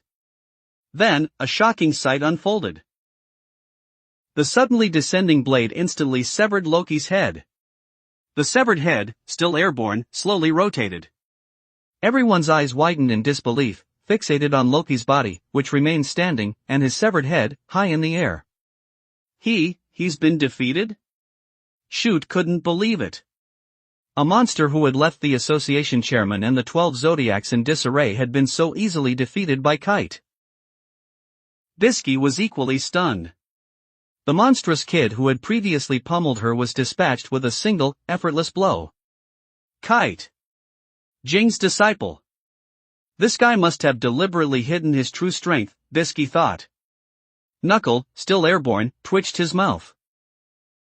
Kite, were you hiding your strength the entire time? You took him down so easily? Everyone slowly landed. Knuckle took 2 steps forward, his eyes practically bulging out as he stared at Loki's corpse. We went through all that trouble, and it's over so easily? Knuckle, scratching his head, completely bewildered, looked at Kite with a face full of confusion. Kite remained silent, his eyes fixed on Loki's body, which stubbornly refused to fall. After understanding the game rules, underscore underscore underscore underscore underscore underscore underscore underscore underscore underscore underscore underscore underscore underscore underscore underscore underscore underscore. For more advanced chapters visit patreon.com/bars45. For $10 all advanced chapters. Chapter 186, HHES, Chapter 186. 1001 words. Loki finally understood why the Hunter Association had sent this particular group to hunt him. It wasn't a random assortment of individuals. Loki finally understood why the Hunter Association had sent this particular group to hunt him. It wasn't a random assortment of individuals sent to die. The Wooden Man game, combined with Knuckles' ability, was a carefully crafted trap. If he hadn't possessed transmutation, and had fallen victim to their strategy, he could very well have been killed. Knuckles' ability, Hackaware, quantifies Nen. Through attacks, he loans Nen to his opponent. Interest is calculated every 10 seconds. Once the borrowed Nen exceeds the opponent's Nen limit, the opponent is forced into a state of paralysis. During the ability's activation, attacks from both sides cause no actual damage. If the enemy attacks Knuckle, the 9 used in the attack is counted as a repayment. It's a unique form of absolute defense combined with a delayed, one-hit kill. Joyful Square lasts 10 minutes, the Wooden Man game lasts 5. If Knuckle lands a single blow on Loki, borrowing the initial Nen, the interest rate is 10%. In 5 minutes, 30 interest calculations occur, 10 minutes allows for 60. If Loki is first penalized in the Wooden Man game, Knuckle has ample time to increase the principal and rapidly accrue interest, effectively bankrupting Loki. Loki is alone, while they have 6 people, plus gone. As long as Knuckle isn't penalized, it doesn't matter if the others are. In an instant, Loki grasped the cause and effect. He looked up at everyone. Undeniably, the coordinated abilities of Nin users are terrifyingly effective. Unfortunately for them, their luck seemed to be running out. Lady Luck seems to be on my side. A 1 in 7 chance, and it landed on Loki first. Even Ben would have been ready to spit blood at such luck. His ability actually gives each person a slightly lower chance than his own. Yet, the first person chosen was Loki. Loki's transmutation ability rendered the penalty virtually meaningless. Now, his ability has become a lifeline. During the Wooden Man game, Loki could freely move, using transmutation. He wasn't afraid of being hit. But could the others say the same? If they moved, they would not only face punishment but also wouldn't have the confidence to withstand Loki's attacks. Furthermore, another advantage is that Loki controlled when movement was forbidden. In other words, as long as Loki didn't announce the command, the turn would never shift to another person. This rule was likely part of their plan. With 7 people, even relying on chance, they shouldn't lose to him. But, as fate would have it, sometimes luck just works in the most unexpected ways. Loki had the upper hand, and yet Lady Luck was still on his side. Loki began to speak, 1, 2, 3, wooden. Boom! A burst of flames erupted from beneath Loki's feet. The sudden surge of Nen propelled Loki towards Kite, the closest person. Glancing at the long blade in Kite's hand, Loki raised his hand, and the Shinso appeared. Clang! Loki, wielding the short blade, clashed fiercely with Kite's long scythe. Sparks flew from the colliding blades. The immense force sent Kite flying backward. He'd only managed to hold his ground for less than a second before being repelled. Kite! Seeing Kite attacked, Bisky, fists clenched, charged forward. Before her fist connected, Loki swiftly grabbed her hand. 0-point breakthrough. Activate, he thought. An astonishing wave of cold emanated from Loki's hand. Crack crack. Bisky's nin instantly froze. A bone-chilling coldness spread through her body. She tried to escape, but Loki's foot connected with her face. Dawn. A violent burst of air. Bisky flew backward, even faster than Kite. Damn it! You deliberately only said half the command, preventing us from moving. Knuckle charged towards Loki. Loki hadn't finished his command, the man hadn't been spoken, so the wooden man game hadn't actually started. This is why Kite reacted slightly slower and was sent flying by Loki's blade. Bisky, reacting quickly, attacked Loki, only to have her fist instantly frozen. Knuckle, arriving next, swung his fist, aiming a powerful kick at Loki's back. But the instant his foot connected, Knuckles' eyes widened. That feeling, damn it! It's that ability again, turning his body into flames, damn it! Knuckle passed right through Loki's body. Loki, standing still, raised his shinso, aiming it at Knuckle, who was now facing away. He moved his lips slightly. Swish! The instantly extended shinso shot towards Knuckle. Knuckle, still airborne, had no way to brace himself and couldn't dodge. Damn it! Am I going to die here? In that instant, a flying fist struck him squarely on the bridge of his nose, sending him flying to the left. The shinso passed through Knuckles' side, narrowly missing its target. Loki, his dark eyes rotating, looked towards Shoot. In the way. 2 words, uttered faintly. Loki's figure vanished instantly. Reappearing in a flash, he swung shinso, aiming for Shoot's neck. The blade flashed, forming a crescent arc, leaving a trail of lingering afterimages. The flashing blade, like starlight in the night, shimmered faintly. Shoot felt as if he'd fallen into an ice cave, surrounded by ancient glacial ice, the chilling air instantly engulfing him. He tried to dodge, but it was impossible. The blade was too fast, faster than sound, appearing before him before he could even react. Slash! Shoot was sent flying backward. Boom! He slid several meters across the ground before finally coming to a stop. Silence. A heavy silence descended. Everyone's gaze dimmed, fixed on Shoot. Knuckle, rising from the ground with a large bruise on his nose, felt no pain. Having just escaped death, he stared in astonishment at Shoot lying on the ground, his throat working, but unable to utter a sound. Loki stood up straight, his zanpakuto dripping with blood. The blood dripped slowly from the blade. Underscore underscore underscore underscore underscore underscore underscore underscore underscore underscore underscore underscore underscore underscore underscore underscore underscore underscore. For more advanced chapters visit patreon.com/bars45. For $10 all advanced chapters. Chapter 187, HHES, Chapter 187. 964 words. Loki calmly glanced at Shoot, then turned his gaze to the others. In the distance, Gon stood rooted to the spot, staring blankly at Loki. Nah. Loki calmly glanced at Shoot, then turned his gaze to the others. In the distance, Gon stood rooted to the spot, staring blankly at Loki. Never before had Gon felt such a vast chasm between himself and Loki. Their first encounter, Loki was a remarkably talented individual. Gon, at the time, believed he wouldn't lose to any friend of the same age. Their second meeting, after their separation, Loki had already surpassed him by a significant margin. His terrifying talent was monstrously abnormal. Their third meeting, in York New City, Loki had grown even stronger. Gon had almost given up on the desire to ever catch up to him. And now, their fourth meeting. Loki, a classless fugitive, a man feared by the entire world. The Hunter Association was in utter chaos because of him. The 12 Zodiacs, the Hunter Association chairman even facing them, Loki had managed to escape unscathed. He had reached an almost unimaginable level of power. Even so, Gon hadn't felt this much distance between them.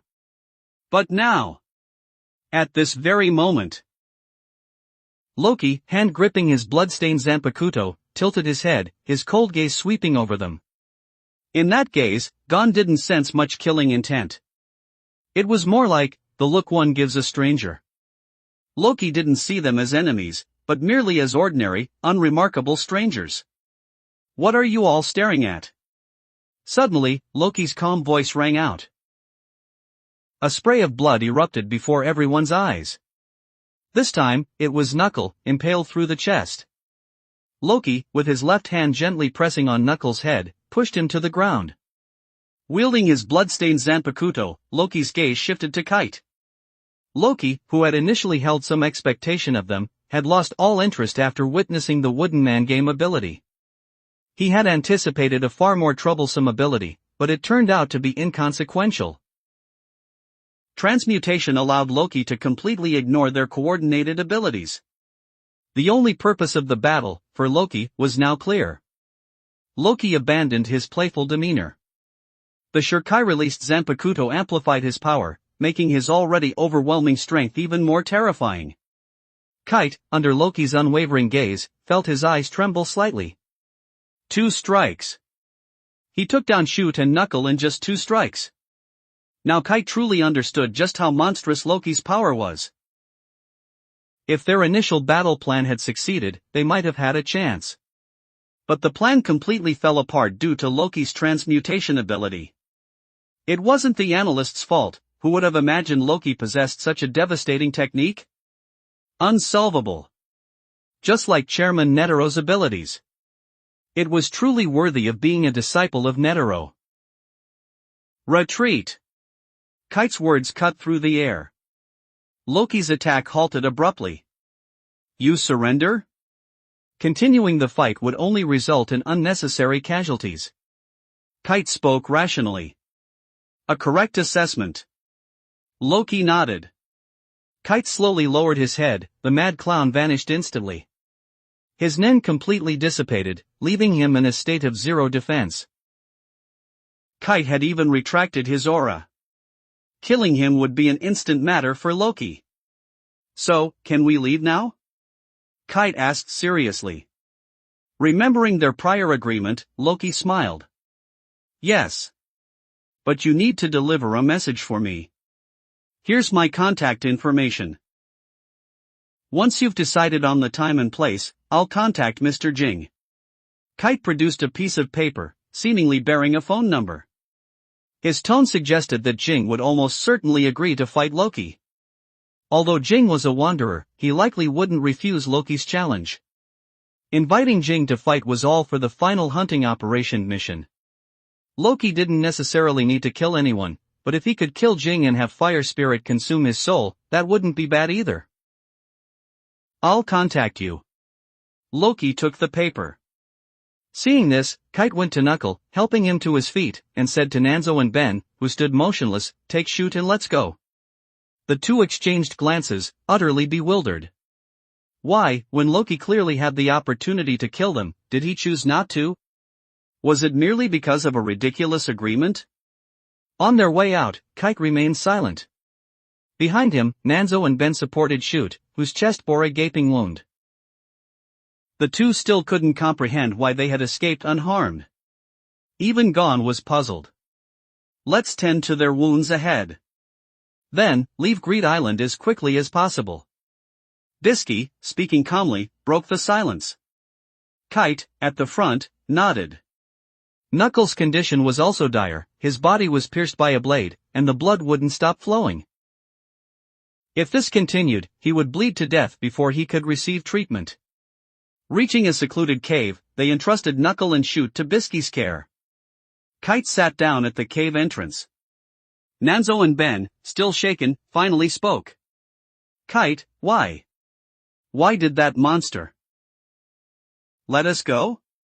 Kite, lost in thought, turned to them, a faint smile playing on his lips. Can't figure it out? It's quite simple, actually. His objective was simply to defeat us. A clearly defined goal. Whether he killed us or not was irrelevant, as long as that goal was achieved. You've all seen the reports on Loki. Leaning back against the rock, Kite adjusted his posture for comfort. Haven't you noticed that everything the kid does has a very clear purpose? Kite gazed into the distance, calmly recounting Loki's actions. In York New City, Loki's target was solely the Phantom Troop. To achieve his goal, he was employed by the Nostrade family and accepted a commission from the Ten Dons. Everything he did had a very clear purpose. The subsequent massacre, underscore underscore underscore underscore underscore underscore underscore underscore underscore underscore underscore underscore underscore underscore underscore underscore underscore underscore. For more advanced chapters visit patreon.com/bars45. For $10 all advanced chapters. Chapter 188, HHS, Chapter 188. 1101 words. Loki had a very clear objective, to eliminate the bothersome bounty hunters, or those who sought him out for fame. The Hunter Association RA. Loki had a very clear objective, to eliminate the bothersome bounty hunters, or those who sought him out for fame. The Hunter Association raid also had a clear purpose, to fight Chairman Netero. After achieving this goal, even though the attempt to steal something from within the association failed, he retreated cleanly and efficiently. Therefore, in Kite's analysis, Loki is a highly goal-oriented individual. Once his objective is achieved, he cares little for anything else. Loki never kills simply for the sake of killing. At least, in Kite's understanding, every action Loki takes serves a specific purpose. The outside world portrays Loki as a merciless demon who kills without hesitation. But these are merely inconveniences Loki encountered while pursuing his goals. He simply used the simplest, most direct methods to eliminate those inconveniences, creating a misleading impression. After hearing Kite's explanation, Nanzo and Ben were stunned. They hadn't expected Kite to view Loki in this light. This made it easier to understand why Loki, despite having the opportunity to kill them, hadn't done so. Loki had already achieved his goal of defeating their extermination team. Whether or not he killed them was inconsequential. Bisky, having also heard this explanation, experienced a sudden realization. This explained why, in their previous encounter, Loki, despite having the ability to kill her, had chosen to let her live. Loki's purpose at the time was simply to assess the capabilities of Netero's other disciples. Having obtained his answer, he left. Based on your analysis, he's an extreme individualist, acting solely on his own desires, highly goal-oriented, but simultaneously indifferent to anything he doesn't deem important, Bisky added, building upon Kite's assessment. Suddenly, Gon, sitting in a corner, his hands wrapped around his knees, murmured softly, "How sad." Nanzo and Ben turned sharply. Sad? Ben was taken aback. Are you talking about Loki? That monster of a kid? Sad? What are you joking about? Ben scoffed. Even Bisky, who was bandaging Knuckles' wounds, felt her hand tremble slightly at Gon's words. From another perspective, Loki's personality means he'll always be alone. That is truly sad, Kite thought, but remained silent.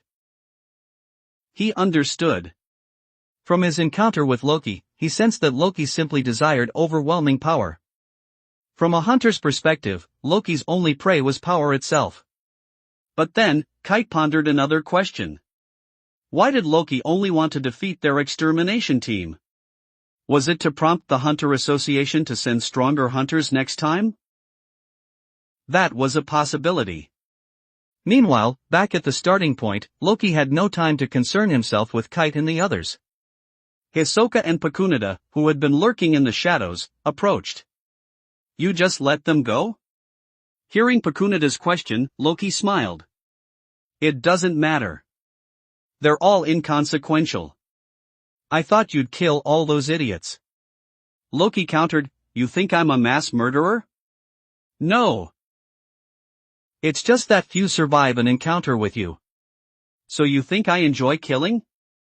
Hisoka looked at Loki seriously, a statement Loki couldn't refute. He couldn't exactly say it was a system-assigned mission. He shook his head helplessly. Loki turned to his mission panel. Extermination team defeated. Reward, grade draw X1. Drawing. Congratulations. You have obtained. Congratulations, host. You have obtained a character from the Naruto world Uchiha Madara's Sharingan. Extracting. Extraction complete. Host has obtained all abilities of the grade A character, Uchiha Madara's Sharingan. Seeing the word Uchiha, Loki's heart pounded. Unfortunately, this was only a grade A draw. If it had been a grade S or SS draw, it might have been a character Loki was familiar with. He'd never even heard of Uchiha Madara. Probably a minor character with little to no screen time. A strange sensation began to wash over Loki's eyes. Hisoka, standing before him, suddenly noticed a surge of intensely negative nen emanating from Loki. Dark red nen swirled around Loki. Such terrifying nen. Hisoka's eyes widened. The terror wasn't about the nen's strength, but the terrifying will contained within it. The emotions within the nen, killing intent, rage, hatred, a fusion of various negative emotions, were what truly frightened Hisoka. Suddenly, Loki opened his eyes. Crimson eyes with 3 black pinpricks swirling within. In that instant, Hisoka felt as if his body had frozen. Time slowed to a crawl. Dust motes in the air drifted slowly before him. The surroundings returned to normal. Hisoka checked his body. There was nothing unusual. Looking up again, Loki had resumed his usual calm expression, his eyes back to their normal black. Hisoka wondered if that moment had been a hallucination. Before he could ask, Loki turned and said calmly, "Let's continue clearing the game. You need to collect cards as quickly as possible." He looked up at the sky. The stars in the night sky were gradually fading, leaving only the solitary bright moon shining in the sky. Our time is running out. The Hunter Association's extermination team has been defeated. The next attack will be from even more formidable enemies. If that's the case, why are we still here? Why not hurry and leave? Pakunada asked. Loki understood her question. Their location had been exposed. Why not leave? Were they waiting for the Hunter Association to prepare another attack? Or were they truly inviting the Hunter Association to deliver a nuclear-level gift?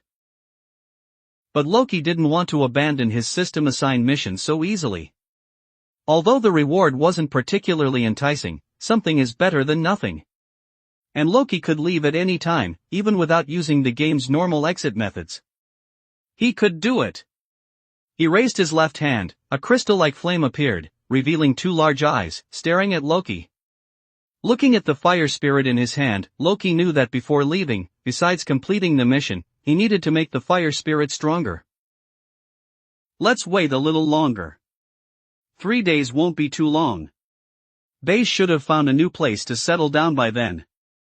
Before returning to Greed Island, Loki had told Baze about a specific location. Calculating the time, she should have arrived by now. The 3 figures gradually disappeared into the moonlight. The pale moonlight bathed the ground, as if covering it with a layer of snow.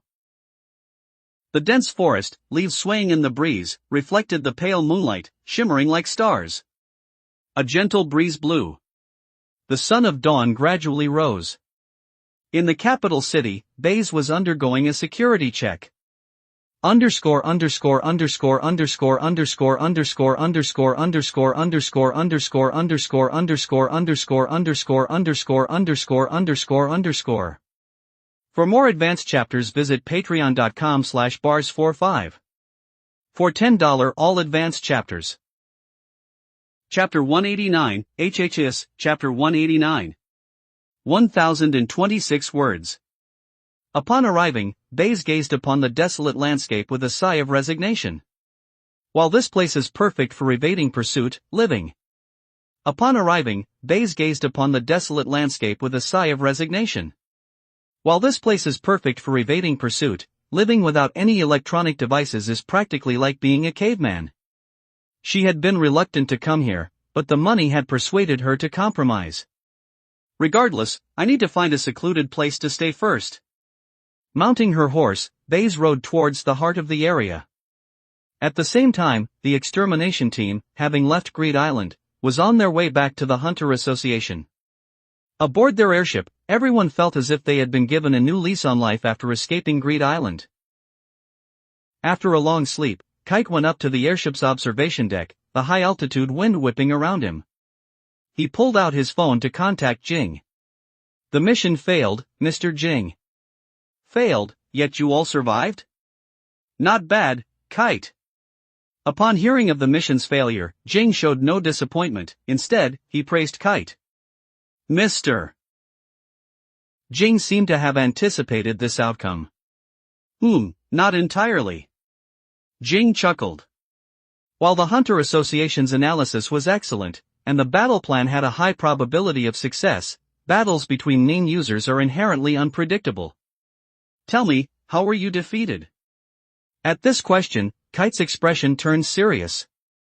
After a long pause, he slowly opened his mouth, his voice low and grave. "That person, Loki, he can turn his body into flames." "Isn't that something we already?" Mid-sentence, Jing stopped. "Wait, what did you just say?" "He can turn his body into flames, making him immune to all physical attacks." After Kite's confirmation, Jing, currently lounging on a hotel bed, sat bolt upright. "Immune to all physical attacks?" Jing's brow furrowed deeply, his eyes widened slowly. If anyone were present, they would have found his expression unbelievable. Jing, the usually unflappable Jing, was actually showing shock. The atmosphere in the meeting room was heavy with silence. Everyone remained tight-lipped. Transmutation. It's not an ability mastered overnight. At least, in the understanding of the 12 zodiacs, such an ability requires an immense amount of time to cultivate. Loki's talent, however, is beyond words. This practically godlike ability was mastered by Loki in a short period. Such a feat truly lives up to his moniker of monster. He likely mastered his flame body transformation long ago. During his previous attack on the Hunter Association and his fight with Netero, Loki hadn't used this ability. Had he not been using his full power back then? Ultimately, the meeting was adjourned. Regarding this newly discovered ability, transmutation, the 12 zodiacs couldn't devise any countermeasures. This is an enemy possessing a terrifying NAN capacity and strength that borders on despair. 9 users with mental attack abilities are exceptionally rare. While there are NAN users with manipulation-type abilities, their strength is nowhere near Loki's level. After everyone had left, Cheadle emerged from the meeting room, her head hung low. A bean man at the door handed her a slip of paper without waiting for a response, then went inside to clean the room. Cheadle opened the note and then went to the roof of the association building. Opening the door to the stairwell, she found Jing standing by the railing. "What is it?" Jing, hands in his pockets, glanced back at Cheadle. "It's certainly a troublesome ability. Immunity to all physical attacks. How is such an ability possible, especially for someone so young?" Cheadle's voice was laced with weariness. Jing smiled. "No need to be so pessimistic. You have a solution?"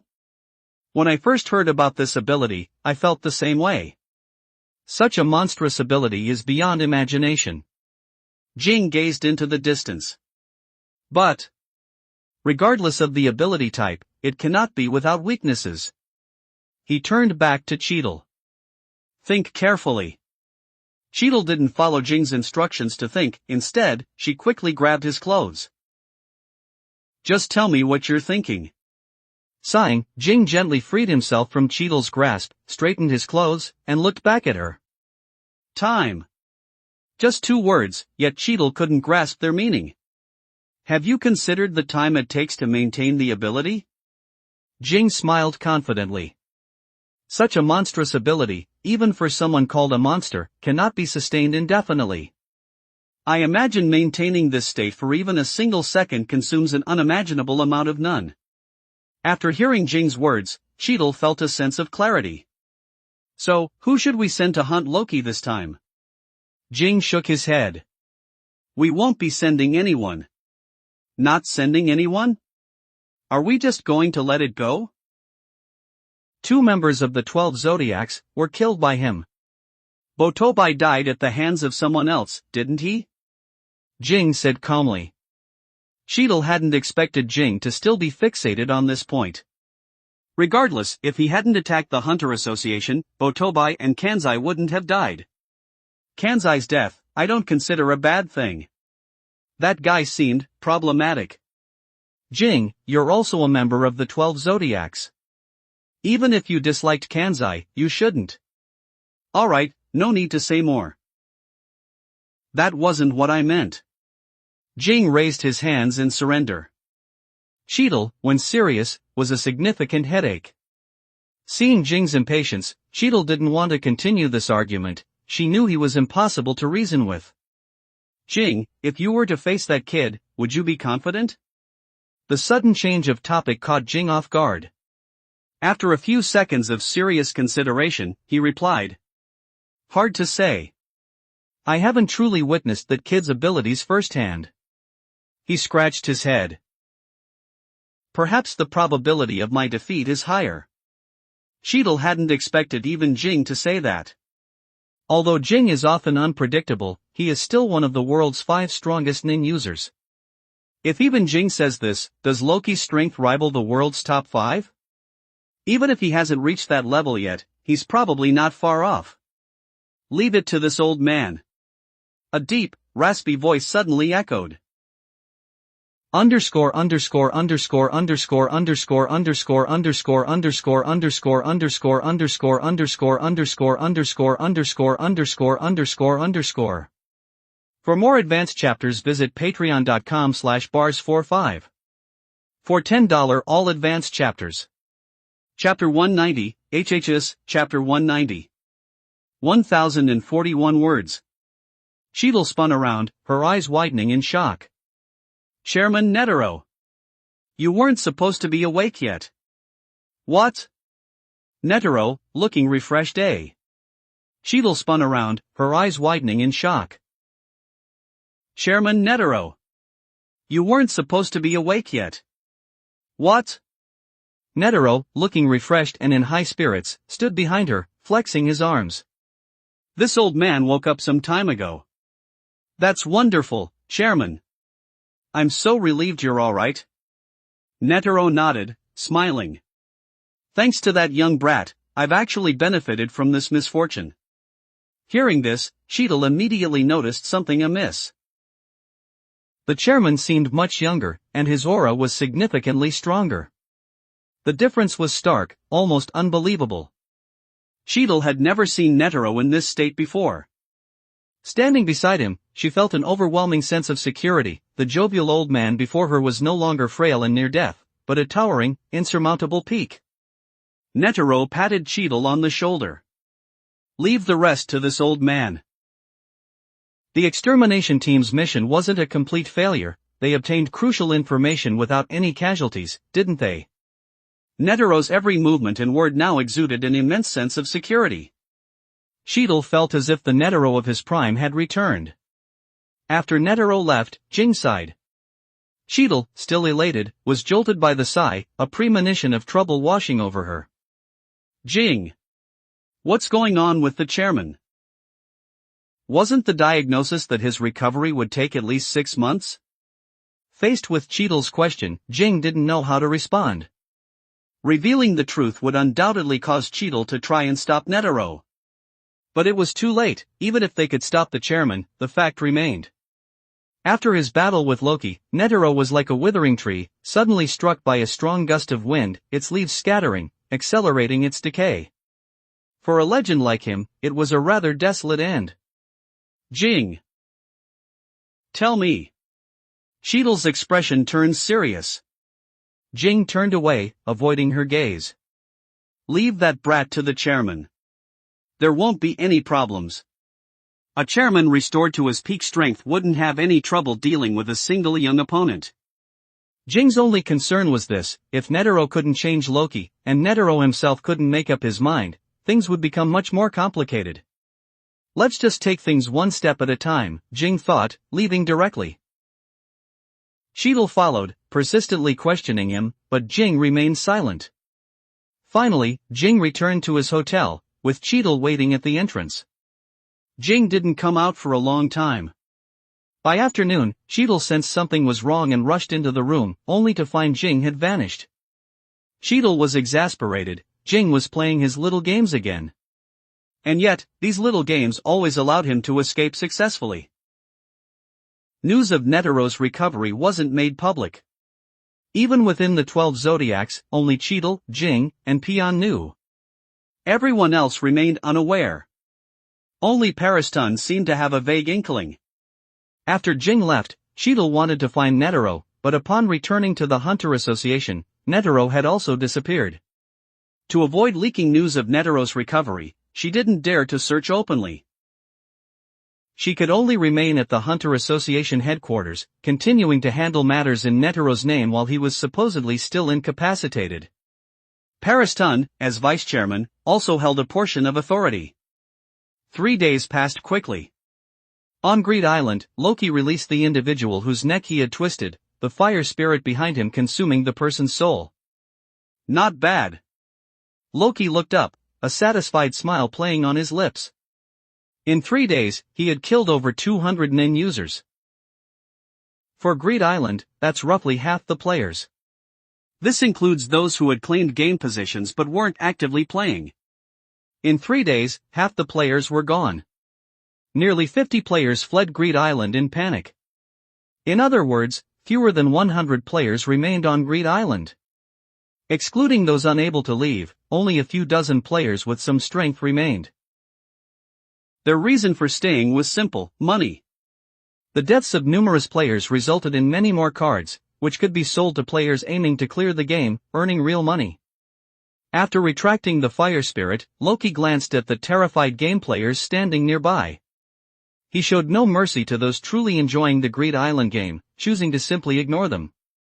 Using Moonwalk, Loki vanished instantly, appearing at the pre-arranged meeting point with Hisoka and Pakunada.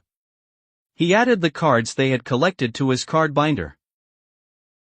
When the 99th card was placed in Loki's designated pocket, a voice echoed across the entire island. Due to a player collecting 99 cards in the designated pocket, the acquisition event for card number 000 has been triggered. A test will now be administered to all players, 99 questions related to certain cards, 1 point per correct answer. The player with the highest score will obtain card number 000, the ruler's blessing. The test begins. Please answer the questions in your card binder. The acquisition conditions were the same as in the original game. Loki had no idea what the questions were, as he hadn't obtained the cards through normal means. However, he believed no one would dare to answer the questions seriously, unless they didn't mind facing his wrath. He answered casually. Once the 99 questions were completed, the island-wide announcement echoed again. Congratulations to player Yohane Kurama for obtaining first place in this test, with a score of 13 points. Card number 000, the ruler's blessing, has been awarded. Loki wasn't particularly surprised by the score, but Hisoka and Pakunada exchanged strange looks. Soon, a bird appeared from nowhere, carrying a letter to Loki. This letter was the ruler's blessing, the final card for the special card collection mission. Loki's mission was marked as complete. But Loki didn't immediately check his system. Instead, he prepared to head to the game's clearing point, Greed Island Port, to see the 2 other game creators. Having obtained the final card, Loki turned to Hisoka and Pakunada. The reward for clearing the game is the ability to bring 3 cards back to the real world. Which cards do you want? Loki's sudden question hung in the air. Underscore underscore underscore underscore underscore underscore underscore underscore underscore underscore underscore underscore underscore underscore underscore underscore underscore underscore. For more advanced chapters, visit patreon.com/bars45. For $10 all advanced chapters. Chapter 191, HHS, Chapter 191. 1025 words. Hisoka and Pakunada were taken aback. They hadn't expected Loki to share the rewards with them. Their surprise was evident. Pakunada glanced. Hisoka and Pakunada were taken aback. They hadn't expected Loki to share the rewards with them. Their surprise was evident. Pakunada glanced at Loki. Card 03, postcard to the deceased. Difficult to obtain. She then turned and sat down in the shade of a nearby tree. Loki had seen this card before. It supposedly allows the user to write a letter to a deceased person on a postcard. The response appears on the return postcard the following day. A set of 1,000 postcards. Hearing the card's name, Loki understood Pakunada's intentions. If the effect was genuine, she undoubtedly wanted to communicate with deceased members of the Phantom Troupe. He smiled, then looked at Hisoka. Hisoka considered for a few seconds, then a cold smile spread across his face. If I were to choose, I'd take card 075, Alexander's Gem of Fortune. Difficult to obtain. Loki remembered this card even more clearly. The effect of Alexander's Gem of Fortune is that the possessor experiences a unique and invaluable event, but whether it's fortunate or unfortunate is left to chance. A truly unique card. It guarantees an experience unlike any other, but whether it's fortunate or unfortunate is entirely unpredictable. For Hisoka, who thrived on thrills, it was a perfect choice. Loki used a teleportation card to travel to Limero.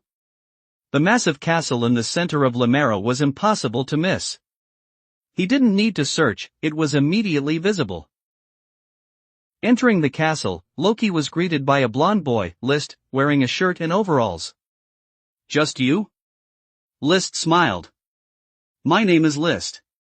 I'm one of the game's creators, here to explain the completion rewards. I can clear the game? All Greed Island players are treated equally. As long as you clear the game, you will receive the reward, regardless of who you are. List smiled. Please, come this way. As List led the way, Loki observed him. Based on my own strength, I'd rate him around 40 points. Loki assessed List's strength using himself as a benchmark. List led Loki to another room. The moment the door opened, a foul odor wafted out, reminiscent of a garbage dump, causing Loki to wrinkle his nose. Dwan, who was playing a game in the original story, stood rigidly before Loki, his expression cold and unreadable. After staring at Loki for a few seconds, he closed his eyes and smiled. Remarkable. At such a young age, you're already completely unfathomable. These young brats are getting more and more terrifying. 60 points, Loki mentally assessed Dwan, rating is slightly higher than List. However, this was just Loki's impression. Many factors influence the outcome of a real fight, not just raw power. Still, Loki was somewhat disappointed. The game creators were only this strong. Loki extended his hand. The card. Dwan frowned, pulling the ruler's blessing from his pocket and tossing it to Loki. Here. Loki took the card and left. After Loki's departure, Dwan and List finally breathed a sigh of relief. Mr. Dwan, List said, did you feel it? Dwan nodded gravely. Yes. I felt it. That gaze? It felt like he saw right through me. Dwan was still shaken. To be completely seen through upon first meeting was an unprecedented level of pressure, even compared to Jing. But Mr. Dwan, didn't you notice that he wasn't as terrifying as the reports suggested? List looked at Dwan. Dwan paused, considering this. While Loki hadn't exuded any aura, he still gave off a sense of immense power. But beyond that, he didn't possess the demonic aura described in the reports. He didn't reach that level of terrifying presence. Shaking his head, Dwan turned and sat down, turning on his game. Let's not dwell on it. In any case, that monster is finally leaving Greed Island. Otherwise, we wouldn't be able to relax. Looking at the illuminated screen, Dwan smiled. Someone else will deal with the trouble. Meanwhile, Loki, holding the final card, began receiving his completion rewards. Elena, who was responsible for sending players off the island and awarding completion rewards, asked Loki. Which 3 cards would you like to take with you from Greed Island? Risk dice, postcard to the deceased, and Alexander's gem of fortune. Loki's response caused Elena to pause, clearly puzzled by his choices. These cards weren't among Greed Island's most valuable. After a moment's hesitation, Elena nodded. Very well. Now, please choose your departure point. Loki casually named a location, and Elena sent him off Greed Island. Hisoka and Pacunida had already left Greed Island and were waiting for him. At a certain port, Loki descended from the sky. Hisoka and Pacunida, standing on the shore, turned to look at him as they heard the sound. Pacunida looked unusually urgent. Loki smiled. What appeared wasn't a card binder, but something like a box. Loki tossed one card to Pacunida, then turned to Hisoka, handing him Alexander's gem of fortune. Finally, Loki looked at the remaining card. Hisoka put away the gem and stepped forward. What did you choose? Loki didn't hide his choice. Risk dice. Hisoka looked at Loki quizzically. The choice of risk dice was unexpected. He'd anticipated Loki choosing something more valuable, like the Archangel's Breath, or a card with some unique effect. But risk dice, while unexpected, wasn't entirely surprising. Even you encounter situations you're not confident about? Hisoka asked with a grin. Of course. I'm not a god. Putting the risk dice in his pocket, Loki looked up. Let's go. Is the airship booked? Pacunida shook her head. If we travel so openly, we'll likely be discovered quickly. He agreed. The Hunter Association's intelligence network couldn't be underestimated. Let's go then. We'll go ourselves. The 3 left the port and headed to a secluded location. After Loki and the others left Greed Island, Jing received the news. However, he didn't pay much attention to Elena contacting him to reveal Loki's whereabouts. With Loki's strength, underscore underscore underscore underscore underscore underscore underscore underscore underscore underscore underscore underscore underscore underscore underscore underscore underscore underscore. For more advanced chapters visit patreon.com/bars45. For $10 all advanced chapters. Chapter 192, HHS, Chapter 192. 1040 words. Their movements were impossible to track. Even without using any form of transportation, their speed wouldn't be slow, and they wouldn't leah. Their movements were impossible to track. Even without using any form of transportation, their speed wouldn't be slow, and they wouldn't leave a trace. Finding Loki and the others wouldn't be as simple as tracking or gathering intelligence. As Jing had predicted, Loki and the others moved in a way that made it impossible to detect their whereabouts. High in the sky, several thousand meters above the ground, the enormous fire spirit soared forward. Loki, perched atop the fire spirit, examined the risk dice in his hand. Hisoka and Pacunida sat on the fire spirit's broad back, silently observing the landscape rushing beneath them. The fire spirit was far faster than any airship. Their next destination was the Chimera ant colony. Although the system hadn't issued any new missions yet, Loki was already prepared. Whether or not the system would issue a mission, Loki knew he had to deal with the Chimera ants. For one reason, killing these ants and having the fire spirit consume their souls would greatly enhance its power. Loki couldn't possibly pass up such an opportunity. These ants were generally much stronger than human nin users, making them ideal nourishment for the fire spirit. After clearing Greed Island, the system began processing the mission rewards. The game completion reward was a draw. The grade A draw yielded an item, a black handgun. Although incredibly powerful, its power couldn't surpass Loki's none. He placed it in the system's storage and ignored it. The special card collection reward was a grade S draw. Turning to the reward draw, Loki looked at the risk dice in his hand and tossed it. Using Nen to shield himself from the wind, the risk dice rolled across the fire spirit's head before finally landing on the great fortune side.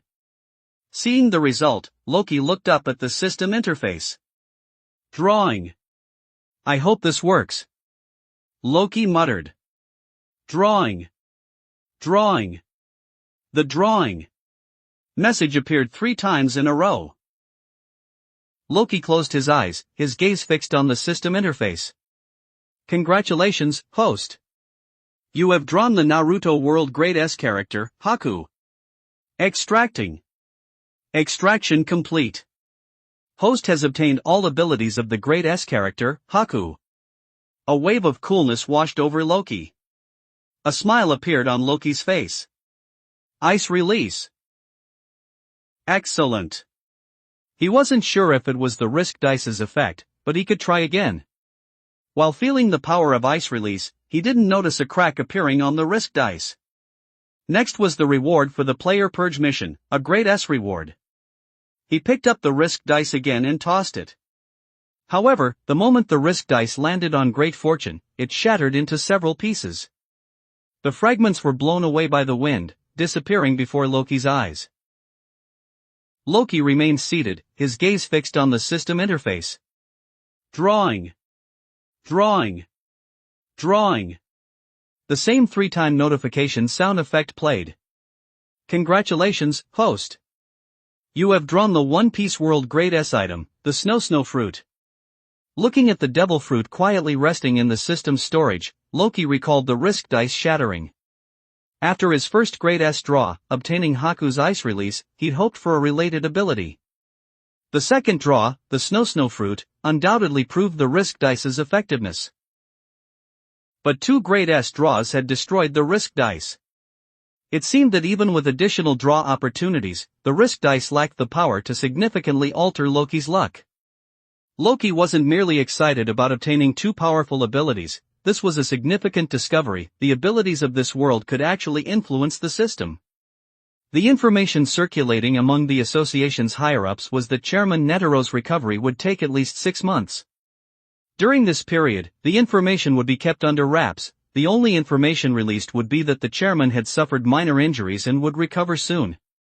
The 12 Zodiacs would handle the Hunter Association's affairs in Netaro's stead. However, not all members of the 12 Zodiacs were adept at handling such matters, so it ultimately fell to Cheadle, the most intelligent member, and Pariston, the honorary vice-chairman. Netaro's sudden, seemingly complete recovery caused suspicion among some, like Morel and Nav, who questioned the authenticity of the previous reports. Morel sat on the sofa opposite Netero, placing his weapon aside and turning to him. Chairman, were the rumors from that period true or false? Wasn't it said that your arm was? Morel paused, unable to directly utter the rest. Netero, however, laughed at Morel's hesitant phrasing. What's there to be hesitant about? It's simply that this old man had an arm chopped off by a young brat. Netero raised the arm that should have been lost, slowly clenching his fist. Quite capable, that brat, Netero said, almost boastfully, looking at Morel and Nav, as if having an arm severed was something to be proud of. Morel and Nav remained silent. As a legendary figure, the only universally recognized strongest nen user in the world, even though he no longer possessed his peak strength, to be defeated and have an arm severed by a child who hadn't even reached adulthood, in a single battle, was there anything to be proud of? Netero ignored their strange expressions, continuing to smile and stroking his beard. I haven't heard the rumors circulating outside, but the truth is, I was utterly defeated. Defeated head-on by that young brat. If I hadn't reacted quickly, I might be dead now. Netero's words, spoken with a smile, sent shockwaves through Morel and Nav. They hadn't expected that the rumors were true, a head-on confrontation that resulted in Netero's defeat. Such strength, even Jing would struggle to achieve it.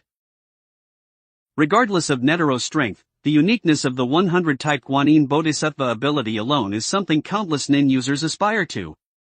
When using 100-type Guanyin Bodhisattva, Netero doesn't use any nan for defense. Even a simple handgun could easily kill him at that moment.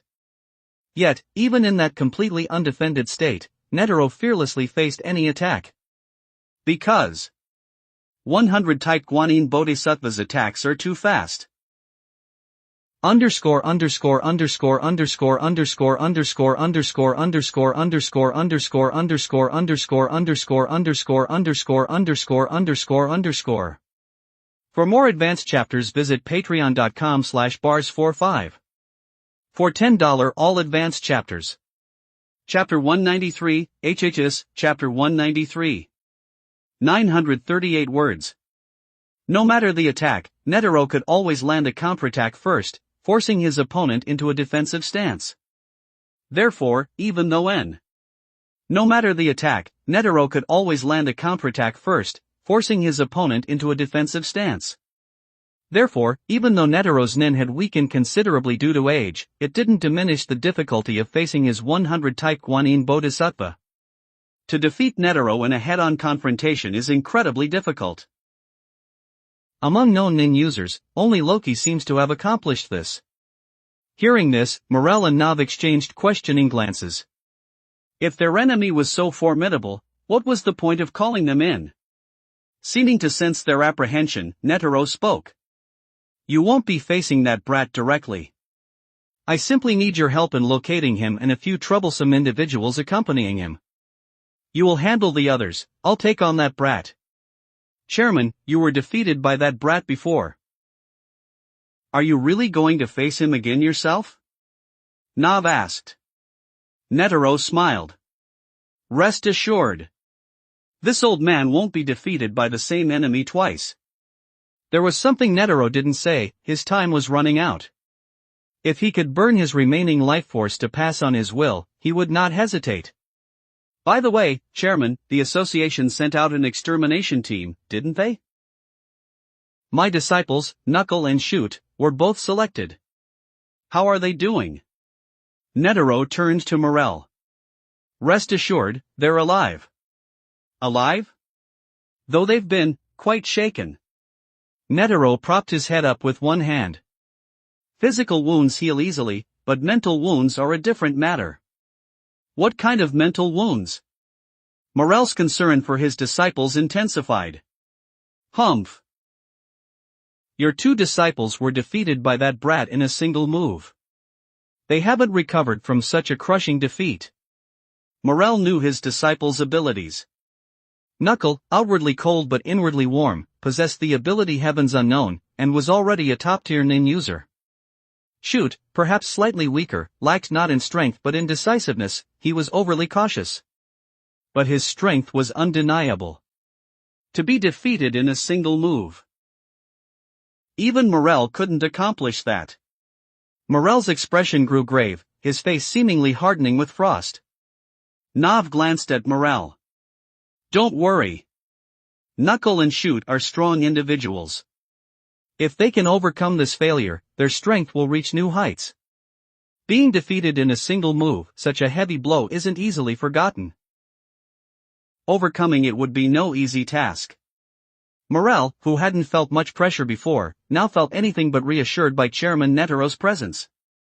Instead, he felt a deep unease. Nav felt the same. Netero's post-recovery state seemed even better than before, but this didn't erase their fear of Loki. Especially after Netero had admitted to his previous defeat.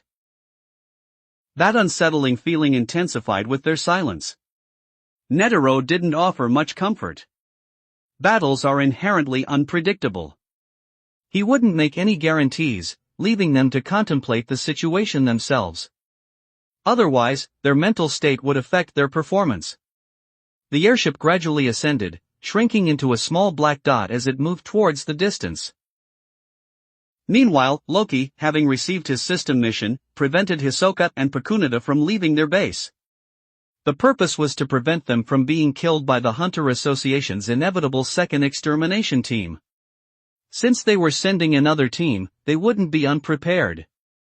Hisoka and Pakunita's strength, while facing the Hunter Association's elite, couldn't guarantee their safety. Loki highly valued Hisoka, his underling, and Pakunita's abilities, and he didn't want to see them die needlessly. Time passed slowly. 10 days later, no one had appeared. Loki decided to remain in place.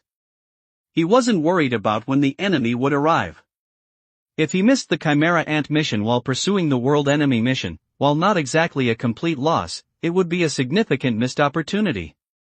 During this time, Hisoka was bored to the point of madness. Base had become like a female native, stuck in a place without electricity or any form of entertainment. Her only daily pleasure was gazing at the mountains and sea, observing the locals tilling the land. Of the three, only Pecunita seemed unaffected, aside from occasional moments of boredom and contemplation. Pecunita's most important task was receiving mail. She had already started using the postcards to the deceased card. With 1,000 postcards, Pecunita used one per day. Loki didn't pay attention to who she was writing to. It was obvious, not Krallo or Maki, but other deceased members of the Phantom Troupe. Whether the replies were truly from the deceased, Loki couldn't say. Based on Pecunita's daily demeanor, the postcards to the deceased card seemed effective. While the sender couldn't be definitively confirmed, the replies at least didn't raise any significant doubts. As usual, Pecunita wrote a letter to Nobunaga yesterday. The next morning, she prepared to receive Nobunaga's reply, but the postcard was gone. There was no reply. This was the first time the postcard had failed. Pecunita didn't dwell on it. She wrote to Finks. But the next day, she received no reply. This time, Pecunita was puzzled. She had received replies from other members before, regardless of whether they were truly from the deceased. 2 consecutive failures were baffling. On the third day, she wrote to Maki. On the fourth day, she received a reply. She then wrote to Kaluto. On the fifth day, she received no reply. 3 consecutive failures. Pecunita tested the remaining members. Only Kaluto, Nobunaga, and Finks' postcards failed to receive replies. Why only those 3? What made them special, causing the Greed Island item to malfunction? Underscore underscore underscore underscore underscore underscore underscore underscore underscore underscore underscore underscore underscore underscore underscore underscore underscore underscore. For more advanced chapters, visit patreon.com/bars45. For $10 all advanced chapters. Chapter 194, HHS, Chapter 194. 981 words. After much contemplation, Pecunita arrived at a possible explanation. If she could receive replies from the deceased using the postcards too. After much contemplation, Pecunita arrived at a possible explanation. If she could receive replies from the deceased using the postcards to the deceased, perhaps she couldn't receive replies from the living. With this in mind, she conducted a test, sending a postcard to Hisoka. The next day, she received no reply. Following this line of reasoning, Kaluto, Nobunaga, and Finks were still alive. The troupe wasn't completely wiped out.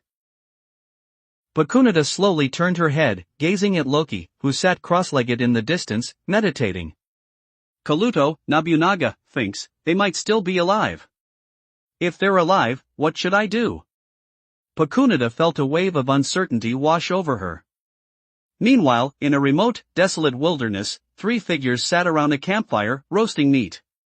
A strange mechanical arm reached out, grabbing a piece of searing meat from the flames and tearing off a large chunk to devour.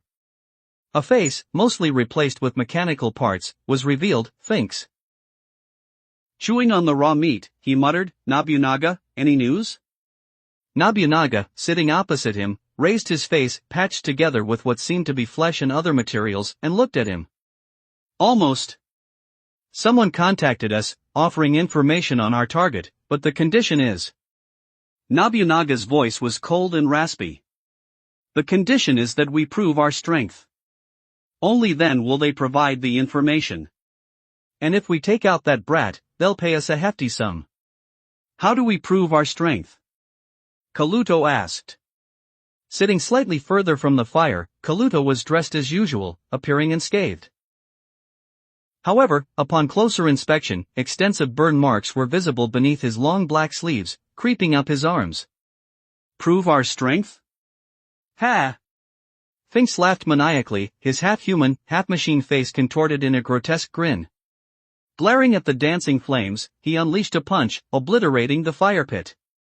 The flames were extinguished by the force of the punch, the sparks disappearing in an instant. The roasting meat and the campfire were completely destroyed, leaving a massive crater in the ground. A casual punch had created a 5-meter-wide hole.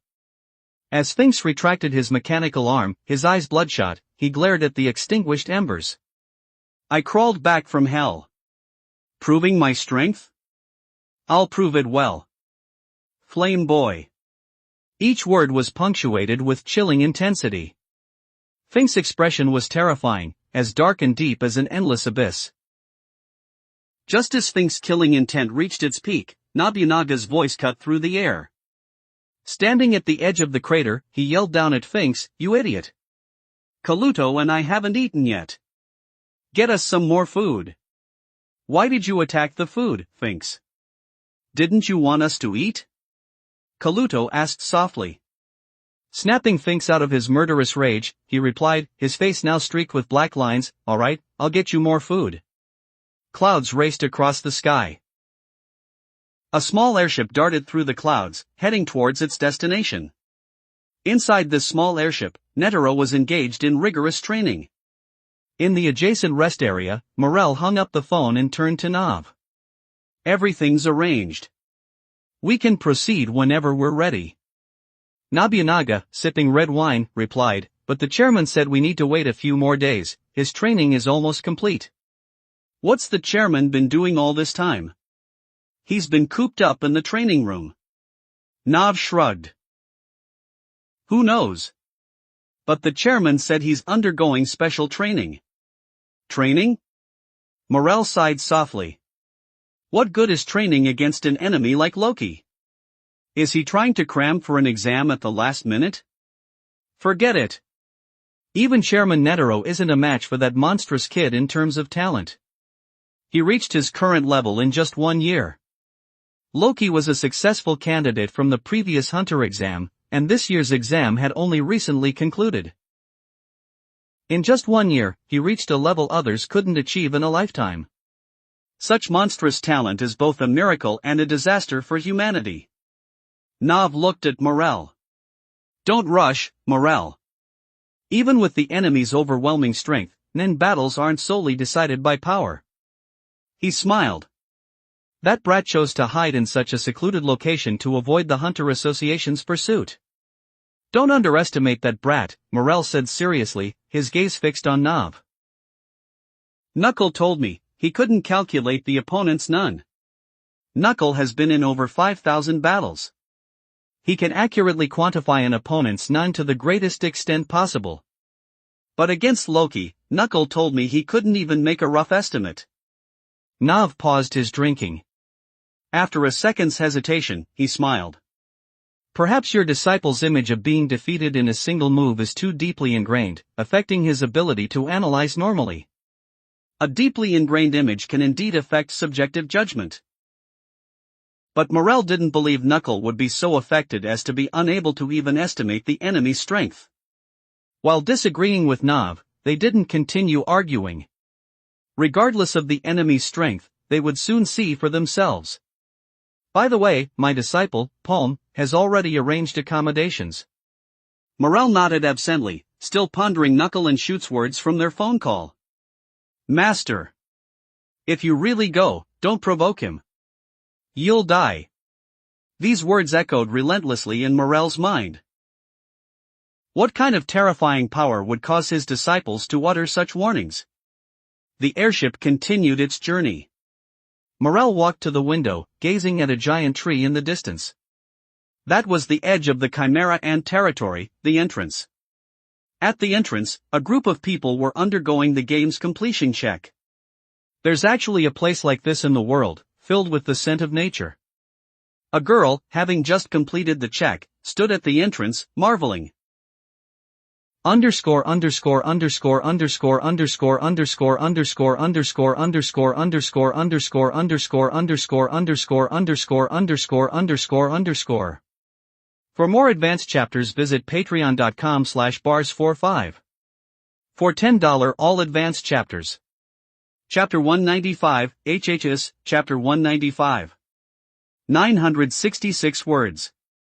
After Balda completed the inspection, he stood beside Ponzu, smiling as they gazed at the desolate plain stretching before them.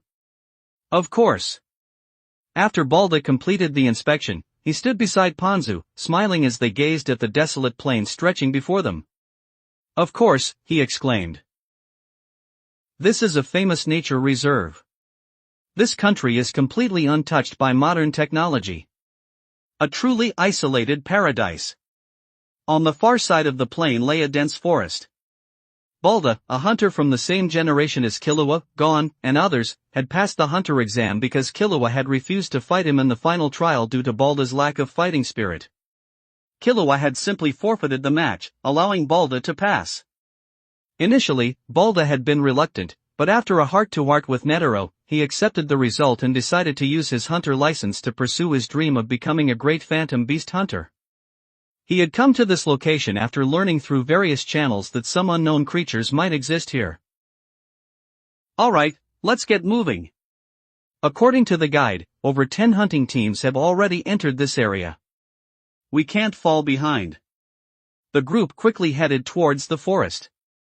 A cold wind whipped through the sky, the clouds heavy and dark. Panzu, holding Balda on her horse, looked up at the sky, a growing sense of unease settling in her heart. Dust devils swirled across the desolate plain, quickly engulfing Balda and his group. A cold wind brushed against Loki's face as he sat on a rooftop, slowly opening his eyes and gazing into the distance. "Baze. How long have we been here?" Baze, idly watching the sky, leaned back in her chair and pondered. "I don't know. I haven't kept track of the days since we arrived. This godforsaken place has nothing, who cares how long it's been?" Pakunada emerged from the shaded hut. "Over a month." She had been writing letters daily and kept careful track of the dates. Loki was startled. "It's been that long already?" Focused on his training, he hadn't paid much attention to the passage of time. He hadn't realized so much time had passed. With the extermination team still nowhere in sight, he wondered if they hadn't found him yet. "Impossible. Have you noticed anything strange lately?" Pakunada hadn't been paying attention to such things. She glanced at Baze. Baze shook her head. "I don't know. Time seems to crawl here. I've mostly been asleep." Neither of them had noticed anything unusual. Loki turned his gaze towards Hisoka, who was building a card tower on the opposite rooftop, his face contorted in grim concentration. He carefully placed the final 2 cards. A sudden gust of wind blew, causing Hisoka to unleash his nen to protect the tower, carefully placing the cards. Just as he was about to succeed, the tower collapsed. Hisoka glared at the fallen tower, his killing intent erupting. Loki, observing Hisoka, knew questioning him would yield nothing. "Another one's gone crazy," he sighed inwardly. Loki looked towards the distant forest, noticing a flash of red light. However, the distance was too great, it was probably just a falling petal. He dismissed it and continued his meditation, focusing on controlling his nen, shifting between Ken, Zetsu, Ren, and Gyo. As Loki closed his eyes, another flash of red light appeared in the distant forest. Unfortunately, Loki didn't see it. Boom boom boom. Nen condensed into red arrows, striking a black figure. The nen ignited into flames. In the forest, Balda fled frantically, clutching his bleeding arm, his face pale. His clothes were torn and tattered, a far cry from his appearance just hours before. Panzu, tears streaming down her face, fought back her fear and ran desperately. The chaotic sounds behind them grew closer. Panzu and her companions ran with all their might, Balda periodically stopping to hinder their pursuers. "There are too many enemies. We can't escape. I don't want to die here. I don't want to die here." 2 of their companions were close to despair, their fear affecting Panzu. She felt that no matter how hard she tried, she couldn't survive. Tears streamed down her face, her pace slowing. "Am I really going to die here?" Her eyes lost their focus, staring blankly ahead. Darkness. Endless darkness. She could see no end. Just as exhaustion caused her to give up, a buzzing sound filled her ears, the sound of bees' wings. Panzu opened her eyes. These were the bees she had released earlier to search for strong nin users. Dozens of bees had been sent out, but none had returned. These bees, small as they were a beacon of hope. Follow me. Everyone, follow me. Strength surged through her body. With a burst of speed, Panzu surged to the front. Panzu, what did you find? Her companions asked. Wiping away her tears, Panzu finally managed to smile. The bees found strong Nen users nearby. If we can reach them, we'll be saved. That's wonderful. Hurry. Hurry. Faster. Balda can't hold on much longer. We need to reach those people as quickly as possible. Panzu nodded firmly. Panzu suddenly turned around, noticing something. At some point, two more human figures, both women, had appeared behind them. As a woman herself, Panzu felt a sense of comfort seeing Pacunida and Baze.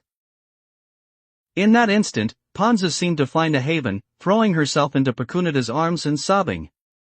Pacunida, holding a handgun, was taken aback by Panzu's sudden embrace. Hesitating for a moment, she patted Panzu's back gently, smiling faintly. It's all right. Dawn. A violent collision echoed. Hisoka and the human-faced spider had begun their battle, their speed blurring as they moved through the forest. Underscore underscore underscore underscore underscore underscore underscore underscore underscore underscore underscore underscore underscore underscore underscore underscore underscore underscore. For more advanced chapters visit patreon.com/bars45.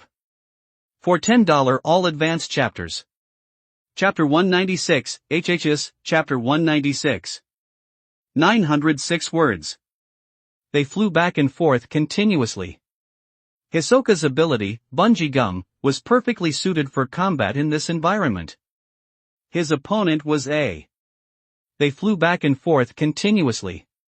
Hisoka's ability, Bungee Gum, was perfectly suited for combat in this environment. His opponent was a giant spider that, using its own silk strands, moved with similar agility, swinging between trees. The sounds of battle drew everyone's attention. Balda watched in disbelief as the two figures flashed before his eyes. Terrifying, he thought. That hunter's power and speed far surpass mine. Yet, that spider monster possesses almost equal strength. I vastly overestimated myself. Monsters like these are far beyond the capabilities of a hunter at my level. Balda's heart pounded. If he hadn't encountered such a powerful hunter, he might already be dead. Hiss hiss. Several chimera ant soldiers surrounding Balda prepared to attack. Balda gritted his teeth. 3. I can't handle them alone. Bang bang bang. Pacunida fired 3 shots. 3 Nin bullets easily pierced the skulls of the 3 chimera ant soldiers. It's all right now, Pacunida said softly, patting Balda on the back. Such a sweet girl, encountering such monsters, no wonder she was so frightened. Baze frowned. I already hated this place enough, and now these disgusting things exist here too. I hate it even more. From a distance, Balda watched the 3 monsters instantly dispatched. He looked back at the calm Pacunida. This woman is incredibly strong. Encountering such powerful humans was incredibly fortunate. However, as Hisoka and the human-faced spider continued their battle, Pacunida and Baze simply observed from afar, showing no intention of intervening. An anxious Balda asked, You. Aren't you going to help? Panzu also looked up at Pacunida questioningly, as did Balda's other surviving companion, standing beside Baze, also looking at them with confusion. Hisoka, do you need help? Pacunida asked with a smile. Hisoka, dodging an enemy attack, suddenly issued a chilling command. Anyone who interferes, I'll kill you too. A terrifying aura of killing intent emanated from his words, chilling them to the bone. Having been cooped up here for over a month, Hisoka was close to going insane. Now that he'd finally encountered an interesting opponent, he wanted to toy with them. If he were serious, he would have already killed that large spider. Pacunida and Baze weren't surprised by Hisoka's words. His aura clearly showed his intense desire for a prolonged battle.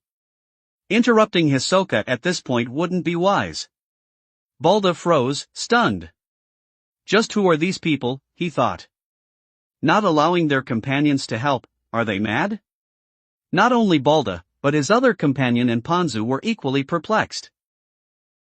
They could easily defeat the monster together, yet they were forbidden from interfering. While they didn't understand the reasoning, they dared not speak out. These people were, after all, human, albeit strange ones, and each seemed stronger than them. The battle continued. Suddenly, a woman's voice echoed through the forest. Paiku, haven't you dealt with those humans yet? It's almost time to deliver the food to the queen. A cold wind swept through the forest as the voice trailed off. Paiku, the human-faced spider, stopped fighting. Zazan-sama, I'll be done soon. I'll capture this interesting human shortly. A dark figure gradually emerged from the shadowy forest, a woman with a scorpion tail, her hands and feet exhibiting clear ant characteristics. Another monster. Balda's eyes twitched nervously. From their conversation, this woman seemed to hold a higher rank than the human-faced spider, implying her strength was far greater. A sense of danger surged through him. Balda took several steps back. This monster is even more terrifying than the last. Let's attack together. Otherwise, we'll all die. Balda pleaded with Pakunada and Baze. Pakunada and Baze merely frowned slightly, offering no response. A wave of icy dread washed over Balda, his companion, and Ponzu. Why had they encountered such unreliable individuals? Zazan, a chimera ant squadron leader, a hybrid of human and ant genes, walked towards them step by step. Her power far surpassed that of ordinary chimera ant soldiers. She looked at the humans before her. To encounter so many humans radiating such abundant life energy at once. Now I'll have enough food for the queen, and the surplus is all mine to enjoy. Her long scorpion tail swayed.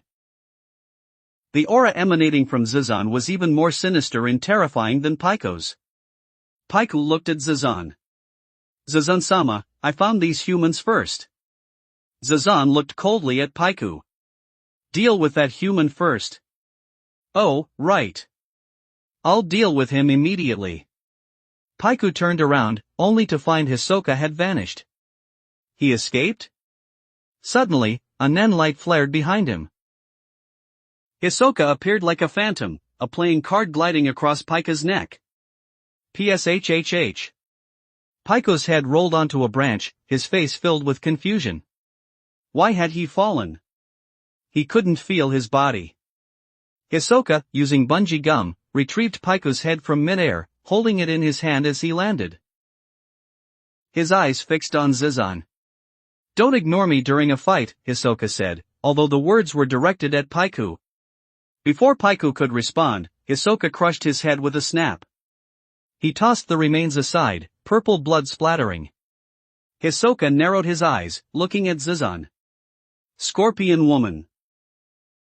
Truly peculiar creatures. So many fascinating beings in this place. If I'd known sooner, I wouldn't have been so bored. Underscore underscore underscore underscore underscore underscore underscore underscore underscore underscore underscore underscore underscore underscore underscore underscore underscore underscore. For more advanced chapters visit patreon.com/bars45. For $10 all advanced chapters. Chapter 197, HHS, Chapter 197. 845 words. Witnessing his subordinate's instant demise, Zazan was shocked by the human's overwhelming power. This human's life energy surpasses all th. Witnessing his subordinate's instant demise, Zazan was shocked by the human's overwhelming power. This human's life energy surpasses all the humans I've encountered combined, she thought. To instantly kill Paiku, a squadron leader, is unprecedented. This human is exceptionally strong. Zazan smiled coldly. Decided. This human won't be offered to the queen. I'll enjoy him myself. Ready? Hisoka's voice suddenly cut through the air. He raised his hand and beckoned Zazan with a casual flick of his wrist. Zazan's smile vanished instantly at Hisoka's nonchalant gesture. A mere human, she hissed. You dare address me with such an attitude? Instantly, Zazan disappeared. Hisoka's eyes narrowed slightly at her incredible speed. Impressive speed. Excellent. Far faster than those insects I fought earlier. The audacity of being compared to an insect caused Zazan's temples to throb. Arrogant human. You merely killed Paiku. You dare underestimate me, she snarled. I'm not some soldier like Paiku. I'm a squadron leader. You foolish human will soon understand the consequences of addressing me with such disrespect. She lashed out with her scorpion tail, aiming a swift strike at Hisoka. Hisoka let out a ghostly chuckle. His figure, like a streak of light, vanished before Zazan's attack. Her strike missed. Zazan froze, a bead of sweat trickling down her forehead. He dodged it, she thought, stunned. That human dodged my attack. Hisoka's voice echoed, what are you looking at? In battle, never take your eyes off your opponent. Bang! Reappearing to Zazan's right, Hisoka landed a powerful punch on her face. A violent explosion of nen followed, sending Zazan flying. Behind them, Balda and the others, still reeling from Zazan's incredible speed, stared wide-eyed and open-mouthed at Hisoka. The sudden appearance, the explosive speed, it was beyond comprehension. They hadn't even registered Hisoka's movements, yet he'd sent their enemy flying. They were completely unprepared. This is too strong. Cold sweat poured down Balda's back. He thought fearfully, if I had faced that attack, I wouldn't have been able to dodge it. Yet, he dodged so easily and counterattacked instantly. Is this the level of a top-tier hunter? Overwhelmed by Hisoka's power, Ponzu couldn't help but exclaim, incredibly strong. Being with such a hunter provided an indescribable sense of security. Zazan, having been sent flying by Hisoka's punch, rose from the ground, clutching her face. Seeing the blood on her fingers, her eyes filled with rage, her hand trembling. You dare! She roared, her voice filled with furious rage. Injure my face? Her furious roar sent chills down their spines. Her aura was far more dangerous than before. Balda gulped. Did we enrage her? Should we all attack? Pakunada glanced at him disdainfully. If you want to die, go ahead and interrupt Hisoka's fun. Balda turned to Hisoka, freezing in place. Hisoka was laughing more maniacally than before. Why was he laughing maniacally after enraging his opponent? Didn't he see that his opponent's aura had become even more terrifying? Balda watched, his eyes wide and unsteady, as Hisoka's laughter intensified. Ah ha ha ha ha ha. Hisoka, letting out a strange laugh, used his right hand to smooth back his disheveled hair. His sharp gaze locked onto Zazan. Ah! Excellent! An opponent like you is superb. Though you're just an insect, you've already excited me. Zazan, seeing Hisoka's amusement, leaped forward, her scorpion tail lashing out at him with a ferocious strike. He dared to injure my face. Unforgivable. Absolutely unforgivable. Zazan's rage burned fiercely. Hisoka, however, found her fury exhilarating. Moving with incredible agility, Hisoka sent his playing cards flying towards Zazan during a gap in her attack. The cards struck Zazan, but despite her nen, the fragile cards couldn't pierce her skin, a resilient blend of insect carapace and human flexibility. Die! Don! Zazan unleashed her full speed, relentlessly pursuing Hisoka, her tough scorpion tail lashing out with venomous barbs. Their figures blurred into a whirlwind of motion, their clashes echoing with explosive force. The intensity of their battle left Balda speechless, his mouth agape. Ponzu and the other companion were equally shocked. This seemingly human monster possessed strength far surpassing most humans. But Hisoka was even more terrifying. They had expected him to struggle to keep up with his opponent's speed, but Hisoka seemed completely at ease, toying with his enemy, not truly engaging in serious combat. Balda had no desire to intervene. Hisoka's strength completely overshadowed his own, he couldn't possibly help. Ponzu slowly glanced at Pakunada. No wonder his companions aren't worried.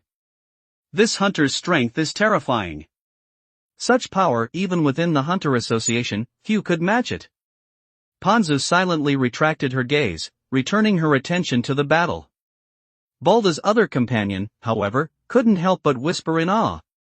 Such terrifying power. There couldn't possibly be anyone stronger. Pakunada and Baze exchanged knowing smiles. Only someone who hadn't encountered true strength would dare utter such words in a place like this. Underscore underscore underscore underscore underscore underscore underscore underscore underscore underscore underscore underscore underscore underscore underscore underscore underscore underscore. For more advanced chapters visit patreon.com/bars45. For $10 all advanced chapters. Chapter 198, HHS, Chapter 198. 954 words. If they hadn't happened to encounter them, those people would have already become food. Hisoka. Stop playing around and capture that thing. If they hadn't happened to encounter them, those people would have already become food. Hisoka. Stop playing around and capture that thing. Pakunada said flatly. Balda and the others silently turned to look at her. They thought, you call this a game? This is a fight. I know. It's rare to meet such an interesting opponent, Hisoka said, feigning regret. His tone only deepened Zizan's scowl. Mere human, you dare underestimate me. Once I capture you, I will savor your flesh, Zizan hissed. You will watch as I devour you piece by piece. Hisoka dug his ear and laughed. Is that so? That sounds terrifying. He pointed at Zizan. But I'm sorry, I can't continue playing with you. I have to take you back, otherwise, someone might get impatient. Zizan frowned slightly. Are there other humans nearby? Excellent. After I kill you, I'll find all the nearby humans and devour them all. Touching the wound on her face, she added, you dared injure my face. I will kill 1,000 humans to vent my rage. Zizan's declaration was terrifying. What kind of monster was this, possessing human characteristics yet hunting humans for food? Although they had temporarily escaped danger, Balda, Ponzu, and their other companion were shaken by Zizan's words, their bodies trembling involuntarily. Too slow, Hisoka. A gentle breeze swept by, time seeming to slow. A figure, cloaked in white, descended from the sky, their crimson hair flowing gently. Their calm voice brought an unexpected stillness, dispelling fear and anxiety. The world seemed to brighten, bathed in warm sunlight, a scene of peace and tranquility. Balda and the others felt this serenity. But Zizan froze. As a chimera ant, she possessed an innate sensitivity to all living things. From birth, she had never felt danger. But now, a look of shock crossed her face. An overwhelming sense of crisis enveloped her, like an inescapable shadow. What is this, she thought. This despair, this hopeless aura. How can a human possess it? Zizan looked up at the figure descending from the sky. From the moment Zizan gained consciousness and saw beings other than chimera ants, she understood. Regardless of the creature, in front of her and other chimera ants, there was an insurmountable difference in the level of life. Chimera ants had risen above all other lifeforms, standing at the top of the food chain. Even humans were only a mildly threatening species. But now, Zizan's gaze locked onto Loki. This seemingly young human, a child by human standards, had surpassed her, surpassing the current life level of the chimera ants, standing at the very pinnacle. It was an insurmountable height, at least for Zizan. This human could crush her like an ant. I never imagined such a being existed among humans, Zizan thought. My pride, my power, is meaningless before this human. I have no chance of resistance. This was the reason for Zizan's instinctive fear. She stood motionless, staring at Loki, causing Hisoka to halt his attack, standing silently to the side. Pakunada and Baze slowly approached Loki. Balda, Panzu, and the other survivor were completely bewildered. A child had suddenly appeared from the sky, the monster had stopped moving, and the powerful hunter had retreated, seemingly unwilling to fight. The two women also approached the child. Could this child be the leader of this group? Balda found it hard to believe. A hunter as strong as Hisoka, along with two powerful women, were all this child's subordinates? At such a young age, could he be even stronger than Hisoka? The three survivors exchanged confused glances. They were even more puzzled by Zizan's sudden stillness. A moment ago, she was about to kill all the humans, but this child's arrival had stopped her completely, her aura calming. Loki walked up to Zizan, gazing up at her for a few seconds before smiling. Finally, he murmured, glancing at Hisoka. "You made me wait too long, Hisoka." Hisoka shrugged. "Can't blame me. This creature was too interesting. It's not human, yet it possesses human characteristics. That's why I told you the enemy would be special. I wanted you to bring back the strongest one." This scene left Balda and the others speechless. They were thinking, hey, didn't you forget something? That monster is still behind you. Is it really wise to stand there with your back to it? If it attacks, that kid is dead. Why have the child's arrival stopped the fight? The three survivors looked at Hisoka, believing him to be the strongest among them. While Loki seemed powerful, his age made them doubt his strength. Even as a nin user, a child couldn't possibly possess immense power. Moreover, Balda sensed no strong nin flow from Loki, he seemed like an ordinary child. Just as they were thinking this, Zizan's eyes narrowed. This human might be the king of humanity, she thought. Then, if I kill him, humanity will be no match for us. Her tail swayed slightly, her gaze turning sharp. Humans lack keen senses, she thought. He won't be able to defend against a surprise attack from behind. Die, king of humanity. Swish. Her scorpion tail lashed out, aiming for Loki's neck. The sharp barb gleamed menacingly. Balda and the others' eyes widened in shock. No! The monster is attacking. Kid. Before he could finish, the tail, upon contacting Loki, shattered with a crack. A sudden burst of nin destroyed Zizan's barb. The word heart caught in Balda's throat. Underscore underscore underscore underscore underscore underscore underscore underscore underscore underscore underscore underscore underscore underscore underscore underscore underscore underscore. For more advanced chapters visit patreon.com/bars45. For $10 all advanced chapters. Chapter 199, HHS, Chapter 199. 808 words. Balda's eyes widened, his face draining of color. His pale face stared blankly at Loki. That child shattered the opponent's barb with just. Balda's eyes widened, his face draining of color. His pale face stared blankly at Loki. That child shattered the opponent's barb with just nin, he thought, incredulous. Impossible. That level of nin, it can't be possible for a child. The three stared dumbfoundedly at Loki. Loki stopped his conversation with Hisoka and turned to Zizan. Couldn't you have waited a little longer, he said. Attacking while someone's speaking, even with human blood, you're still just an insect. His icy gaze fixed on Zizan.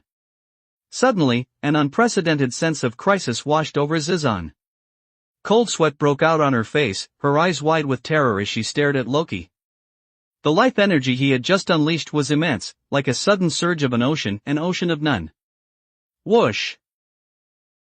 A red arm materialized, piercing Zizan's skull. A blurry red phantom flickered behind Loki, and brilliant, gem-like flames erupted on Zizan's body.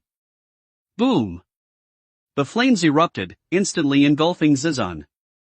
They asked about Loki's name. But Kunita rested her chin on her hand. You really want to know that person's name? What's wrong? Is his name strange? Panzu asked, puzzled.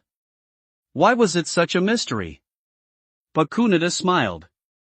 Since you want to know, I'll tell you. His name is Loki. Loki? That's a nice name, nothing special, Ponzu commented, nodding. Thanks to Hisoka, Pakunita, and Loki for your help. We shouldn't trouble you further, but with such dangerous creatures appearing, could you please contact the Hunter Association? As Ponzu spoke with Pakunita, Balda's companion suddenly stood up, staring at Loki, who was sitting under a tree. He took a few steps back, falling to the ground, scrambling up, and staring wide-eyed at Loki before falling again and again, as if he had gone mad.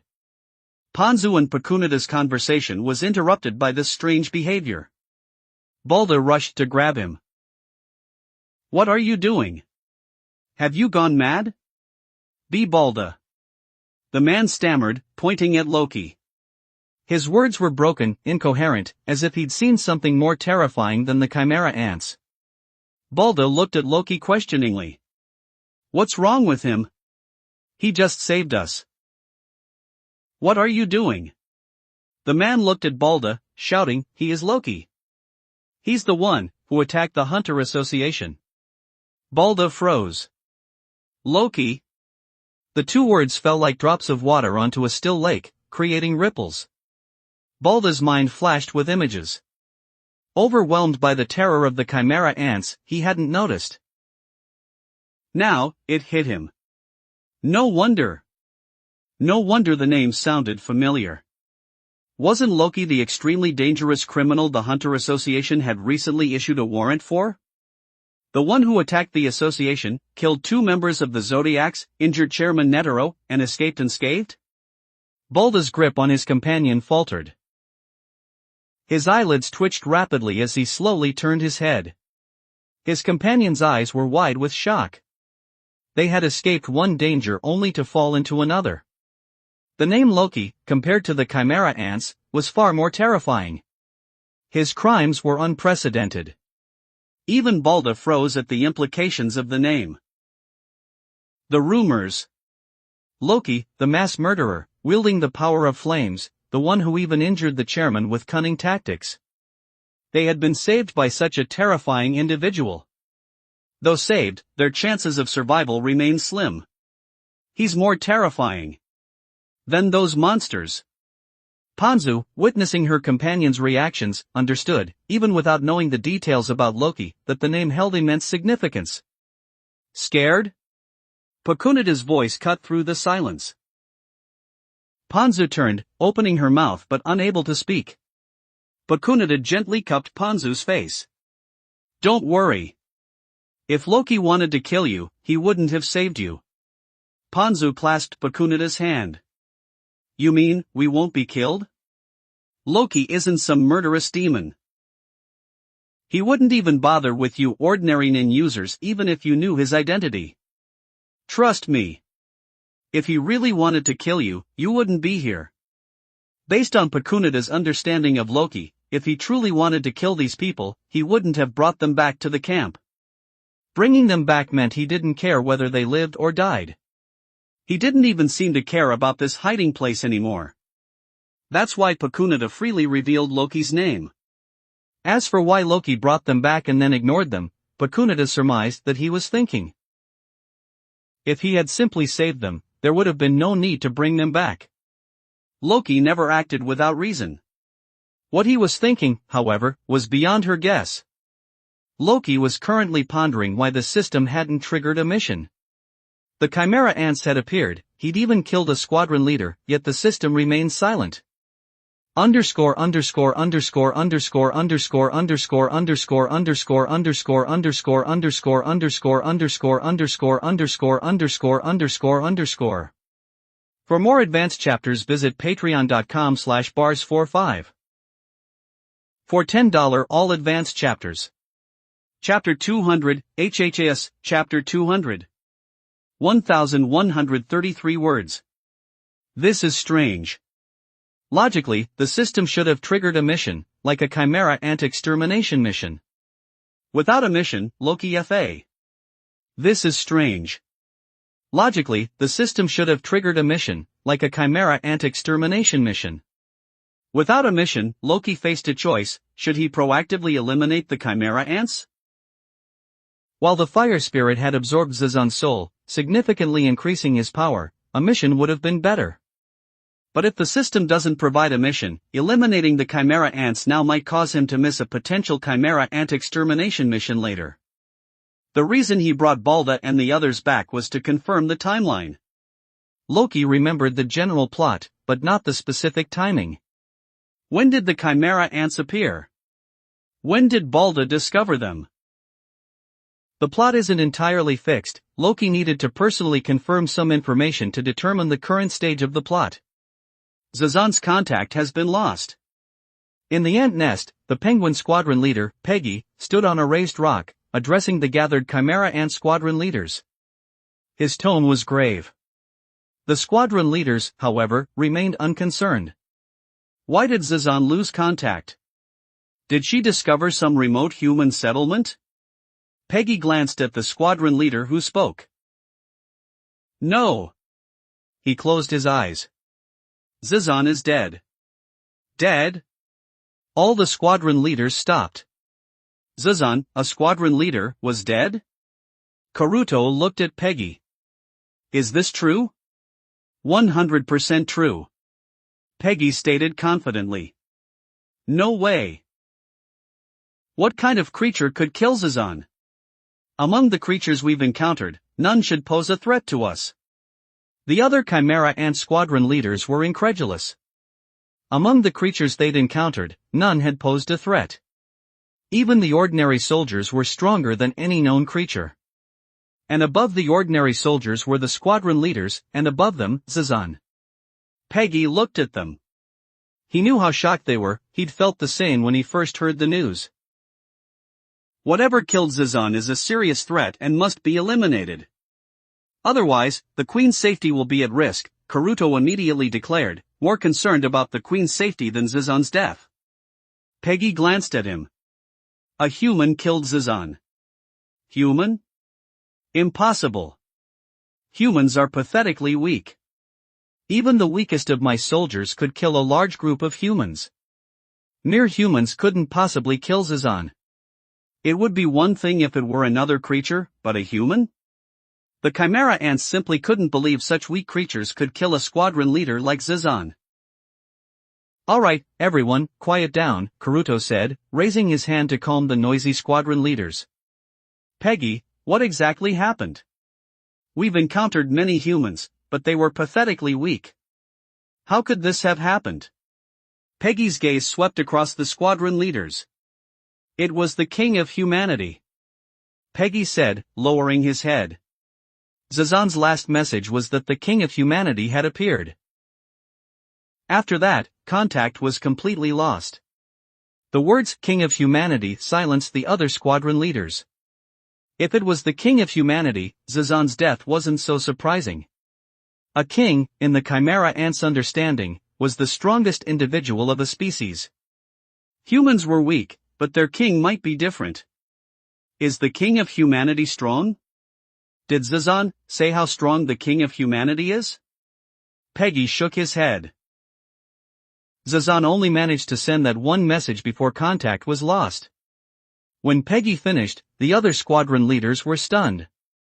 Only one message. Even a squadron leader like Zazan, facing the King of Humanity, only had time to send one message, not even a chance to relay more information. This meant only one thing: Zazan saw the opponent and was killed instantly. She couldn't even engage in combat, delay, or probe the opponent's strength. Silence fell among the squadron leaders.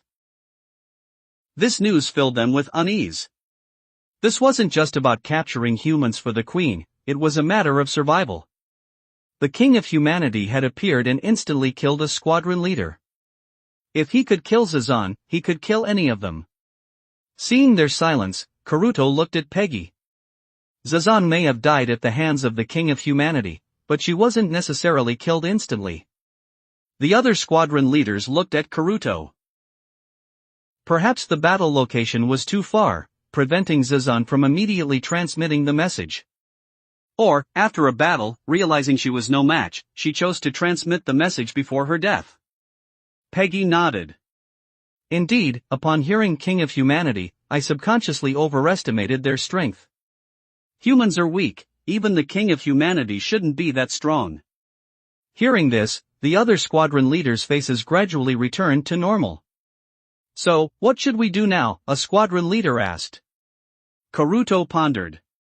Let's prioritize securing the queen's food for today. As for the king of humanity, Peggy and I will discuss a strategy and inform you later. After the other squadron leaders left, Karuto and Peggy walked and talked. Karuto, if the king of humanity is truly stronger than all the squadron leaders, what will we do? Karuto stopped. Even if the king of humanity is stronger than all the squadron leaders, we won't surrender easily. We will concentrate all our fighting power. We must eliminate the king of humanity and protect the queen's safety. Karuto paused, his eyes turning. Recently, I've heard other squadron leaders mention that a small number of humans emit powerful life energy. At first, I thought it was just a rare phenomenon. But now, I wonder if these humans with powerful life energy are the king of humanity's fighting force. When did you enter the area? A few days ago. When did you discover those creatures? Yesterday. I found traces of those creatures and followed them. Balda sat opposite Loki, his hands clenched tightly.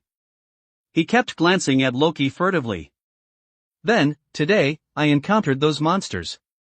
Several other hunting teams I was in contact with have also lost contact. That's when I realized something was wrong. But by the time I reacted, it was too late. Balda seemed regretful, recalling the deaths of his companions. Then we were attacked by the monsters. Several of my companions were instantly killed, leaving only 4 of us to escape. Another companion died during the escape, leaving only 3 of us. After Balda finished recounting his experiences, Loki asked detailed questions about the names of the other hunters, whether the association knew about this incident, and so on. He ultimately confirmed that among the hunters Balda knew, there were no familiar names for Loki. As for whether the association knew about the incident in this area, Balda wasn't sure, but the other hunters were probably trying to contact the association. He hadn't had the chance. Underscore underscore underscore underscore underscore underscore underscore underscore underscore underscore underscore underscore underscore underscore underscore underscore underscore underscore. For more advanced chapters visit patreon.com/bars45. For $10 all advanced chapters. Chapter 201, HHS, Chapter 201. 900 words. Having learned this, Loki pondered for a while. As evening approached, he decided there was no need to act today. He planned to have Balda L. Having learned this, Loki pondered for a while. As evening approached, he decided there was no need to act today. He planned to have Balda lead the way to the ant nest early the next morning. Killing chimera ants to strengthen the fire spirit was one of Loki's goals, but more importantly, he hoped they would trigger some missions. Since no missions had been triggered yet, perhaps he should check out the ant nest. If there were still no missions, he would simply eliminate all the chimera ants. After Loki finished his questioning, early the next morning, after eating, the group set out for the ant nest. Even though Balda was reluctant, he dared not disobey Loki's orders. Ponzu had told him that Loki didn't care about them, their lives or deaths were of no consequence to him. As long as they didn't defy Loki's will, they still had a good chance of survival. This person was a hunter from the same generation as him, yet in just 1 year, he had become such a terrifying figure. Balda's own strength was among the weakest among hunters. Although he no longer feared Loki as much as he initially did, he worried that even stronger monsters might appear. What if they encountered a monster even Loki couldn't defeat? With this worry, Balda led the way towards the ant nest. They soon passed a village that had been massacred. The signs of battle were still evident, suggesting a recent attack. Seeing the blood-soaked ground, Balda looked back at Loki. Should we continue? With no choice, Balda steeled himself and stepped over the blood-soaked ground, continuing forward. The forest ahead grew darker and more ominous, the temperature slowly dropping. Balda, following the tracks, moved quickly. Soon, by a river, they found more signs of battle. This time, it was different. Firearms were scattered along the riverbank. This surprised Balda. Aren't mechanical devices prohibited here? It seems the underground forces have also taken action, he said. Unfortunately, they were still no match for those monsters.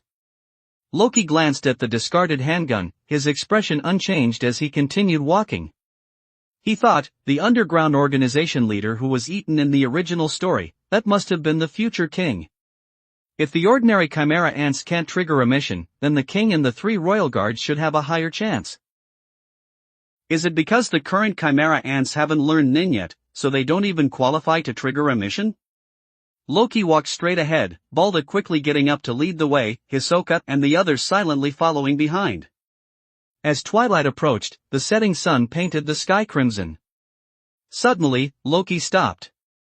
Balda, at the front, walked a few steps before noticing something was wrong. He turned back to find Loki and the others had stopped. What's... Before he could finish, the sound of flapping wings filled the air. A figure descended from the sky, landing directly behind Balda. Instantly, Balda's eyes widened, cold sweat breaking out on his forehead. A raspy hiss echoed in his ears. He slowly turned his neck. A giant insect, humanoid in form, stood behind him, its eyes fixed on him. Thump thump thump. One after another, dark figures descended from the sky. Over a dozen strangely shaped insects appeared, each a bizarre combination of various insects. More flapping wings could be heard in the sky. A winged birdman, the squadron leader Karuto, looked down at Loki and his group. He clearly saw the immense life energy emanating from them, Loki's being the most ordinary. Yet, this ordinary human gave Karuto a feeling he couldn't ignore. Even standing quietly among the powerful humans, Loki drew everyone's attention. So many Nin users guarding an ordinary human. Could this be the king of humanity? No good. So many monsters. Can we win? Balda worried. Even after witnessing Loki kill the monsters, the sheer number of monsters now was overwhelming.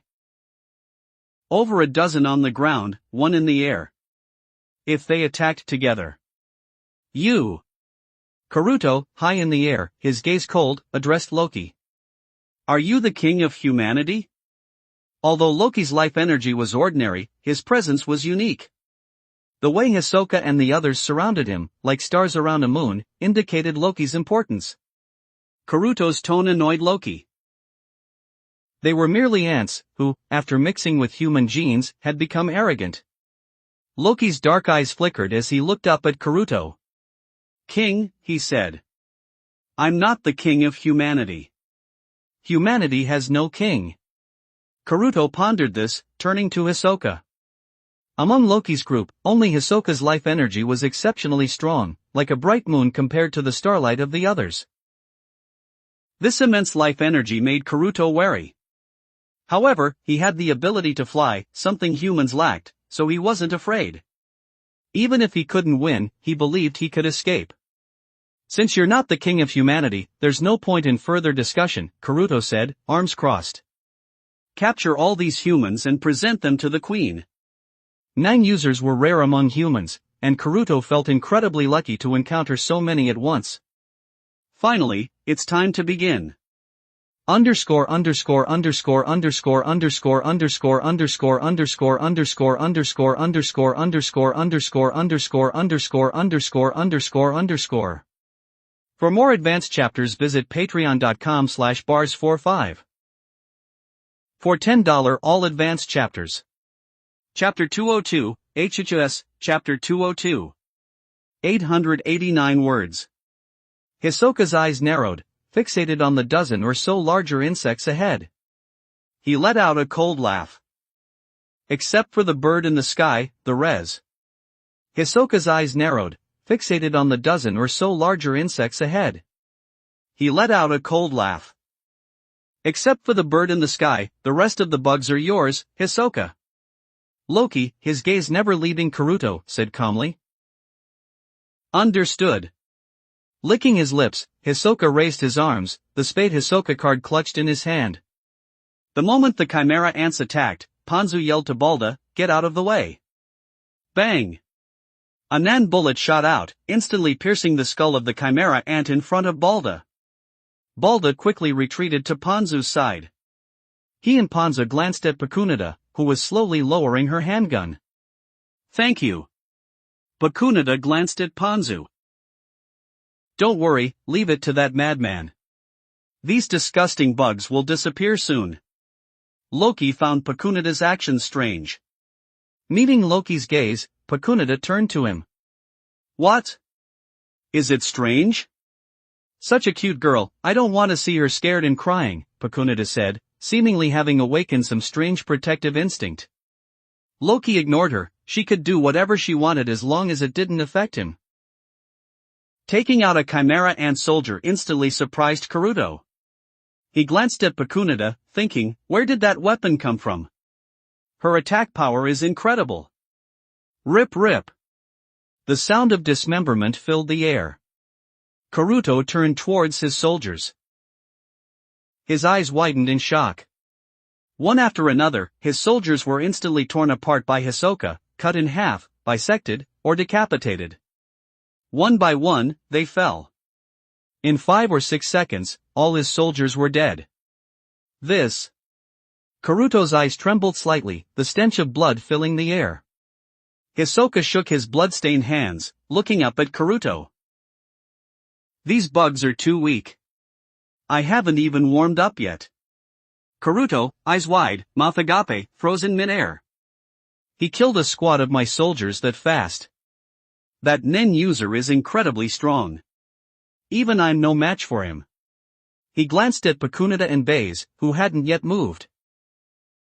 The other nin users haven't even made a move yet. Even without the King of Humanity, their threat is immense. I need to inform the others immediately. Karuto's wings fluttered, preparing to flee. As he instinctively reacted, a face appeared in his vision, Loki's face, less than a meter away. Karuto's eyes widened. When did this human? He had assumed humans couldn't fly, but Loki had appeared before him in an instant. Thought you could escape just because you can fly? Loki smiled faintly. As the sound reached Karuto's ears, a terrifying force struck his face.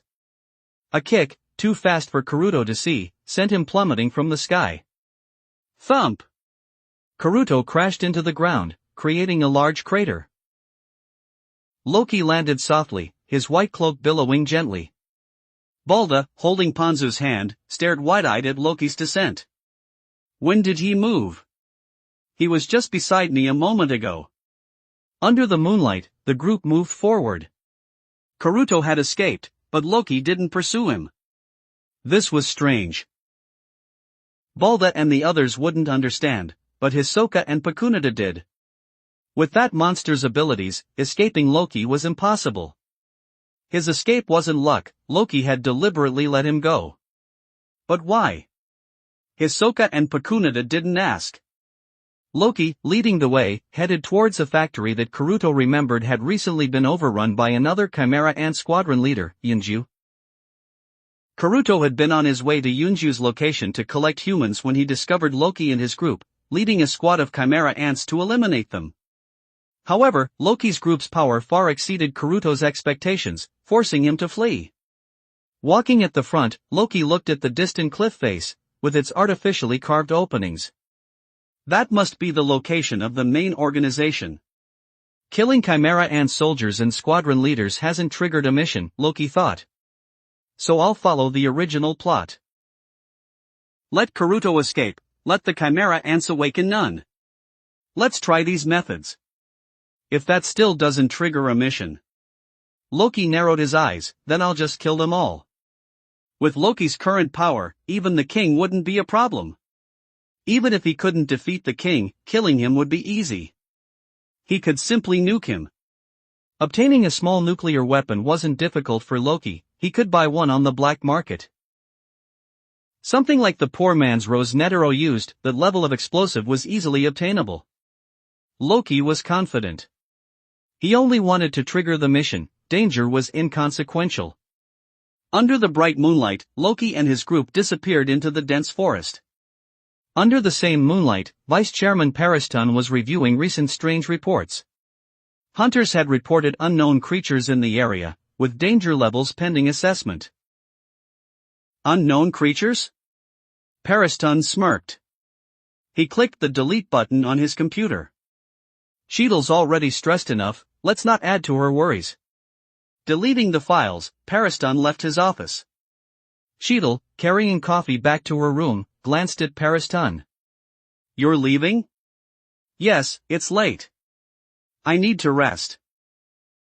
I'll finish the remaining tasks tomorrow. Humph. The association is in this state because of irresponsible vice-chairmen like you. That's why the chairman got hurt.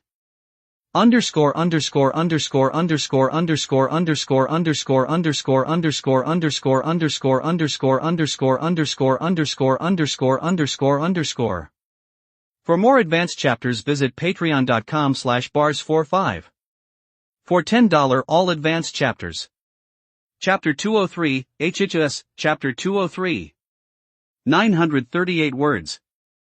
Sorry, but I'm very tired tonight. Pariston smiled, turned, and left. Sheetal entered her room, sat in her office chair, and leaned back. Sorry, but I'm very tired tonight. Pariston smiled, turned, and left. Sheetal entered her room, sat in her office chair, and leaned back, sighing softly. She had previously handled association matters on the chairman's behalf, but now that she had truly taken over the chairman's responsibilities, she understood. Being chairman was far more complicated than she'd imagined. The endless stream of tedious and useless documents, which she couldn't ignore, had already consumed most of her time. She was only handling half of the Hunter Association's affairs, Pariston handled the other half. Even so, Sheetal felt incredibly exhausted. No wonder Netero didn't want to be chairman. It's probably too much trouble, she thought. Just as Sheetal was complaining, her phone rang, an unknown number. Hello? Who is this? It's me. Netero's voice came from the other end. Hearing his voice, Sheetal stood up abruptly. Chairman! Where are you now? Netero hadn't contacted them for so long, Sheetal was naturally worried. Ha ha. I'm fine, don't worry. But Chairman, please return to the Hunter Association. Netero chuckled. I can't return yet. Didn't I say? I won't return until this matter is resolved. Stop with the buts. I have something to ask you. What is it, Chairman? Standing in an open field, Netero looked at the bloodstains on the ground. Has anything unusual happened? Sheetal opened her computer and began searching. Sheetal replied confidently, no. Nothing unusual has happened recently, Chairman. Have you discovered something? Beep beep beep. Netero hung up before she could finish. Netero, ending the call, stroked his beard, looking at the bloodstains. This happens at this time of all times. Morel and Nav came out. Morel frowned. There aren't any bodies in the village. Everyone has been taken away. Judging by the traces, they were killed and then taken away, Nav added, adjusting his glasses. This is strange. If it were a typical attack, why would they take the bodies? And the village isn't wealthy. Robbers, bandits, or other criminals wouldn't target such a poor village. Netero remained silent, looking into the distance. Let's go. We'll continue forward. We'll find the answers. The smell of blood is so strong. Entering the dilapidated factory, Ponzu immediately covered her nose. The pungent smell of blood hung in the air like a red mist. Even without smelling it, it was clearly visible. Hisoka, however, seemed more excited in this bloody environment. This place evoked a long-lost feeling. This so-called nature reserve, how could there be a place like this? Loki said, looking around. Didn't they say no mechanical devices were allowed here? Bulda's companion looked at the various pieces of machinery around them, confused. Loki suddenly spoke. It's naive to believe that there are still places in this world untouched by pollution. Everything has a bright side and an inevitably dark side. Turning to his companion, Loki said, "The world isn't composed of pure white or absolute black, but a mixture of gray." Loki didn't wait for a response, walking forward. The excavated passage was covered in bloodstains, recent judging by their appearance, but there were no bodies. They must have been taken to the Chimera ant nest. The plot seemed to be unfolding as expected. Reaching a slightly wider space, Hisoka examined the bloodstains on the wall, stopping and turning to look down the dark passage. He smirked. "Looks like there are more bugs waiting for us." "Bugs?" Balda, checking the surroundings, turned to look in Hisoka's direction. Tap tap tap. Crisp footsteps echoed. "Hurry up, Pochi, Koro." The footsteps were mixed with the sound of a human's muffled sobs. An ugly face slowly emerged from the shadows. The clanking of chains followed, and a centaur-like creature appeared. Yunju, one of the Chimera ant squadron leaders. In his hands, he held chains, the other ends bound to two humans. They crawled on their knees and elbows like dogs. The two humans appeared to be in their 20s or 30s, but they looked like 80-year-olds. Their hair was gray and sparse, their bodies emaciated to the point of barely resembling humans. The moment they appeared, Ponzu gasped, her mouth covered in disbelief. Balda grabbed Ponzu, moving closer to Loki. Although Loki was a terrifying criminal, at this moment, he provided an oddly strong sense of security. Their other companion also moved closer to Loki. The three stood to Loki's left, right, and behind.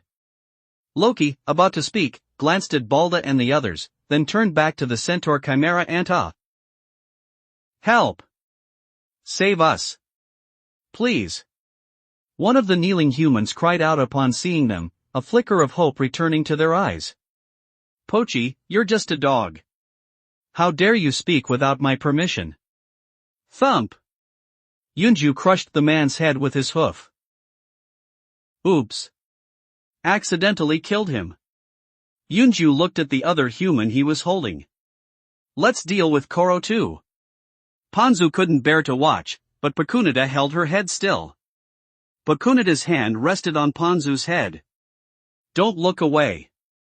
No matter what you see, you must keep your eyes fixed on your enemy. PSHHH. Another kill." Yunju laughed. "Ha ha. Fun. Too bad they're so weak. They're already dying after just a few days. Useless." Having toyed with and killed the humans like dogs, Yunju found them weak and disappointing. Two of Yunju's squadron leaders stepped forward. "Yunju-sama, don't worry. These humans look stronger than the previous two. Let these humans be Yunju-sama's new pets." Underscore underscore underscore underscore underscore underscore underscore underscore underscore underscore underscore underscore underscore underscore underscore underscore underscore underscore. For more advanced chapters visit patreon.com/bars45. For $10 all advanced chapters. Chapter 204, HHS, Chapter 204. 795 words. Yunju looked up at Loki and his group.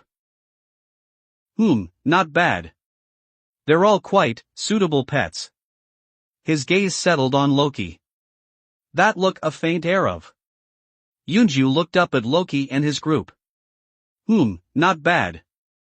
They're all quite suitable pets." His gaze settled on Loki.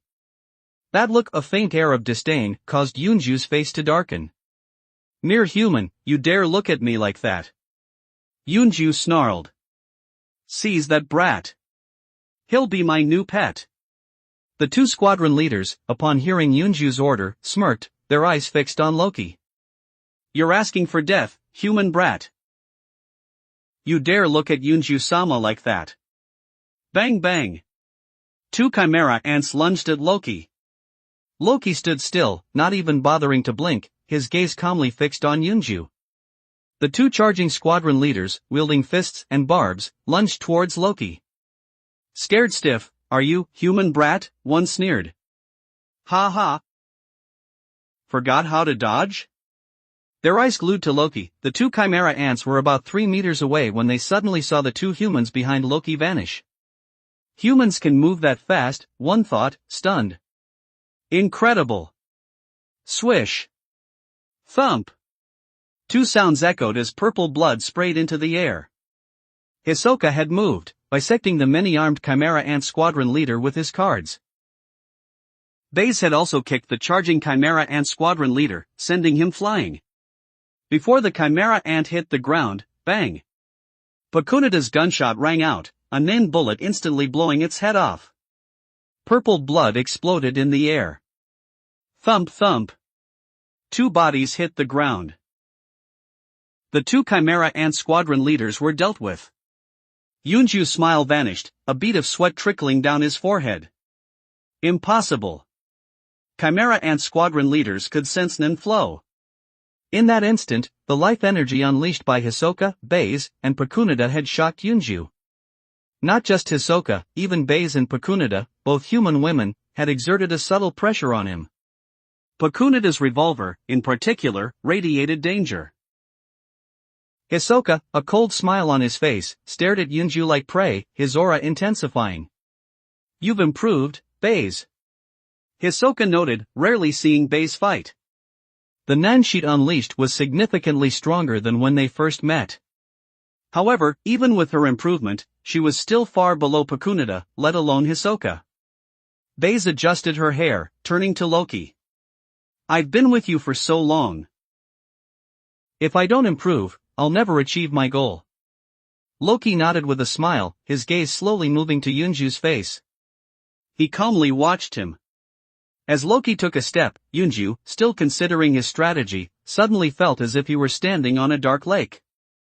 The calm surface rippled violently with Loki's movement, waves spreading towards him.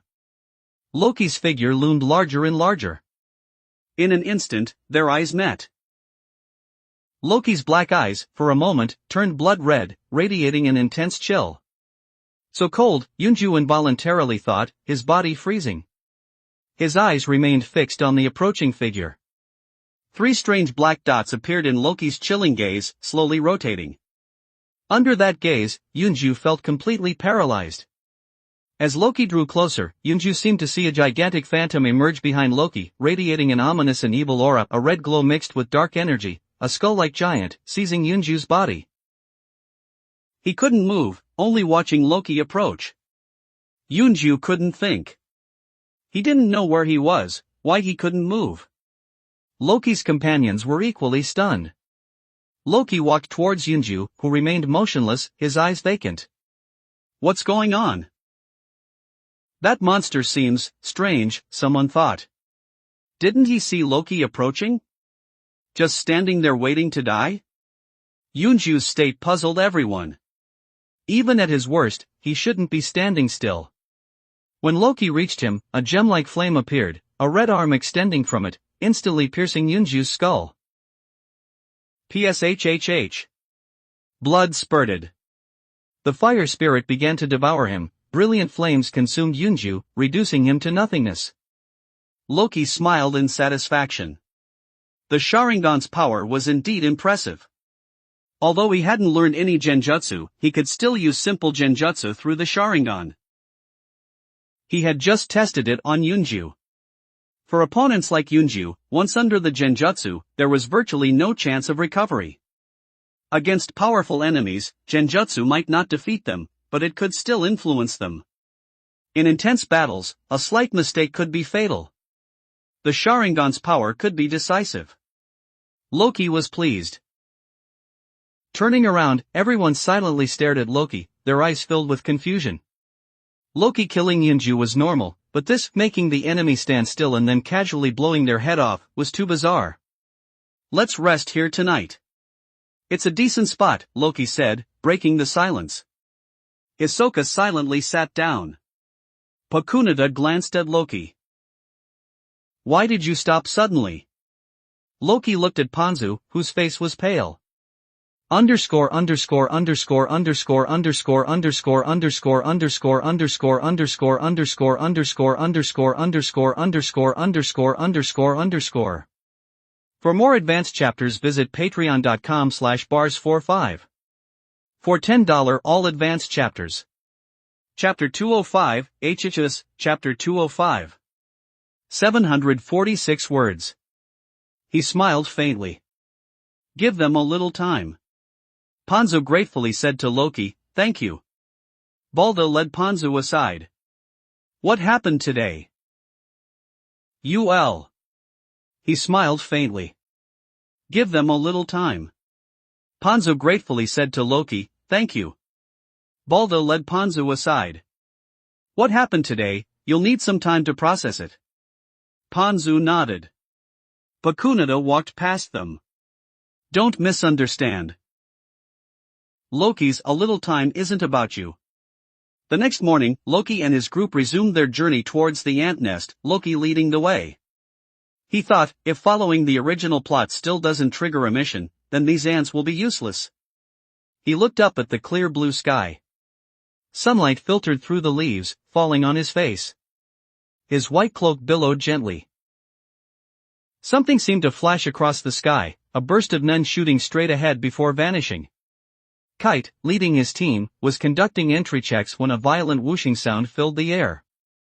He rushed out, looking up. That familiar sound. Thump! Dust erupted as something fell from the sky. Kite's eyes narrowed.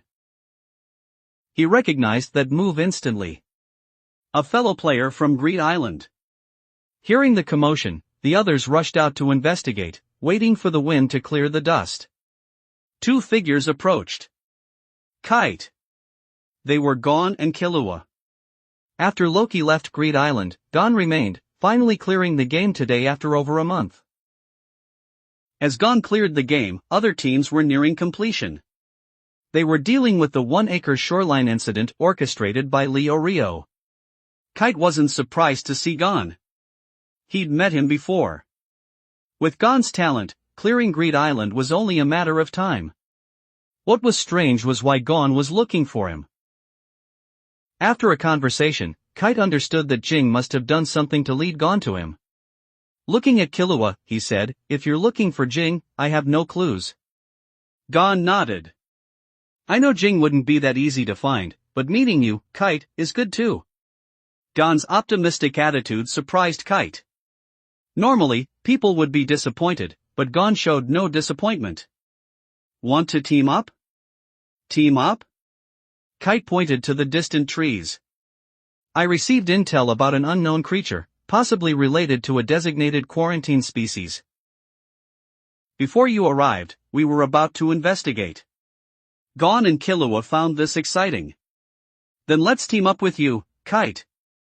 Kite, Gon, and Killua were reunited, quickly passing the entry check. They proceeded slowly. Many hunters have entered recently, Kite said, glancing at Gon and Killua.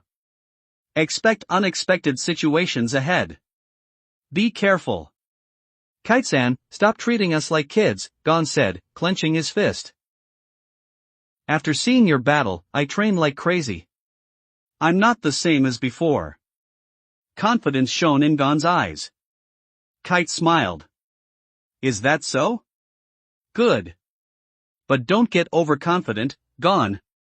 Killua, riding his horse, chuckled. Compared to that guy, we're still far behind. I'll catch up to him, Gon declared, undeterred. As they proceeded, twilight fell, and night descended. Under the moonlight, in a dense forest, Loki suddenly stopped.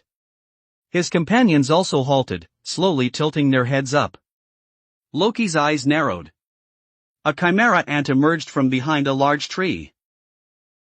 Then, more and more chimera ants appeared. In an instant, 30 or 40 chimera ants surrounded them. More humans have come to us. Good. Plenty of them. Don't rush. A frog-like chimera ant, wearing clothes, stepped forward, looking at Loki and his group. 7 targets. You have 3 choices. 1. Immediately decide your duel order. 2. Try to escape, and we'll hunt you down. 3. Surrender and come with us. The frog chuckled. But I don't recommend the third option. The first 2 are far more interesting. So, tell me, what's your choice? Hisoka licked his lips, glancing at Loki, waiting for him to speak. But Loki wasn't listening to the frog. He stared blankly at a system notification that had suddenly appeared. Ding! Mission triggered. Chimera Ant Elimination Operation. Eliminate 100 Chimera Ants. Mission triggered. Bigger Ants. Eliminate a Chimera Ant Squadron leader. Reward, A-Class Gotcha Draw. Mission triggered. Ant Nest Destruction. Destroy the Chimera Ant Nest. Mission triggered. Hope of Extermination. Eliminate the Chimera Ant King. Reward, S-Class Gotcha Draw. Mission triggered. Ant King's Guards. Eliminate the King's 3 Royal Guards. Reward, A-Class Gotcha Draw. Dozens of Chimera Ants surrounded them, each looking ferocious. While they showed no none, their combat abilities surpassed ordinary nin users. Underscore underscore underscore underscore underscore underscore underscore underscore underscore underscore underscore underscore underscore underscore underscore underscore underscore underscore. For more advanced chapters visit patreon.com/bars45. For $10 all advanced chapters. Chapter 206, HHS, Chapter 206. 736 words. Balda's palms were sweating. He'd thought, after his previous experiences, he'd handle this situation better, but he'd overestimated himself. Balda's palms were sweating. He'd thought, after his previous experiences, he'd handle this situation better, but he'd overestimated himself. Seeing 1 or 2, 3 or 4 Chimera Ants wasn't a problem, but when their numbers increased, the terrifying aura they collectively emanated was something else entirely. Stared at by so many eyes, Balda didn't know how Loki, Hisoka, Pakunada, and Baze felt, but he was speechless. He and the other 2 silently retreated to the back of the group. They didn't need to fight. If Loki and the others died, they could escape first. Hisoka, Pakunada, and Baze easily saw through their little plan, but no one cared. The ants were simply courting death. Loki stared at his system interface, a joyful smile spreading across his face. Finally, after so long, a mission had been triggered. He'd thought no matter what he did, there wouldn't be any missions, but at the last moment, they had appeared. Unknown to Loki, the missions triggered only after Gon, Killua, and Kite arrived. If he knew this, he would have understood that mission triggers required plot progression. But for now, he was elated. Killing the Chimera Ants before him would complete a significant portion of the first mission, Chimera Ant Elimination Operation. There were at least 30 or 40 Chimera Ants, the mission required 100. He already had almost half. Well, humans, have you decided? We won't give you much time to think, the frog-like Chimera Ant said, flicking its tongue. If you can't decide, we'll assume you chose option 2. Speaking of which, you have quite a few this time. Besides food for the queen, we might get to savor some human flesh as well. The frog-like Chimera Ant looked wistful. Humans, how long will you deliberate? Decide quickly. Whatever you choose, the result is death. There's not much difference. The Chimera Ants grew restless. The bizarre sight of non-human ants speaking human language filled the air with tension. Balda and the others' expressions tightened, all waiting for Loki to speak. Suddenly, Loki stepped forward, his white cloak billowing. He looked up at the ants, shifting his shoulders, crack crack crack, his bones creaked. Hisoka's excited expression vanished, his smile fading. He sighed softly. Such a shame. Hearing Hisoka's murmur, Balda and the others exchanged glances, unsure what he meant. Pakunada, however, frowned. Should we dodge? Baze also spoke. If we don't dodge, will we be in danger? Hisoka, previously disappointed, perked up, looking uncertainly at Loki, who was steadily advancing. Probably. We'll be fine. Balda and the others didn't understand their conversation. Dodge? Escape? And Hisoka and the others sounded afraid? This was the first time they sensed fear in them.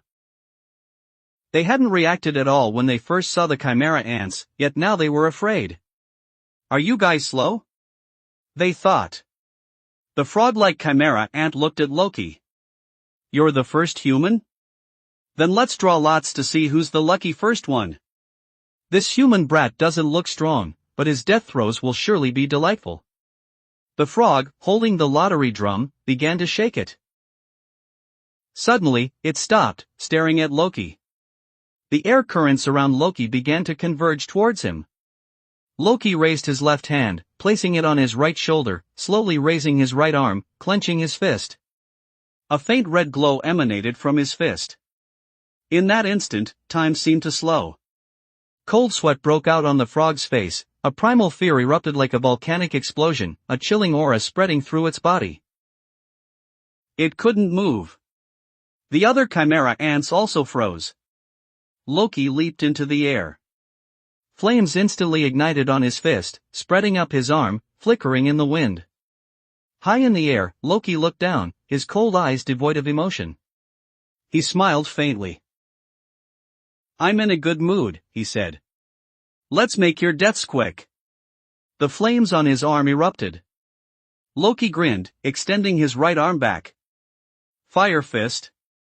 At the moment the flames erupted, time flowed incredibly slowly. The wind blew, but it couldn't be felt. Dust particles drifted past with crystal clarity. The chimera ants, looking up at Loki from the ground, stared at the figure in the sky. Underscore underscore underscore underscore underscore underscore underscore underscore underscore underscore underscore underscore underscore underscore underscore underscore underscore underscore. For more advanced chapters visit patreon.com/bars45. For $10 all advanced chapters. Chapter 207, HHS, Chapter 207. 791 words. They seem to recall memories buried deep within their minds, memories carried within their chimera ant genes. Memories of being repeatedly. They seem to recall memories buried deep within their minds, memories carried within their chimera ant genes. Memories of being repeatedly trampled underfoot by humans, their lives arbitrarily controlled. Recalling this, they realized that even though they had seemingly escaped human domination, they were still beneath human control. So, we're still those ants from back then, never changed, echoed in the chimera ants' minds. The flames in their eyes grew closer. Their fate remained unchanged. The fate of ants was to die toiling away or be crushed underfoot by other creatures. Boom! The flames struck the ground. A torrent of crimson fire swept outwards like a tide. Buzz buzz buzz. The surging fire consumed and incinerated everything around it. The chimera ants, scorched by the flames, instantly perished. Even their bodies, possessing both toughness and flexibility, were utterly ineffective against the flames. The spreading flames engulfed the surrounding area, consuming everything within a 20-meter radius. The flames shot towards the sky, blooming like a fiery lotus. To the onlookers, the flames were magnificent, dazzlingly brilliant. But for the chimera ants who experienced the full force of the flames, it rekindled the terror of being dominated by human power. Crackling flames burned on the charred corpses. Countless embers smoldered on the ground, consuming every blade of grass and tree. Standing amidst the flames, the red light illuminated Loki's profile, like a fiery emperor. The intensely destructive flames danced harmlessly around him. After the explosion subsided, even the areas untouched by the flames were in disarray. Crack! Crack! Crack! Loki walked to the charred frog, crushing its body with a kick. Too bad. Even stronger, you're still just bigger ants. A cough echoed from a distance. Cough cough cough. I should have dodged earlier. I told you we might get caught in it. Pakunada and Baze emerged, battered and bruised, from behind a fallen tree, Hisoka brushing flames from his shoulders. Behind them, Balda, Panzu, and their companions stood in shock, staring at the distant inferno. He took out so many monsters with one attack. Balda breathed out. The rumors about Loki destroying a whole building with one blow weren't false. He hadn't seen Loki use great power, only heard the rumors, initially disbelieving them. But now, it seemed the rumors were true. A casual attack possessed such terrifying power. If Loki was serious, destroying a building wouldn't be difficult. Ponzu grabbed Balda's shoulder. Balda, is that kind of power even possible for a human? Balda didn't hear her clearly, turning abruptly. Boom! The flames nearest them flickered, drawing their attention. Loki strolled out of the flames, the intense heat seemingly a personal garden. The raging flames danced playfully around him. Let's go. Continue forward, Loki said, turning to leave. Suddenly, a violent whooshing sound filled the night sky, the sound of high-speed movement. Loki froze, his eyes lifting to the night sky. His Byakugan activated, his keen perception capturing the slightest changes in the darkness. A small black dot appeared in Loki's vision, moving rapidly towards him. Loki focused his gaze, soon, he saw the figure clearly. His eyes narrowed. I didn't expect this. The sharp whooshing sound grew louder, audible even to Hisoka and the others, who also looked up. But before they could fully react, a black figure had already passed overhead, leaving only the feeling of a terrifying gust of wind. They hadn't seen the figure at all. Thump! A violent collision echoed behind them. The resulting shockwave exploded outwards, a powerful gust of wind that made it impossible to open their eyes. Hisoka and the others instantly activated their nen, anchoring themselves to resist the powerful wind. Along with the violent wind, the sound of ancient bells seemed to echo, resonating in everyone's hearts. An overwhelming presence pressed down on them, accelerating their blood flow, as if a mountain had been placed on their backs. They felt as if they were looking at an impossibly tall mountain. The howling wind gradually subsided. Everyone slowly raised their heads, their eyes widening. Before them stood the back of an old man. Hisoka's eyes widened, his body trembling. Pakunada, reacting slightly slower, showed a look of shock. Baze didn't know who the old man was, but she was shocked. This old man was holding Loki back with a single fist. Loki, arms crossed in front of him, barely blocked the old man's punch. The sight terrified Baze. The old man's aura was compressed to the extreme, while the nen flow wasn't violent, the shining nen light was dazzling, like a star. Underscore underscore underscore underscore underscore underscore underscore underscore underscore underscore underscore underscore underscore underscore underscore underscore underscore underscore. For more advanced chapters visit patreon.com/bars45. For $10 all advanced chapters. Chapter 208, HHS, Chapter 208. 886 words. Baze shivered involuntarily. Who is that old man? He's even suppressing Loki. Balda and the others, blown away by the wind, crashed to th.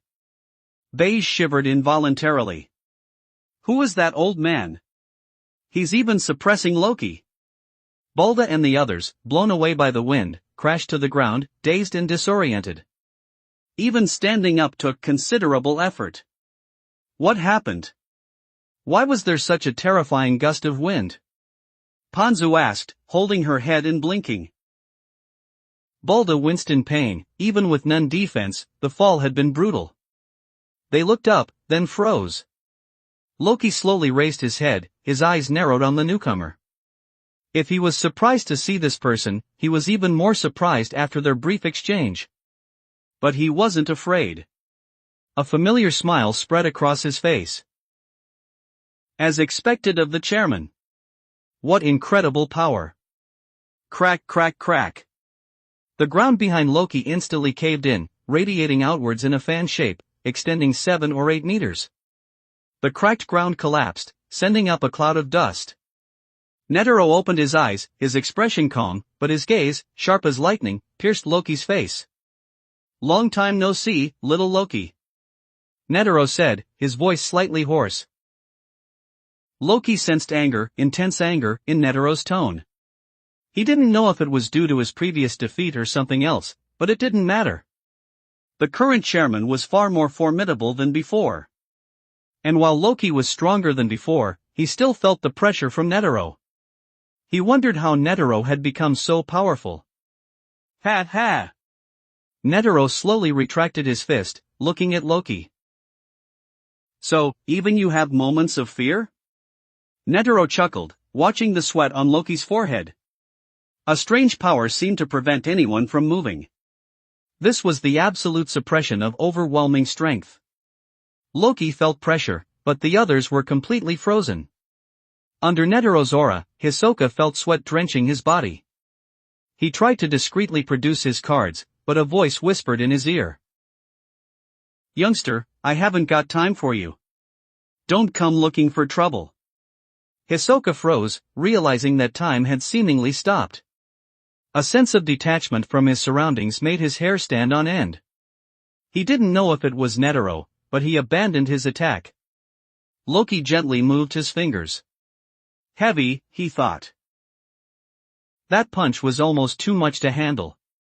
The chairman used about 1/5 of his nin, I estimate. Loki used his Byakugan to observe Netero's nin flow. Netero narrowed his eyes, noticing Loki's strange gaze.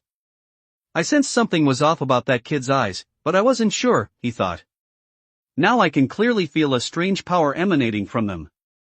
Netero was surprised. It's probably due to a special constitution like the Korda clan, he thought. He might possess unique abilities. I have to be careful. I can't let this kid pull any tricks. Just as Netero was thinking, buzz. A surge of nin enveloped Loki, Netero, Hisoka, and the others. Within that nin, he sensed a terrifying will, filled with killing intent. It was astonishing. Netero and Loki immediately turned towards the source of the nun. Their gazes pierced the darkness, directly towards the source of that immense nin. In the ant nest, the newly born Neferpita's smile vanished. She turned sharply towards Loki and Netero. Even at his peak, Netero was surprised by Neferpita's nin. He hadn't expected such a powerful nin user here. Of course, Netero wasn't afraid, just surprised to find someone of this caliber. He smelled the burning flesh in the air. Netero turned to Loki. So, you weren't just hiding. Those were your companions, weren't they? The moment he attacked Loki, other nin users released a powerful aura, investigating the situation. Netero deduced that Loki's companions had sensed the commotion and released their nin. He frowned, looking at the charred corpses on the ground. Their faces were unrecognizable, but their outlines suggested they were human. Chimera ants had human genes. After being burned, only the outlines of limbs and heads remained. This structure was unique to humans. No wonder Netero concluded they were human without closer inspection. The numerous human corpses made Netero uncomfortable. He hadn't understood why Loki would attack ordinary people, but now he seemed to grasp it. From Neferpita's nin, he sensed a wild, beast-like aura. With such companions, Loki might have been led down a different path, leading him to kill indiscriminately, even ordinary people. I personally taught you none. Now you've become this. I have to kill you, little Loki, Netero said, his eyes blazing with killing intent and intensity Loki had never seen before. You killed the people in the factory, didn't you? Netero asked abruptly. Loki shook his head slightly. No. And those villagers? Why did you kill them? I didn't. Then what about the bodies? What did you do with them? I told you, I didn't. Seeing Loki's denial, Netero hesitated. But the charred bodies were irrefutable evidence, as were the burn marks in the factory. Netero slowly closed his eyes. Am I too soft-hearted? Even seeing this, I still hesitate. He exhaled, reopening his eyes, his gaze sharp as blades. I can't wait. Before my resolve wavers, I have to kill Loki. Boom! Nen erupted from Netero. Underscore underscore underscore underscore underscore underscore underscore underscore underscore underscore underscore underscore underscore underscore underscore underscore underscore underscore. For more advanced chapters visit patreon.com/bars45. For $10 all advanced chapters. Chapter 209, HHS, Chapter 209. 736 words. A fierce wind whipped up, causing Loki's white cloak to billow wildly. Chairman Netero seemed to have misunderstood, but Netero wouldn't bell. A fierce wind whipped up, causing Loki's white cloak to billow wildly. Chairman Netero seemed to have misunderstood, but Netero wouldn't believe him, and arguing was pointless. Besides, the system missions were there, a battle with Netero was unavoidable. Originally, Loki hadn't intended to kill Netero, but things were different now. He sensed an overwhelming killing intent in Netero's aura. Facing Netero in this state, fighting without the intention to kill would likely result in his own death. He glanced towards the ant nest. Even with his Byakugan, he couldn't see its location. He didn't know how far away it was. The Nin aura earlier belonged to Neferpitu, one of the royal guards. Loki couldn't judge her strength yet. Loki looked at Netero. His aura was far more terrifying than before, several times stronger, its power incomparable to what he'd felt earlier. It was like the difference between leaves from a vibrant tree and leaves from a decaying one, the same leaves, yet worlds apart. Netero was at his peak. The chairman at his peak. Loki's eyes gleamed. Interesting. Let's continue our unfinished battle. The moment his fighting spirit ignited, an aura almost as powerful as Netero's erupted from Loki, spreading violently. Crimson Nin light appeared, stirring the surrounding air currents. The two auras clashed, creating two terrifying storms that collided with a resounding boom. The violent wind forced Hisoka and the others to retreat. The oppressive aura was terrifying, the wind made it hard to stand. Balda and the others hadn't even seen Netero clearly before Pakunita pulled them back. Who is that old man? He has such a terrifying aura. Balda asked, battling the wind. Pakunita smiled. As a hunter, you don't recognize him? The chairman of the Hunter Association. Netero! Balda exclaimed, Chairman Netero? Why is he here? Don't forget, Loki is a wanted criminal, and the restrictions were lifted to capture him, Pakunita replied. The chairman personally coming to capture Loki, is that so strange? That made sense, but Balda still found it odd. Why not deal with the unknown creatures first, then Loki? Why target Loki now, ignoring the creatures? Two humans are fighting. Atop the ant nest, a white cat tail swayed, furry ears twitching. Neferpitu, perched like a cat, blinked, watching the distance. She couldn't see that far, but her Nin clearly showed her the battle. Interesting. Humans are killing each other. Perhaps the young king is challenging the old king. Her Nin confirmed it. Netero was old, Loki young. Licking her paw, Neferpitu smiled. Humans appearing here, they're probably after us. Meow. As Neferpitu pondered, Karuto flew up. Neferpitu-sama, what are you doing here? Neferpitu glanced at Karuto. Many soldiers have been killed by humans. Didn't you notice? I haven't received a report yet. There. Neferpitu pointed. Two very strong humans are fighting. Karuto looked where she pointed, seeing nothing, but Neferpitu wouldn't joke. Two strong humans. Karuto thought. I encountered a powerful Nin user. Is one of them wearing a white cloak, Neferpitu-sama? Yes, one is wearing a white cloak, Neferpitu confirmed. What do you know about that, strong human? Karuto pondered. Possibly the king of humanity. A squadron leader was killed, the message said it was the king of humanity. I barely escaped him last time. Neferpitu's gaze turned playful. So, those two strong humans might be the kings of humanity, fighting for the throne. Karuto echoed her words. Neferpitu-sama, if they are fighting for the throne, it's our chance. The king of humanity's power threatens us. We can deploy squadrons, kill the king, and present them to the queen. Neferpitu blinked. All right. You handle the details. Hurry. The two kings are fighting fiercely, the victor will be decided soon. Neferpite gazed into the dark night. Boom! A violent tremor shook the ground, sending dust high into the air.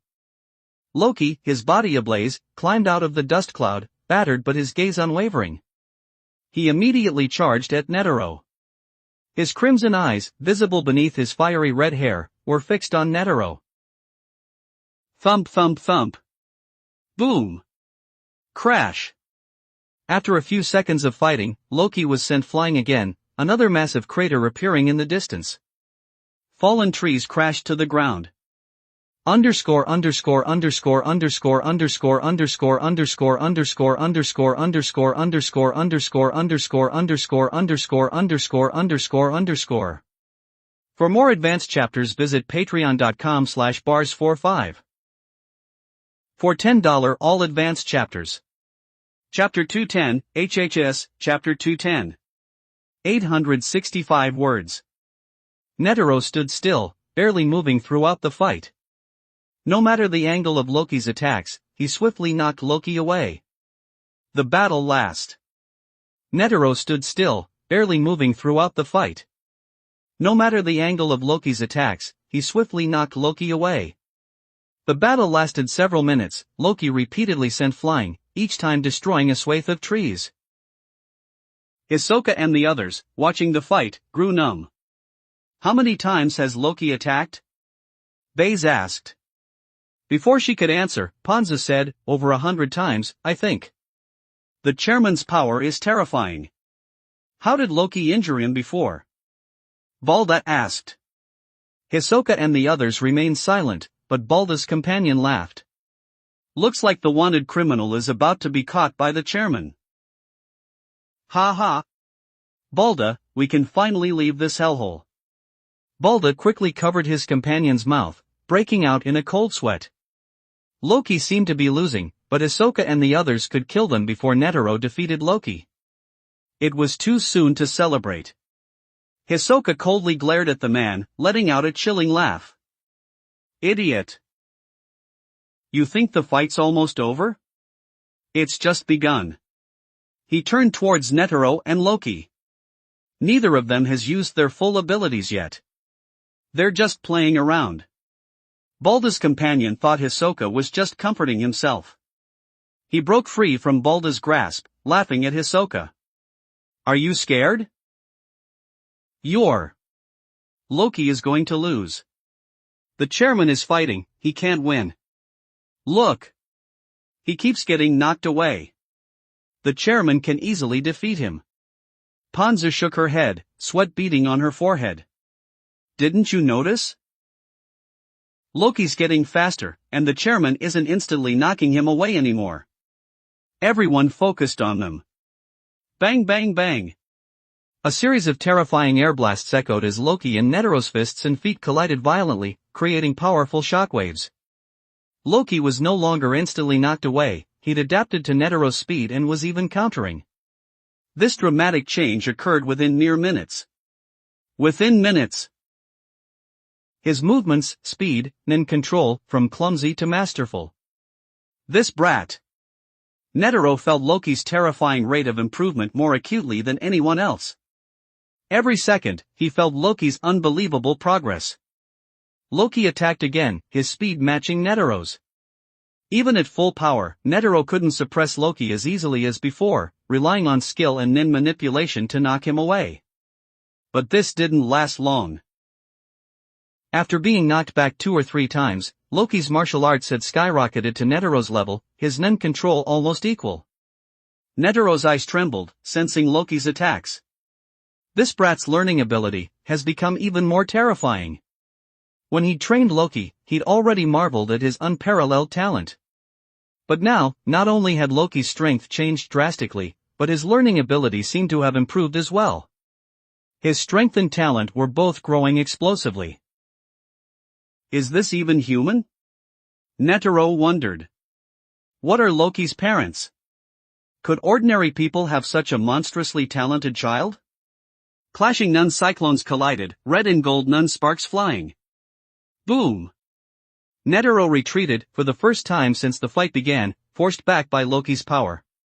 The ground caved in beneath his feet, his leg muscles bulged as Nen surged through his arm, continuously assaulting Loki. Nen, can be used like this? Loki saw Netero's movements hadn't changed, but his Nen continuously impacted and layered, creating devastating force. Boom! Loki also took a step back, the two separating, facing each other. Unbelievable. Nez can be used like that. Loki's fiery red hair fell to his sides, revealing his crimson eyes, filled with an evil aura. Netero froze. During the fight, Loki's hair had covered most of his face. He hadn't noticed Loki's eyes had changed. The crimson eyes, with three strange black dots slowly rotating, struck Netero. Those eyes. They radiate such a dark aura. Netero felt a heavy blow to his heart. Your eyes. Loki pushed his hair back. These are the Sharingan. Loki sneered. Surprised, Chairman? Why, I could quickly match your speed, even mirroring your movements. He pointed to his eyes. Because of these eyes. They possess incredible perception and can replicate an opponent's movements. Netero's eyes widened. No wonder Loki's movements were so similar, his posture, style, even in flow. It was because of these eyes. Eyes that can copy an opponent's movements. They must also perceive Nen flow and subtle changes. Netero frowned deeply. This is troublesome. Those eyes. Ignoring Loki's inherent power, which Netero couldn't ignore, coupled with these eyes. Loki's improvement in minutes showed their terrifying potential. I can't wait. If Loki gets his companions involved, things will be even harder. Netero smiled wryly. When did I start underestimating my opponents? And my most talented student, at that.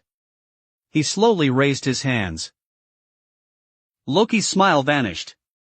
Getting serious? Netero's seriousness was a pity. Loki hadn't copied all of Netero's movements yet.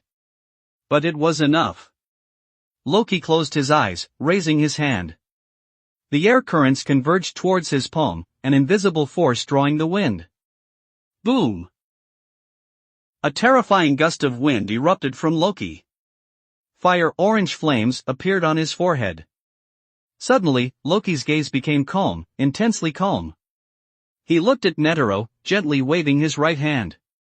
Underscore underscore underscore underscore underscore underscore underscore underscore underscore underscore underscore underscore underscore underscore underscore underscore underscore underscore. For more advanced chapters, visit patreon.com/bars45. For $10 all advanced chapters. Chapter 211, HHES, Chapter 211. 809 words. Nen instantly coalesced into a short blade in Loki's hand. The moment he gripped the hilt, his aura changed, from raging fury to chilling call. Nen instantly coalesced into a short blade in Loki's hand. The moment he gripped the hilt, his aura changed, from raging fury to chilling coldness. The Nen spreading around him felt like a blizzard. Frost began to form beneath his feet. Fire burned on his right hand, clutching the blade, while a white chill emanated from his left. Fire in his right hand, frost in his left. This sight made Netero pause, his gaze fixed on Loki's left hand. This is a new power. Life energy reflects a person's mental state. Loki's aura radiated a piercing coldness, a bone-chilling chill. This wasn't a change in temperature but the feeling of immense killing intent. The Nen spread in the air, red and white, like dissipating steam. Hisoka and the others, sensing it, involuntarily trembled, from the cold, or perhaps Loki's terrifying killing intent. Netero raised his left leg, his right foot planted firmly, his hands forming a lotus position, spreading to his sides. His expression was calm, but his face showed slight confusion. It's different this time, he thought. Amidst extreme calm, there's pure killing intent. He's experiencing two extreme emotions simultaneously. The orange flames on Loki's forehead radiated a calmness that even a storm couldn't disturb, yet his crimson eyes held pure killing intent. Loki's power had grown, but was this state beneficial? Netero didn't know, and he stopped thinking about it. Further contemplation would affect his own state. This time, I'll make you see reason. Netaro's eyes widened, bloodshot. 100 type Guanyin Bodhisattva. A solemn, sacred melody seemed to echo. Golden light surged behind Netaro, a golden bodhisattva statue appearing, its tearful face gradually materializing. Everyone's gaze was drawn to it. The spreading nin calmed their hearts. Hisoka's eyes widened as he looked up at the towering bodhisattva. Time seemed to stop. This was the second time he'd seen this ability, but it was different. The aura affected emotions, bringing people back to a state of calm. Magnificent. The chairman's technique is beautiful. Pakunada and the others also stared at the 100 type Guanyin Bodhisattva. First hand. Whoosh. The 100 type Guanyin Bodhisattva, its arms moving, struck Loki with a palm strike, too fast to see clearly. The scene shifted, then boom. A violent impact echoed as dust spread. The massive golden palm had struck Loki. The shockwave passed Hisoka and the others, carrying a terrifying force. They could only imagine the impact of such an attack. Hisoka swallowed nervously. Bad. The old man's power is far stronger than before. Amazing. As expected of the chairman, Balda said, his mouth twitching. Pakunada and Baze stared intently at where the golden palm had struck. They wondered about Loki's condition. Suddenly, two breaths appeared out of nowhere. Hisoka's eyes narrowed, he grabbed his cards and turned. A man with a pipe stood nearby, and as he turned, another breath appeared behind him. This is my first time witnessing the chairman's ability, Nav said, adjusting his glasses, standing behind Hisoka, gazing at the dazzling 100 type Guanyin Bodhisattva. That brat won't last long. Morel looked at Hisoka. Nav, don't forget that brat injured the chairman and escaped unharmed. Even so, I think the chairman held back. Otherwise, no matter how strong his nin, a brat couldn't defeat the chairman, Nav replied, turning to Hisoka and the others. Are you that brat's companions? Hisoka, Pakunada, and Baze remained silent, but their nin showed their stance. Balda and Ponzo quickly spoke. We're not their companions. We're just guiding them. I see, Nav said, turning to Balda. You've been with them this whole time? Tell me, how many people did that? Loki, kill? What were their goals? Nav looked at Hisoka. Don't worry. We're from the Hunter Association Extermination Team. If you're not his companion, we'll protect you. Hisoka looked at Nav and Morel. Not bad. Both are over 90% in strength. I can't beat them both alone. Balda was stunned. Killing? What killing? Nav frowned. You've been with them. Didn't you see them massacre ordinary people? Killing ordinary people? Had Loki and his group killed anyone? Balda was stunned by Nav's question. Seeing Balda's confusion, Nav shook his head. Right, they wouldn't let you see them kill. He turned to Pakunada and Baze. As Nen users, do you understand the gravity of attacking ordinary people? Nen users possess powers ordinary people can't resist. Killing ordinary people without reason is a problem, especially on this scale. Nav and Morel had seen dozens of villages completely wiped out. Nen users casually killing civilians demanded immediate capture or elimination by the Hunter Association. This was an unspoken rule, though some violated it. Balda's expression changed. Underscore underscore underscore underscore underscore underscore underscore underscore underscore underscore underscore underscore underscore underscore underscore underscore underscore underscore. For more advanced chapters visit patreon.com/bars45. For $10 all advanced chapters. Chapter 212, HHS, Chapter 212. 820 words. He looked at Nav. You mean those villages? Of course. Didn't they kill those people? Attacking ordinary people, even children, your sin. He looked at Nav. You mean those villages? Of course. Didn't they kill those people? Attacking ordinary people, even children, your sins are unforgivable. Nav looked coldly at Hisoka, ready to attack. Morel prepared to assist. No. They didn't kill those people. Balda said. Those people were killed by an unknown creature. They didn't attack ordinary people. Nav and Morel stopped, turning around. What did you say? Balda repeated, I said those people weren't killed by them. They were killed by an unknown creature. Unknown creature? Nav hesitated for a second, then laughed. You think you can fool us with that? I'm telling the truth. I saw those monsters. Some were like insects, others like animals, Balda insisted. It sounded like a fabricated lie. The appearance of unknown creatures coincided with the murders. No matter how you looked at it, it was unconvincing. Seeing Nav's disbelief, Balda felt helpless. It's true. Those monsters killed our companions. If we hadn't met Loki and the others, we'd be dead. Ponzu added. Balda nodded. I'm a beast hunter. I came here because of reports about unknown creatures. Nav sneered.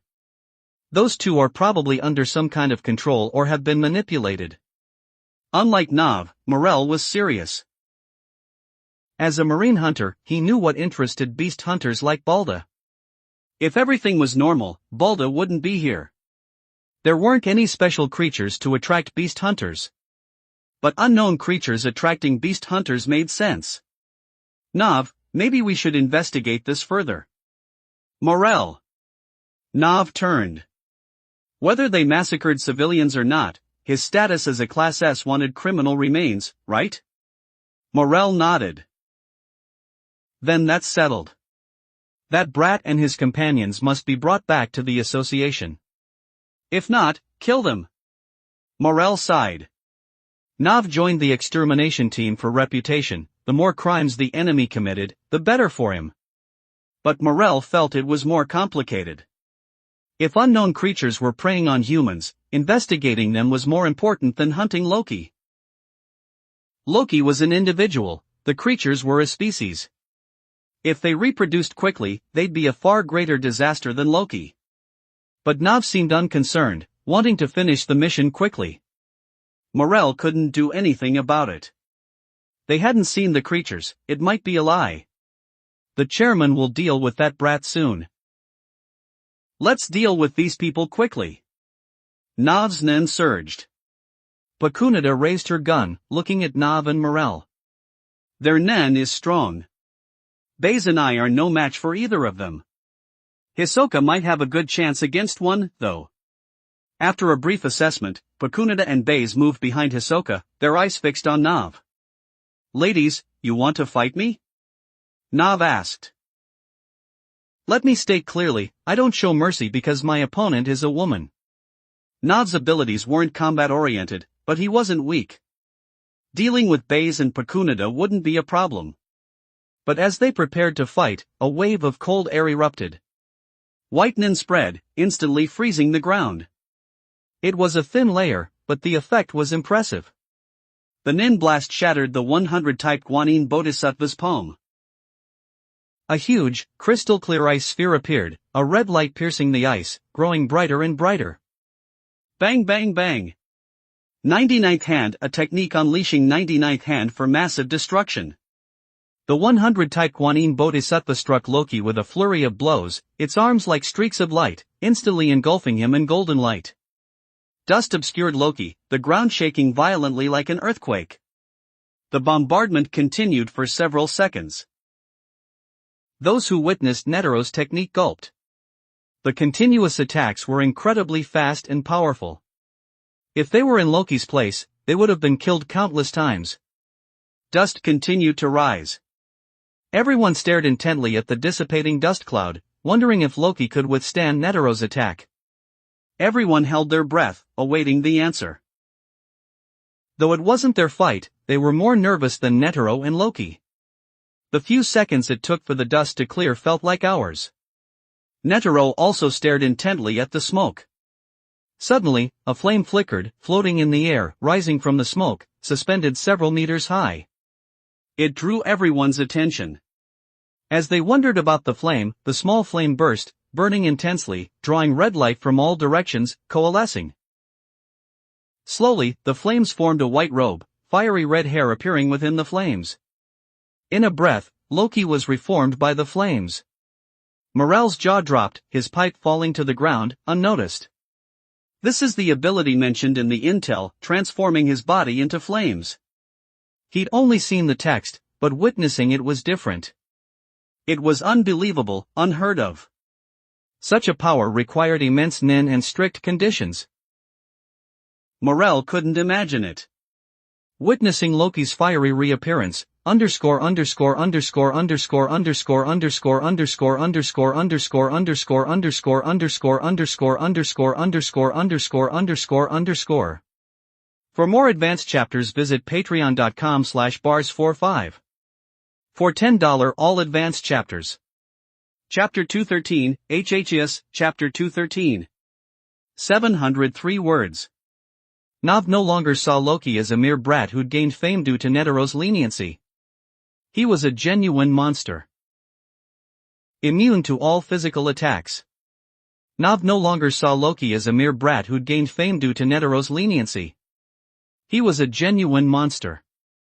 Immune to all physical attacks, Nav thought, trembling. With that ability, this brat surpasses most Nin users. 98% of Nin users, even with equal strength, it's incredibly difficult to defeat him.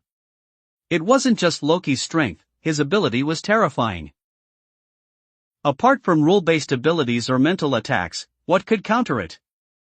Nothing. At least, nothing in this world. Hisoka and the others weren't fazed by Loki's monstrous display, they were numb to his incredible feats. But Balda and the others, newer Nin users, were completely bewildered. Loki and Netero seemed to transcend humanity. Their Nin abilities were beyond the realm of Nen, they were akin to divine power. Loki's ability to transform into flames, wasn't that the power of a fire god? The last of the flames vanished, and Loki reappeared before Netero, unharmed.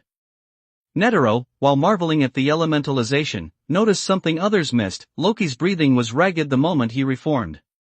This discovery, despite the powerful attack causing no damage, didn't anger Netero, instead, he smiled. Powerful techniques consume a lot of Nin, little Loki. It wasn't the elementalization that caused Loki's ragged breathing, but the Sharingan, which consumed far more mental energy than the Byakugan. This had nothing to do with non-consumption.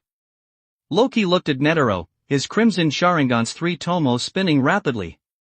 I've memorized the 99th hand. Netero's 100-type Guanyin Bodhisattva used hand seals to control the puppet's attacks. Including the 0 hand, there were 100 techniques. Each attack had a different angle and range. Netero chose techniques based on the enemy's position. Choosing the wrong technique left Netero vulnerable. Loki didn't have the king's monstrous intellect to identify Netero's habitual techniques and exploit his weaknesses, but he had the Sharingan. He easily memorized each strike, allowing him to find Netero's weaknesses. Ha ha! Netero chuckled, stroking his beard. A troublesome ability. All attacks are completely ineffective. He sounded helpless, but his bright eyes showed otherwise.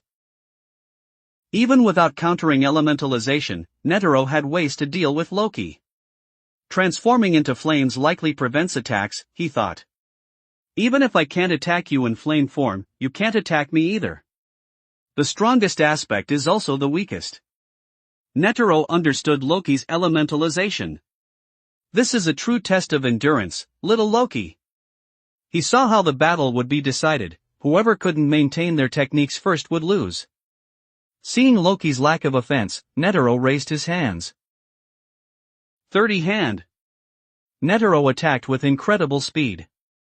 Loki's Sharingan locked onto Netero's hands. If I can copy even this speed, I'll be invincible. He pushed the Sharingan to its limit. Bang bang. 2 palms struck Loki simultaneously. Loki raised his Zanpakuto, clang. Clang.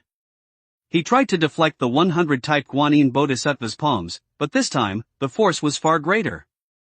He only slightly slowed them. The next second, he was struck. Realizing the attack was ineffective, Loki used Nin to protect himself. Elementalization was more taxing.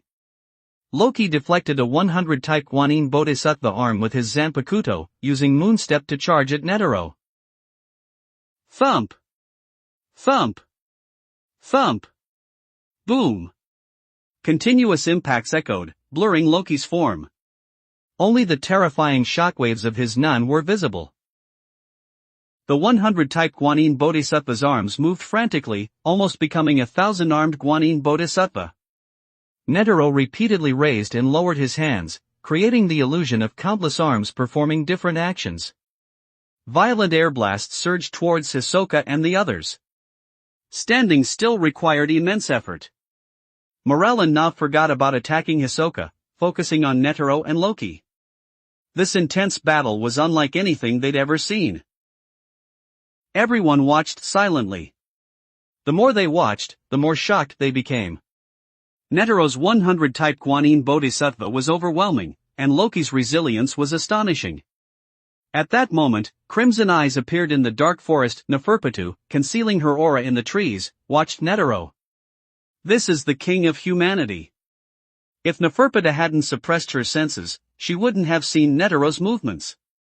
Underscore underscore underscore underscore underscore underscore underscore underscore underscore underscore underscore underscore underscore underscore underscore underscore underscore underscore. For more advanced chapters visit patreon.com/bars45. For $10 all advanced chapters. Chapter 214, HHS, Chapter 214. 787 words. Seeing Netero's movements, Neferpitou grew wary. Absolutely, absolutely. I can't let this person approach the nest and threaten the queen. Seeing Netero's movements, Neferpitou grew wary. Absolutely, absolutely. I can't let this person approach the nest and threaten the queen. The king hasn't been born yet, the queen can't be harmed. She turned her gaze to Loki. Compared to Netero, Loki's power wasn't enough to make Neferpitou truly apprehensive. While Loki's Nin was strong, it wasn't significantly stronger than hers. Netero still held the upper hand in their battle, controlling the initiative. This new human king must be eliminated. If he continues to grow, he'll become a huge threat, Neferpitou thought, deciding to strike when both were exhausted. The Chimera Ant Squadron leaders communicated telepathically. Humans can be this terrifying? I can't even see their movements clearly. Humans are terrifying. Neferpitou scoffed at the squadron leader's comments. Shut up. They're just humans.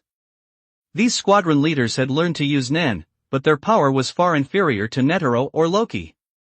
They weren't even in the same league. Clang.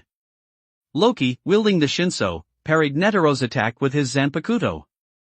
The clash of power created a terrifying shockwave, cracking the ground beneath Loki's feet. He gritted his teeth, raising his Zanpakuto to deflect 100-type Guanyin Bodhisattva's palm. He panted slightly. Seeing Loki pause, Netero didn't immediately attack, smiling. What? Can't keep up? It wasn't exhaustion. Loki realized he'd oversimplified things. He thought memorizing 100-type Guanyin Bodhisattva's attacks would reveal weaknesses. He hadn't anticipated the countless variations possible from only 100 techniques. Even memorizing the attack patterns wouldn't reveal Netero's weaknesses. His current Sharingan wasn't enough. Finding Netero's weaknesses would take hours. Loki couldn't last that long. He'd overestimated his durability. In under a minute, they'd clashed countless times. While each 100-type Guanyin Bodhisattva strike wasn't a problem, hundreds of attacks were starting to take their toll. His Nin flow was slightly affected. If this continued for hours, even if he found Netero's weakness, Loki would be incapacitated. This won't work. Passive defense left him at a disadvantage. He needed another plan. Loki gripped his Zanpakuto, looking at Netero. Will the Shinso still work? Netero had seen its power and was likely prepared. Gripping the spear, Loki focused. Let's try. If it works, it's a one-hit kill. Boom! A burst of Nen propelled Loki towards Netero, spreading rapidly. Netero chuckled. What trick are you trying? Loki's intense, murderous gaze suggested this wouldn't be simple. But Netero could only counter with 100 type Guanyin Bodhisattva. Unlike Loki, he had only one ultimate technique, honed to perfection. As Netero raised his arms, Loki erupted in a terrifying blaze of fire, rapidly ascending. This surprised Netero. Trying to create distance? But as Netero thought that, Loki, in midair, casually swung his left hand. Flame ring. Boom! A torrent of flames erupted, engulfing Netero, spreading wildly like a fierce wave, shocking the Chimera Ant Squadron leaders. They hadn't expected none to be used like this. The area instantly became a sea of fire. Netero stood in a clear space, looking up at Loki. That won't work on me. You're wasting none. Netero stopped speaking. Loki held a spinning fireball in the sky, seemingly drawing the ground flames towards it.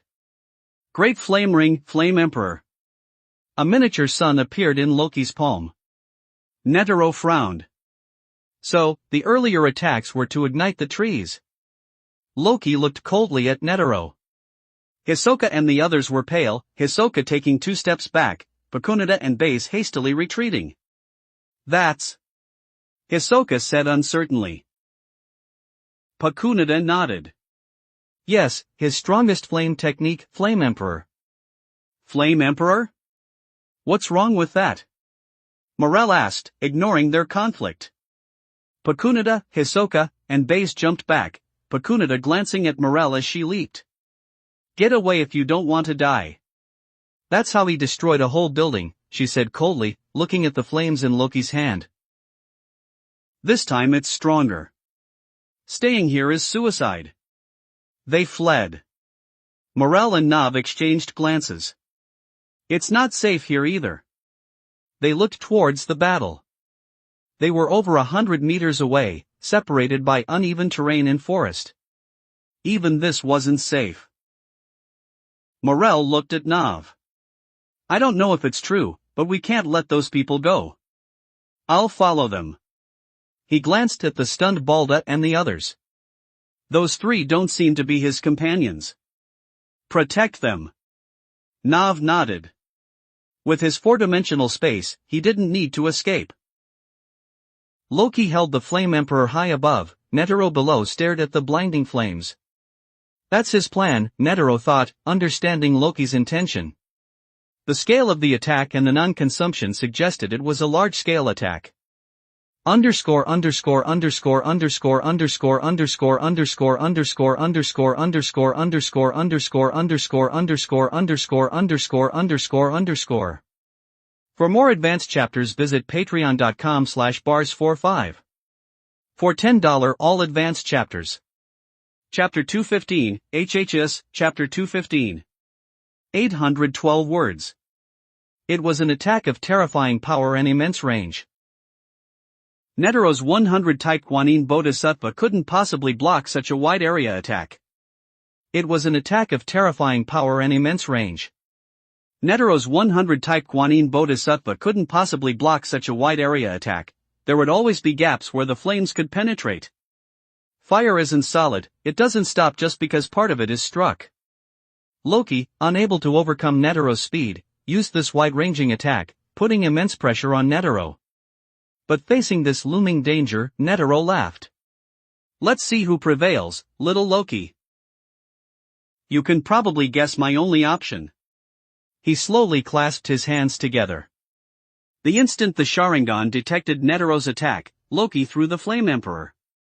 The massive fireball, its friction with the air creating a sound like a monstrous roar, plummeted towards Netero. The moment Loki unleashed the Flame Emperor, Netero countered. 99th hand. To block the Flame Emperor, a single strike wouldn't suffice. Only the 99th hand among 100 type Guanyin Bodhisattva's techniques had a comparable range. Facing the descending fireball, 100 type Guanyin Bodhisattva's arms moved, striking again and again at the Flame Emperor. Time seemed to freeze. Golden light flashed against the dazzling fire. The auras of both were terrifying. Before impact, violet air currents swept outwards, scattering rocks and branches.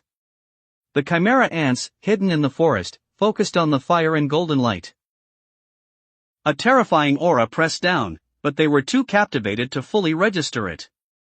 The Flame Emperor exploded. The massive golden puppet deflected the flames with its numerous arms. The temperature soared as scattered flames rained down like a fiery storm. Red and gold light intertwined, creating a breathtaking spectacle. The chimera ants' breaths hitched, they stared, afraid to miss a moment. This sight made Neferpita realize something: humans might be small and frail, but their weak bodies held limitless potential. To survive in this world, humanity must be eradicated, she thought. Only then would the soon-to-be-born king be safe. The other chimera ants were still in shock. Compared to these humans, the humans they'd casually hunted were different species. They finally understood human strength. Before truly powerful humans, their pride and power were insignificant. They were still insignificant ants. Boom, boom, boom. The flames fell, explosions and roars mixing with the wind. 100 type Guanyin Bodhisattva frantically moved, preventing the flames from reaching Netero. But Netero felt restless. A dark shadow moved through the flames, seeking an opening to attack. Netero watched intently. After the 99th hand, the Flame Emperor finally dissipated. The shadow lunged. Netero frowned. Third hand. The attack landed, but a whooshing sound came from his left. Netero's eyes widened. A trap. He launched another palm strike towards the sound. Bang bang. Both attacks hit, but Netero's eyes widened. The figure wasn't Loki, it was a nin beast Zenki, wielding a red battle-axe. It was shattered by 100 type Guanyin Bodhisattva, dissolving into nin particles. Meanwhile, Goki also began to dissipate.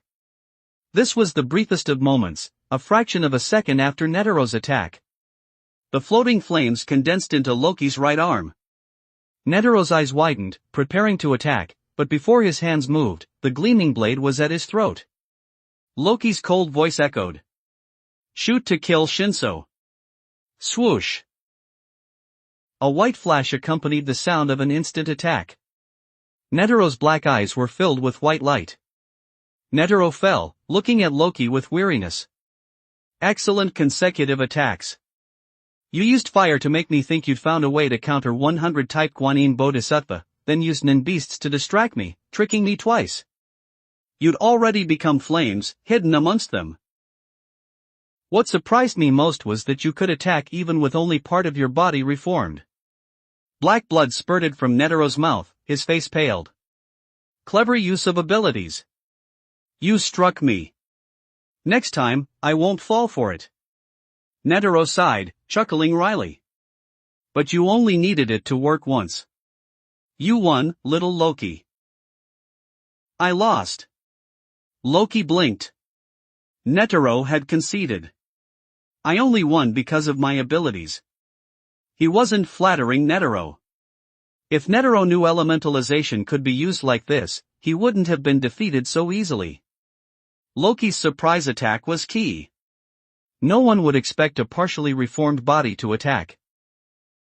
They stared at each other. Loki wasn't in a hurry. Netero looked at Loki, imagining what could have been. If he hadn't let Loki go, so much would have been different. Netero had envisioned Loki growing stronger, surpassing him, inheriting his will, and becoming chairman. Such a beautiful vision. Netero closed his eyes. It was just a fantasy. Nav's voice echoed as he sped towards Netero. But Netero shouted, "Stop! Don't come closer!" Loki's gaze swept towards Nav and Morel, who were rushing towards them, followed by Hisoka and the others at a distance. Underscore underscore underscore underscore underscore underscore underscore underscore underscore underscore underscore underscore underscore underscore underscore underscore underscore underscore. For more advanced chapters visit patreon.com/bars45. For $10 all advanced chapters. Chapter 216, HHS, Chapter 216. 688 words. Chairman. Are you alright? Morel and Nav were worried about Netero's condition, but also astonished. Up close, they saw the extent of his. Chairman. Are you alright? Morel and Nav were worried about Netero's condition, but also astonished. Up close, they saw the extent of his injuries. Loki, a seemingly small kid, had done what most Nen users couldn't, nearly killing Netero. The gaping wound in his chest was stark. If anything happened to Netero, the association would descend into chaos. The last time Netero fainted, the association had faced numerous problems. If he truly fell, the Hunter Association would face immense turmoil. But Netero wouldn't let them approach. They didn't understand. If he couldn't defeat Loki, they could escape using Nav's four-dimensional space and try again later. Netero knew their thoughts. He understood his own condition better than anyone. A terrifying poison was rapidly consuming his cells, far worse than last time. There was no cure, no one could save him. All eyes were on Netero, who gasped for breath. Escape! Nav, Morel. Nav and Morel immediately asked, Chairman, are you? This brat, reaching this point isn't solely my fault, but I opened the door to Nen for him. As the one who unleashed the demon, I bear the responsibility. Netero looked up at Loki. Impressive. You're truly impressive. Your abilities, talent, and potential are all monstrously exceptional. It's a pity. Suddenly, a terrifying aura locked onto Loki. Loki, listening to Netero, hadn't expected an attack. His hands were still. 100 type Guanyin Bodhisattva shouldn't be activating. Golden light flared behind him, spreading like a lotus blossom. 100 type Guanyin Bodhisattva. Loki, unable to turn, realized it was the zero hand, a technique usable without specific hand seals. I was careless. He'd become accustomed to Netero's hand seals, believing he could defend the moment he saw them, but he'd overlooked the Zeroth palm strike. He'd thought the Shinso attack had secured victory, forgetting the terrifying power of a dying man's resentment. Can I elementalize in time? In his relaxed state, instant elementalization was impossible. Boom! 100 type Guanyin Bodhisattva's palm enveloped Loki. No, it's too late. Loki's eyes widened. Clang! Multicolored light erupted from 100 type Guanyin Bodhisattva's mouth. This happened in an instant. Hisoka, Pakunada, Baze, Nav, Morel, Balda, Ponzu, their companion, the Chimera Ant soldiers, squadron leaders, Neferpitu, everyone froze, their eyes fixed on 100 type Guanyin Bodhisattva. Time truly stopped. Without forcing their senses, they felt time compress. Everyone was immobile, but their gazes followed 100 type Guanyin Bodhisattva's roar.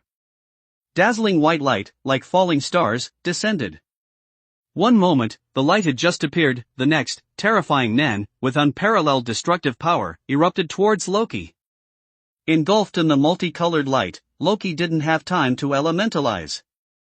No matter how fast he tried, it was too slow compared to Netero's attack. Everyone's gaze was drawn to the light from 100 type Guanyin Bodhisattva. The light was incredibly dazzling, but beneath its beauty lay terrifying power. Netero wasn't the weakened old man, he was at his peak. The power of his zero hand strike at this stage was immense. If he'd used it against the king wouldn't have just suffered minor injuries, he would have lost half his life. Loki's current strength might not match the king's, and his human body, unprotected by Nen, couldn't compare to the Chimera Ant's tough and resilient bodies. Even with Nen protection, the difference was stark. The same Nen would protect a human body like tofu and a Chimera Ant body like stone. The defensive effect would be vastly different. Loki's defense was far inferior to the king's. The chairman has this ultimate technique, Morel thought, speechless. The name fluctuations were extraordinary. Loki's fate seemed sealed, death. Nov, like Morel, was astonished by Netero's attack speed, especially since his body was essentially frozen. Perhaps it wasn't his body but time itself that was frozen. Everyone watched the dazzling light, their expressions a mixture of awe and fear. The approaching chimera ants were also shocked by 100-type Guanyin Bodhisattva. This was the first time they experienced time seeming to freeze.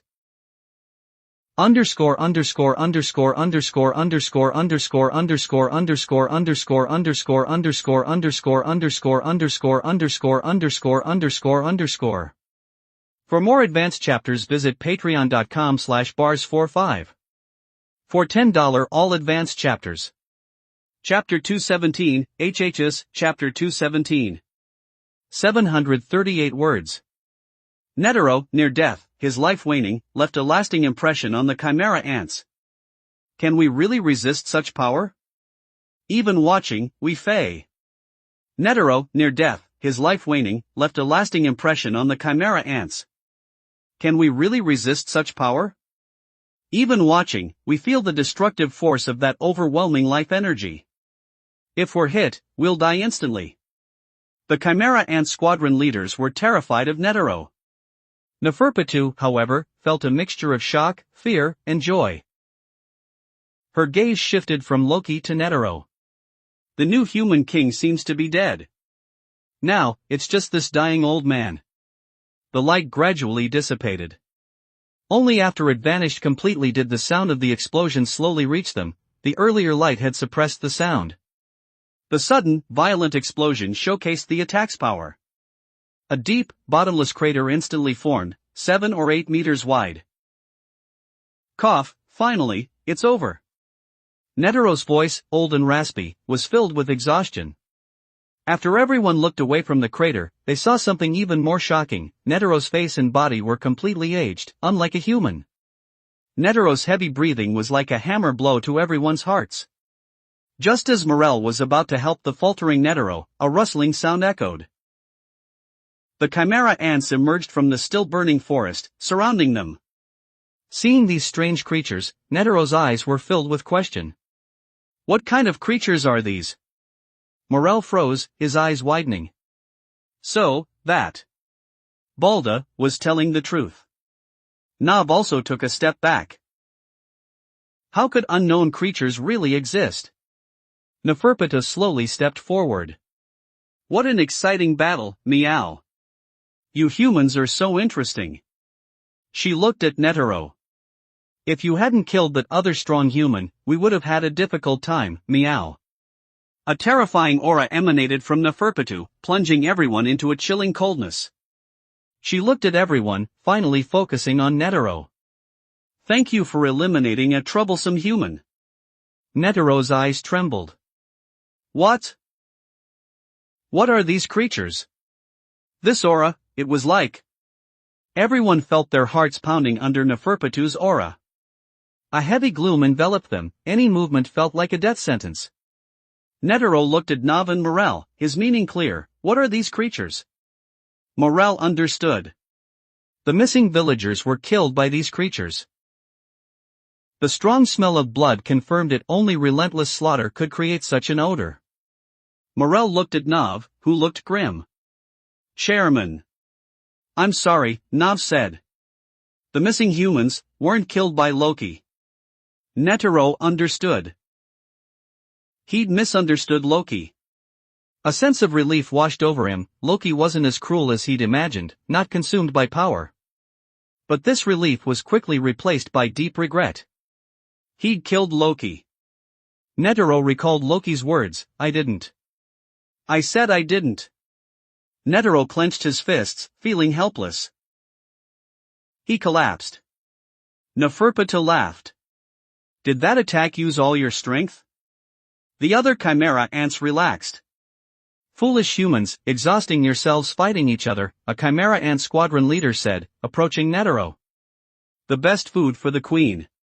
Take these humans back to the king. They're special, Her Majesty loves eating humans. They spoke of eating humans. He. Ha ha ha. Humans are so foolish. They're strong but kill each other. Such creatures stand at the world's peak. The chimera ants laughed. Netero chuckled wryly. If only humans didn't kill each other. But that was impossible. Each human was an individual, incapable of eternal unity. I was planning to eliminate you both when you were exhausted, Neferpita said, swaying her tail. But you've done us a favor, exhausting yourselves. Well, even without that opportunity, this is good food for the queen. Take all these humans back. All the Chimera Ants' squadron leaders, legion leaders, and soldiers looked at Morel, Hisoka, and the others with murderous intent. Hisoka, Pacunida, and Baze were serious. The legion and squadron leaders were emitting Nen. These ants had learned Nen in a single day. Their combat power was vastly different, and their numbers were overwhelming. Morel and Nav prepared for battle, or rather, escape. Take everyone, Netero said suddenly. Morel and Nav nodded after a moment's hesitation. Neferpitou approached Netero. Nav and Morel retreated. They weren't unwilling to save Netero, but his aura was weak, he could die at any moment. Neferpitou's aura was terrifying, they needed distance to escape. Ignoring them, Neferpitou stood before Netero. In this state, can you still protect others? Underscore underscore underscore underscore underscore underscore underscore underscore underscore underscore underscore underscore underscore underscore underscore underscore underscore underscore. For more advanced chapters visit patreon.com/bars45. For $10 all advanced chapters. Chapter 218, HHS, Chapter 218. 661 words. Netero coughed, attempting to speak, but lacked the strength. A cough, not his own, echoed. Everyone, including the Chimera Ants, halted the. Netero coughed, attempting to speak, but lacked the strength. A cough, not his own, echoed. Everyone, including the Chimera Ants, halted their advance, turning towards the massive crater. Their gazes fell upon a blood-soaked figure, clad in strange armor, crawling from the crater. Loki, gasping for breath, lay on the ground, struggling to move. The strange armor was dissipating. His eyes trembled. A crimson torrent erupted from his mouth. Weakened, he lay there, his gaze fixed on the distant Netero. That is. Neferpitou's eyes widened, her furry ears twitching. A smile crept onto her lips. This human is still alive. At that instant, a gleam flashed in Netero's eyes. My full power zero hand, he actually withstood it. He tried to reach for Loki. Nav, save. PSHHH. Neferpitou's hand pierced Netero's heart. Without looking back, she moved towards Loki. Nav and Morel, startled, reacted the moment Netero died, their gazes locking onto Loki. A red giant erupted from Loki, its cold gaze fixed on Neferpitou. A chilling aura, palpable even to the Chimera Ants, emanated from it, a terrifying killing intent, solidifying into black smoke that spread from Loki. The red form was infused with black Nen, the crimson eyes marked with eerie black runes. Loki's gaze was more terrifying than any demon's. Killing intent raged. Loki's eyes narrowed slightly. Neferpitou felt an unprecedented pressure, endless darkness erupted from Loki, engulfing her. Instinct drove Neferpitou to unleash all her power in a fraction of a second. Boom! She leaped back, narrowly avoiding the darkness. Landing, Neferpitou slid from the force of her jump, her hands scraping against the ground. After sliding over 10 meters, she finally stopped, her limbs digging into the earth. Her breathing was rapid, her body trembling. She still didn't understand the terrifying pressure, the deathly aura that had washed over her. Could a single glance truly make her feel suffocated? Impossible. Just as she pondered, a desperate cry echoed. Neferpitou looked back, seeing black flames consuming a Chimera and Legion leader behind her. The black flames radiated no heat. Neferpita watched the struggling chimera ant, her mouth slightly open. What is this? It was like fire from hell. No matter how the chimera ant thrashed, the flames wouldn't extinguish. Several soldiers tried to help. Neferpita felt a sense of foreboding. Don't! Before she could finish, the soldiers lunged forward, and the black flames instantly ignited them. The chimera ant squadron leaders watched, stunned, as the black flames burned relentlessly, consuming their targets until they vanished without a trace. Neferpita was stunned, her heart pounding. If she'd been even a moment slower, she would have been the one to vanish. The flames seemed inextinguishable. Once touched, they burned until their target was consumed. There's such a terrifying flame in the world? Absolutely. I cannot be touched by those flames. Neferpita swallowed hard. Loki clutched his right eye, clearly in pain. The red giant's power was weakening. My chance. Neferpita's eyes locked onto Loki. This human cannot live, he's a threat to the king. Boom! Neferpita charged, aiming for Loki's neck, all her nin concentrated in her hands, aiming to instantly crush his throat. But Loki's red giant acted as an unyielding barrier, stopping her. Zzz. Her claws struck the giant, only sparking. She couldn't break through.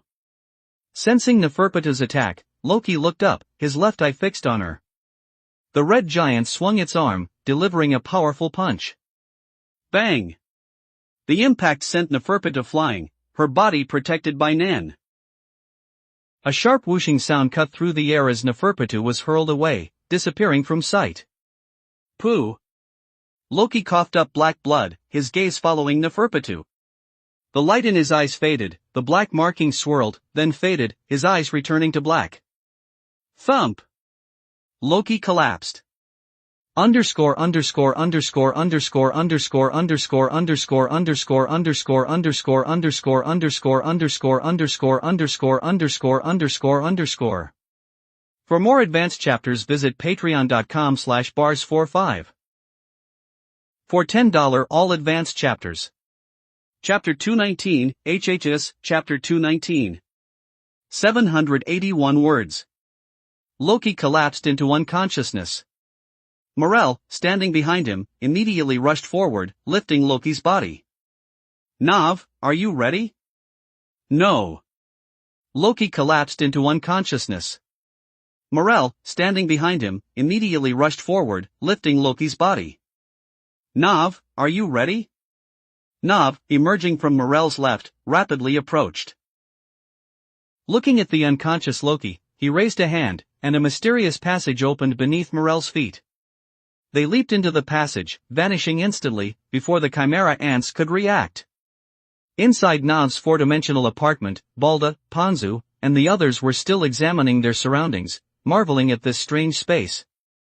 Pakunita and Baze, unlike the others, didn't feel safe. They worried that if Nav died outside, they might never escape. A 9-user's abilities might vanish after death, or, fueled by resentment, become incredibly powerful. Their worry was short-lived. Nav and Morel soon entered, carrying the heavily injured Loki. Pakunita instantly pointed her gun at Nav's head, while Baze attacked Morel, only to be dodged and sent flying with a punch. Morel, cradling Loki, stepped in front of Baze, seizing her by the throat. It all happened in an instant. If I die, you'll be trapped here forever, Nav said coldly to Pakunita. Pakunita scoffed. Even if you don't die, if you don't let us leave, we'll die here anyway. Madam, we're not your enemies. Without us, you'd still be fighting those creatures, Morel said, his grip tightening on Baze's throat. Pakunita ignored Baze, her gaze on Loki. After a moment, she lowered her gun. He's dead. Morel released Baze, looking at Loki. He's still breathing, but his condition is dire. Why? He shouldn't be this bad. Pakunita had seen Loki's aura when he crawled from the crater, it hadn't been this weak. Now, he was near death, resembling Netero's state. Morel looked at Loki with complex emotions. If Loki hadn't unleashed that sudden power, he and Nav might not have escaped, paying a heavy price for their proximity to Neferpitu. They'd have been instantly attacked. Loki had saved their lives. Of course, if they hadn't saved Loki, they could have escaped, but Netero's final words, though unfinished, were clear. He wanted them to save Loki. During their time with Netero, they'd heard about Loki. Netero still held hope for Loki, hoping he'd become a great hunter, inheriting the Hunter Association. Even after Loki attacked the association, nearly killing Netero and 2 members of the Zodiacs, Netero still held on to that hope. The incident with the murdered villagers had seemingly hardened his resolve to kill Loki, but he'd been wrong. And that mistake stemmed from Nav and Morel. Nav's conclusion led Netero to make a wrong judgment. Morel closed his eyes, recalling the moment. The instant the chairman died, Loki underwent a strange transformation. A transformation? Pacunada asked. He was trying to kill Netero. What transformation could he have? Morel shook his head. But I felt Loki's rage, intense, palpable killing intent that solidified into black aura. He became like a demon. He sat down, taking a breath. You wouldn't understand unless you felt that terrifying aura. Nav adjusted his glasses. He'd been transferring the others into the 4-dimensional apartment and hadn't noticed. Everyone waited for Morel to continue. His nin formed a red giant, a terrifying giant. Then, black flames appeared, killing several chimera ants. The black flames were inextinguishable. Once ignited, they burned until their target was completely consumed. Morel looked at the others. Those flames forced Neferpitu back, giving Nav and me a chance to escape. Silence fell. Everyone looked at Loki. He'd unleashed that power while heavily injured, forcing back a terrifying monster. What kind of rage could fuel that? What was even more puzzling was the relationship between Loki and Netero. Before his death, Netero had seemed to protect Loki, yet Loki went berserk afterward. Why such a fierce battle, with the intent to kill? Are you taking him back to the Hunter Association? Morel and Nav exchanged glances. Yes. He's a wanted criminal, and his injuries require the association's medical facilities. I understand, Pacunada said, sitting down. We've captured him, Nav said on the comlink to Cheadle. Cheadle was surprised, but her joy quickly faded. A calm voice spoke on the comlink. Cheadle dropped the phone, collapsing in her chair. A bean person, cleaning Netero's tea set, turned to Cheadle. This is something the chairman left behind. He said to give it to Jing if anything happened. Cheadle snatched the item, a letter. Morel and Nav were surprised. Cheadle, this is for Jing? Less talk. I want to know why the chairman was so insistent on confronting that brat personally. She opened the letter, underscore underscore underscore underscore underscore underscore underscore underscore underscore underscore underscore underscore underscore underscore underscore underscore underscore underscore. For more advanced chapters visit patreon.com/bars45. For $10 all advanced chapters. Chapter 220, HHS, Chapter 220. 893 words. Her eyes scanned the lines of text. Halfway through, Cheadle froze. So that's it, so that's why. She murmured, her hands falling limply to. Her eyes scanned the lines of text. Halfway through, Cheadle froze. So that's it. So that's why. She murmured, her hands falling limply to her sides. She hadn't expected this to be the reason behind Netero's stubbornness. Morel and Nav, observing Cheadle's shocked expression, inquired, what does it say? It explains why the chairman was so insistent on not killing that brat, Cheadle replied, her voice still tinged with disbelief. Morel pressed, and why is that? Cheadle turned to them, struggling to articulate the complex web of events. The initial warrant for Loki's arrest wasn't due to any significant crime, but rather for decimating the Phantom Troop, an organization notorious for its ruthlessness and wealth generation, and capturing their leader, Krallo Lucifer. Underlying this was an unspoken rule: NIN users should not casually harm ordinary citizens. While many NIN users did so privately, none had reached the Phantom Troop's scale of brutality. This organization, operating from Meteor City, was a significant threat. Taking them on was no simple matter. Loki's actions against the troop had violated this unspoken rule, prompting the association to issue the warrant and eliminate this exceptionally talented young man.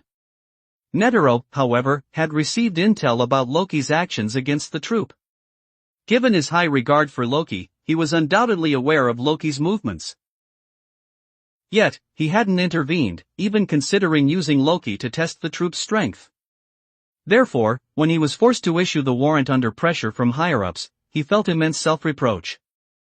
Netero interpreted Loki's subsequent slaughter of those pursuing him as an act of vengeance. The attack on the Hunter Association, in Netero's view, was also motivated by revenge. Ultimately, however, Loki's true aim was to fight Netero, perhaps to confront his former teacher about the warrant. While Loki had killed 2 members of the Zodiacs, he'd only directly killed Sayu. Netero had been observing Sayu, sensing something was amiss, and Loki had targeted him. Loki might have sensed Sayu's questionable nature. Netero didn't believe others possessed such acute intuition to judge a person's character. Loki, however, was different. Netero believed he possessed a unique ability to discern good and evil. Another Zodiac member, Jinta, was only thrown from a building. Loki hadn't killed him. Jinta was killed by Hisoka. In their final battle, after injuring Netero, Loki chose to leave instead of killing him. Netero attributed this to Loki's rage. He felt responsible for the warrant that made Loki a globally notorious criminal. In reality, Loki wasn't driven by anger, he was completing system missions. Netero, however, connected these events, mistakenly assigning responsibility to himself. Cheadle, after reading the letter, was deeply conflicted. Jinta had died protecting her, though at the hands of Loki's associates. Loki bore some responsibility. The thought of Jinta's death caused her to clench the letter fiercely. Netero's final words, "Guide this child well, Jing," left her at a loss. She looked at Nav. "Confine him." As Nav nodded, Morel interjected. "If you intend to confine this brat, there's no better place than Nav's 4-dimensional apartment. His power is unbelievable.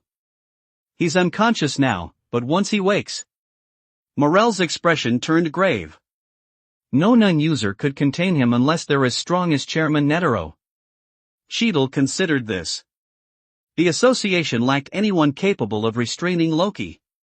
Nav's 4-dimensional apartment was the ideal solution. Confine him there. We'll decide on his fate after the other Zodiacs return. Don't leak the chairman's death, she added, dismissing them from her office. 3 days passed since Morel and Nav brought Loki back. The other Zodiacs had arrived at the Hunter Association. Cheadle hadn't issued a widespread urgent summons to avoid suspicion regarding Netero's death.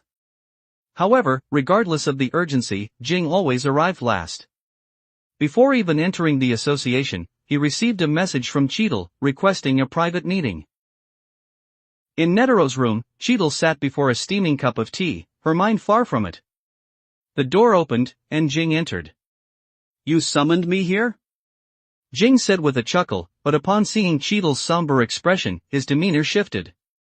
Cheadle was never this subdued. After a few moments of shifting expressions, Jing sat opposite Cheadle, his face serious. "The chairman." Cheadle pushed the open letter across the table. Jing didn't need to ask, he already knew. He glanced at Cheadle, then at the letter, before sighing softly and setting it down. "Much as I suspected." "You knew?" Cheadle asked. Jing shook his head. "Not that I knew, but it aligns with my suspicions." Cheadle hesitated, then asked, "How do we handle him?"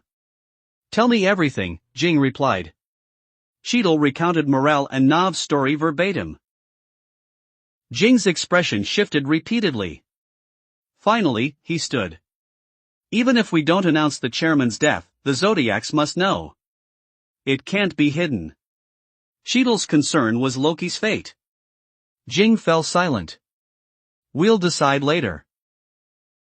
Though the chairman hoped I'd guide him, with the chairman's death, the association's affairs should be decided by the Zodiacs. The Zodiac meeting convened that afternoon. Before the meeting, Pariston, through undisclosed means, leaked Loki's capture to the Zodiacs, but not to the entire association. A wider announcement would make his intentions too obvious. Underscore underscore underscore underscore underscore underscore underscore underscore underscore underscore underscore underscore underscore underscore underscore underscore underscore underscore. For more advanced chapters visit patreon.com/bars45. For $10 all advanced chapters. Chapter 221, HHS, Chapter 221. 909 words. This would likely provoke the opposite reaction from the Zodiacs. They were all elite hunters chosen by the chairman, none of them wanted to. This would likely provoke the opposite reaction from the Zodiacs. They were all elite hunters chosen by the chairman, none of them wanted to be manipulated. Pariston hadn't anticipated that Cheadle would announce Chairman Netero's death at the meeting's outset. The sudden news silenced the meeting room. But anger quickly followed, as Netero's death was, strictly speaking, partly Loki's fault. The discussion regarding Loki's fate began. Jing remained silent. Mazaistam, Kanzai, and even Botobai, having fought Loki, declared that such a dangerous individual must be eliminated. The reasoning was simple. Intelligence reports indicated that the Hunter Association currently lacked the means to restrain Loki. Therefore, even if captured, imprisonment was impossible, leaving execution as the only option. The lack of debate surprised even Cheadle. But the chairman had high hopes for that brat, Cheadle interjected, unexpectedly defending Loki. He went berserk after the chairman's death. Morel and Nav said that if not for his incredible strength, despite his injuries, forcing back those dangerous creatures, they wouldn't have escaped. Kanzai scoffed. Even so, that doesn't excuse his crimes. Mazaistam agreed.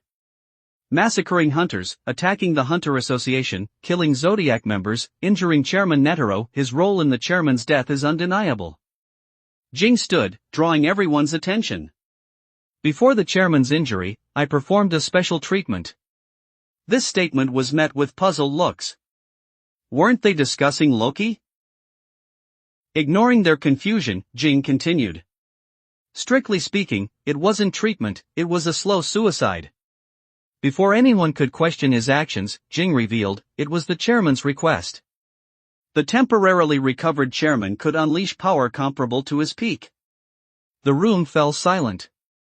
Netero at his peak, the world's strongest nin user. Kanzai stammered, really? Jing smiled. I can assure you, the chairman was stronger than ever, not weaker. Stronger than ever, not weaker. This meant Loki had defeated Netero at his peak in a direct confrontation, a brat who'd only awakened his nin a little over a year ago. He had surpassed Netero. Silence fell, expressions were varied. Pariston, rarely surprised, stared at Jing. Jing smiled. So, you really want to kill a brat who performed a miracle for humanity? If he fulfills Chairman Netero's hopes, then the gate to the New World awaits us. The New World referred to the Dark Continent. Everyone present knew of its existence, and every expedition had ended in failure. Netero had forbidden expeditions during his tenure. A new world lay before them, and the key was in their hands. Should they destroy this key? Not a single Zodiac member lacked interest in the Dark Continent. Even so, that brat's crimes. Mazaistam began, her resolve less firm than before. Loki's value was too significant. Jing interrupted. Crimes? What crimes? Was eliminating the Phantom Troop wrong? Why was he wanted? This question stunned Mazaistam. He destroyed a building, killing innocent people. Did you see it with your own eyes? Jing countered. No one answered. The Phantom Troop, backed by Meteor City, were already highly wanted criminals. Their crimes were far worse than Loki's. The Zodiacs understood the unspoken implications. Kanzai stared at Jing. Then why did the chairman personally order Loki's arrest? Cheadle, realizing something she'd overlooked, spoke hesitantly. Perhaps the chairman wanted to channel Loki's anger towards himself, minimizing his hatred for the association. Kanzai fell silent. If this was true, Sayu's death also made sense. Kanzai and Botobai had sensed Loki's lack of killing intent, only Sayu had used his ability first, prompting Loki's lethal response. Even when Kanzai was restrained, he wasn't killed. Loki only showed ruthlessness to those who sought to kill him. Those who attacked Loki after the warrant were all killed. It wasn't a crime to kill someone who was trying to kill you. The Zodiac's hostility towards Loki lessened, but complete acceptance remained impossible. Jing, what's your opinion? Kanzai asked. Jing sat back down, glancing at the grim-faced Paris-Tun. In my opinion, dealing with Loki can be postponed. Isn't the priority dealing with the suddenly appeared unknown creatures? Unknown creatures. What's to worry about? Kanzai scoffed, his dismissiveness echoed by the other Zodiac members. Nothing to worry about? Creatures that Morel and Nav, hunters the chairman respected, found terrifying? That's not worth worrying about? Morel and Nav had described the creatures as powerful, but the Zodiacs didn't find them threatening. At most, a nuisance, surely not more dangerous than Loki. Their expressions remained unchanged, filled with disdain. Jing sighed. Loki's strength, after defeating Netero at his peak, is undeniable. We might not be a match for him in single combat. Botobai suddenly spoke. So what? He's unconscious. We have time. Jing nodded. I know. But even in his rage, Loki couldn't kill them. Are those creatures really so easy to deal with? This caused Botobai to frown sharply, his face paling. The others' faces also paled. A non-user, in extreme emotion, could unleash power several times their normal strength. Loki's power was already terrifying, in a rage, it would be far greater.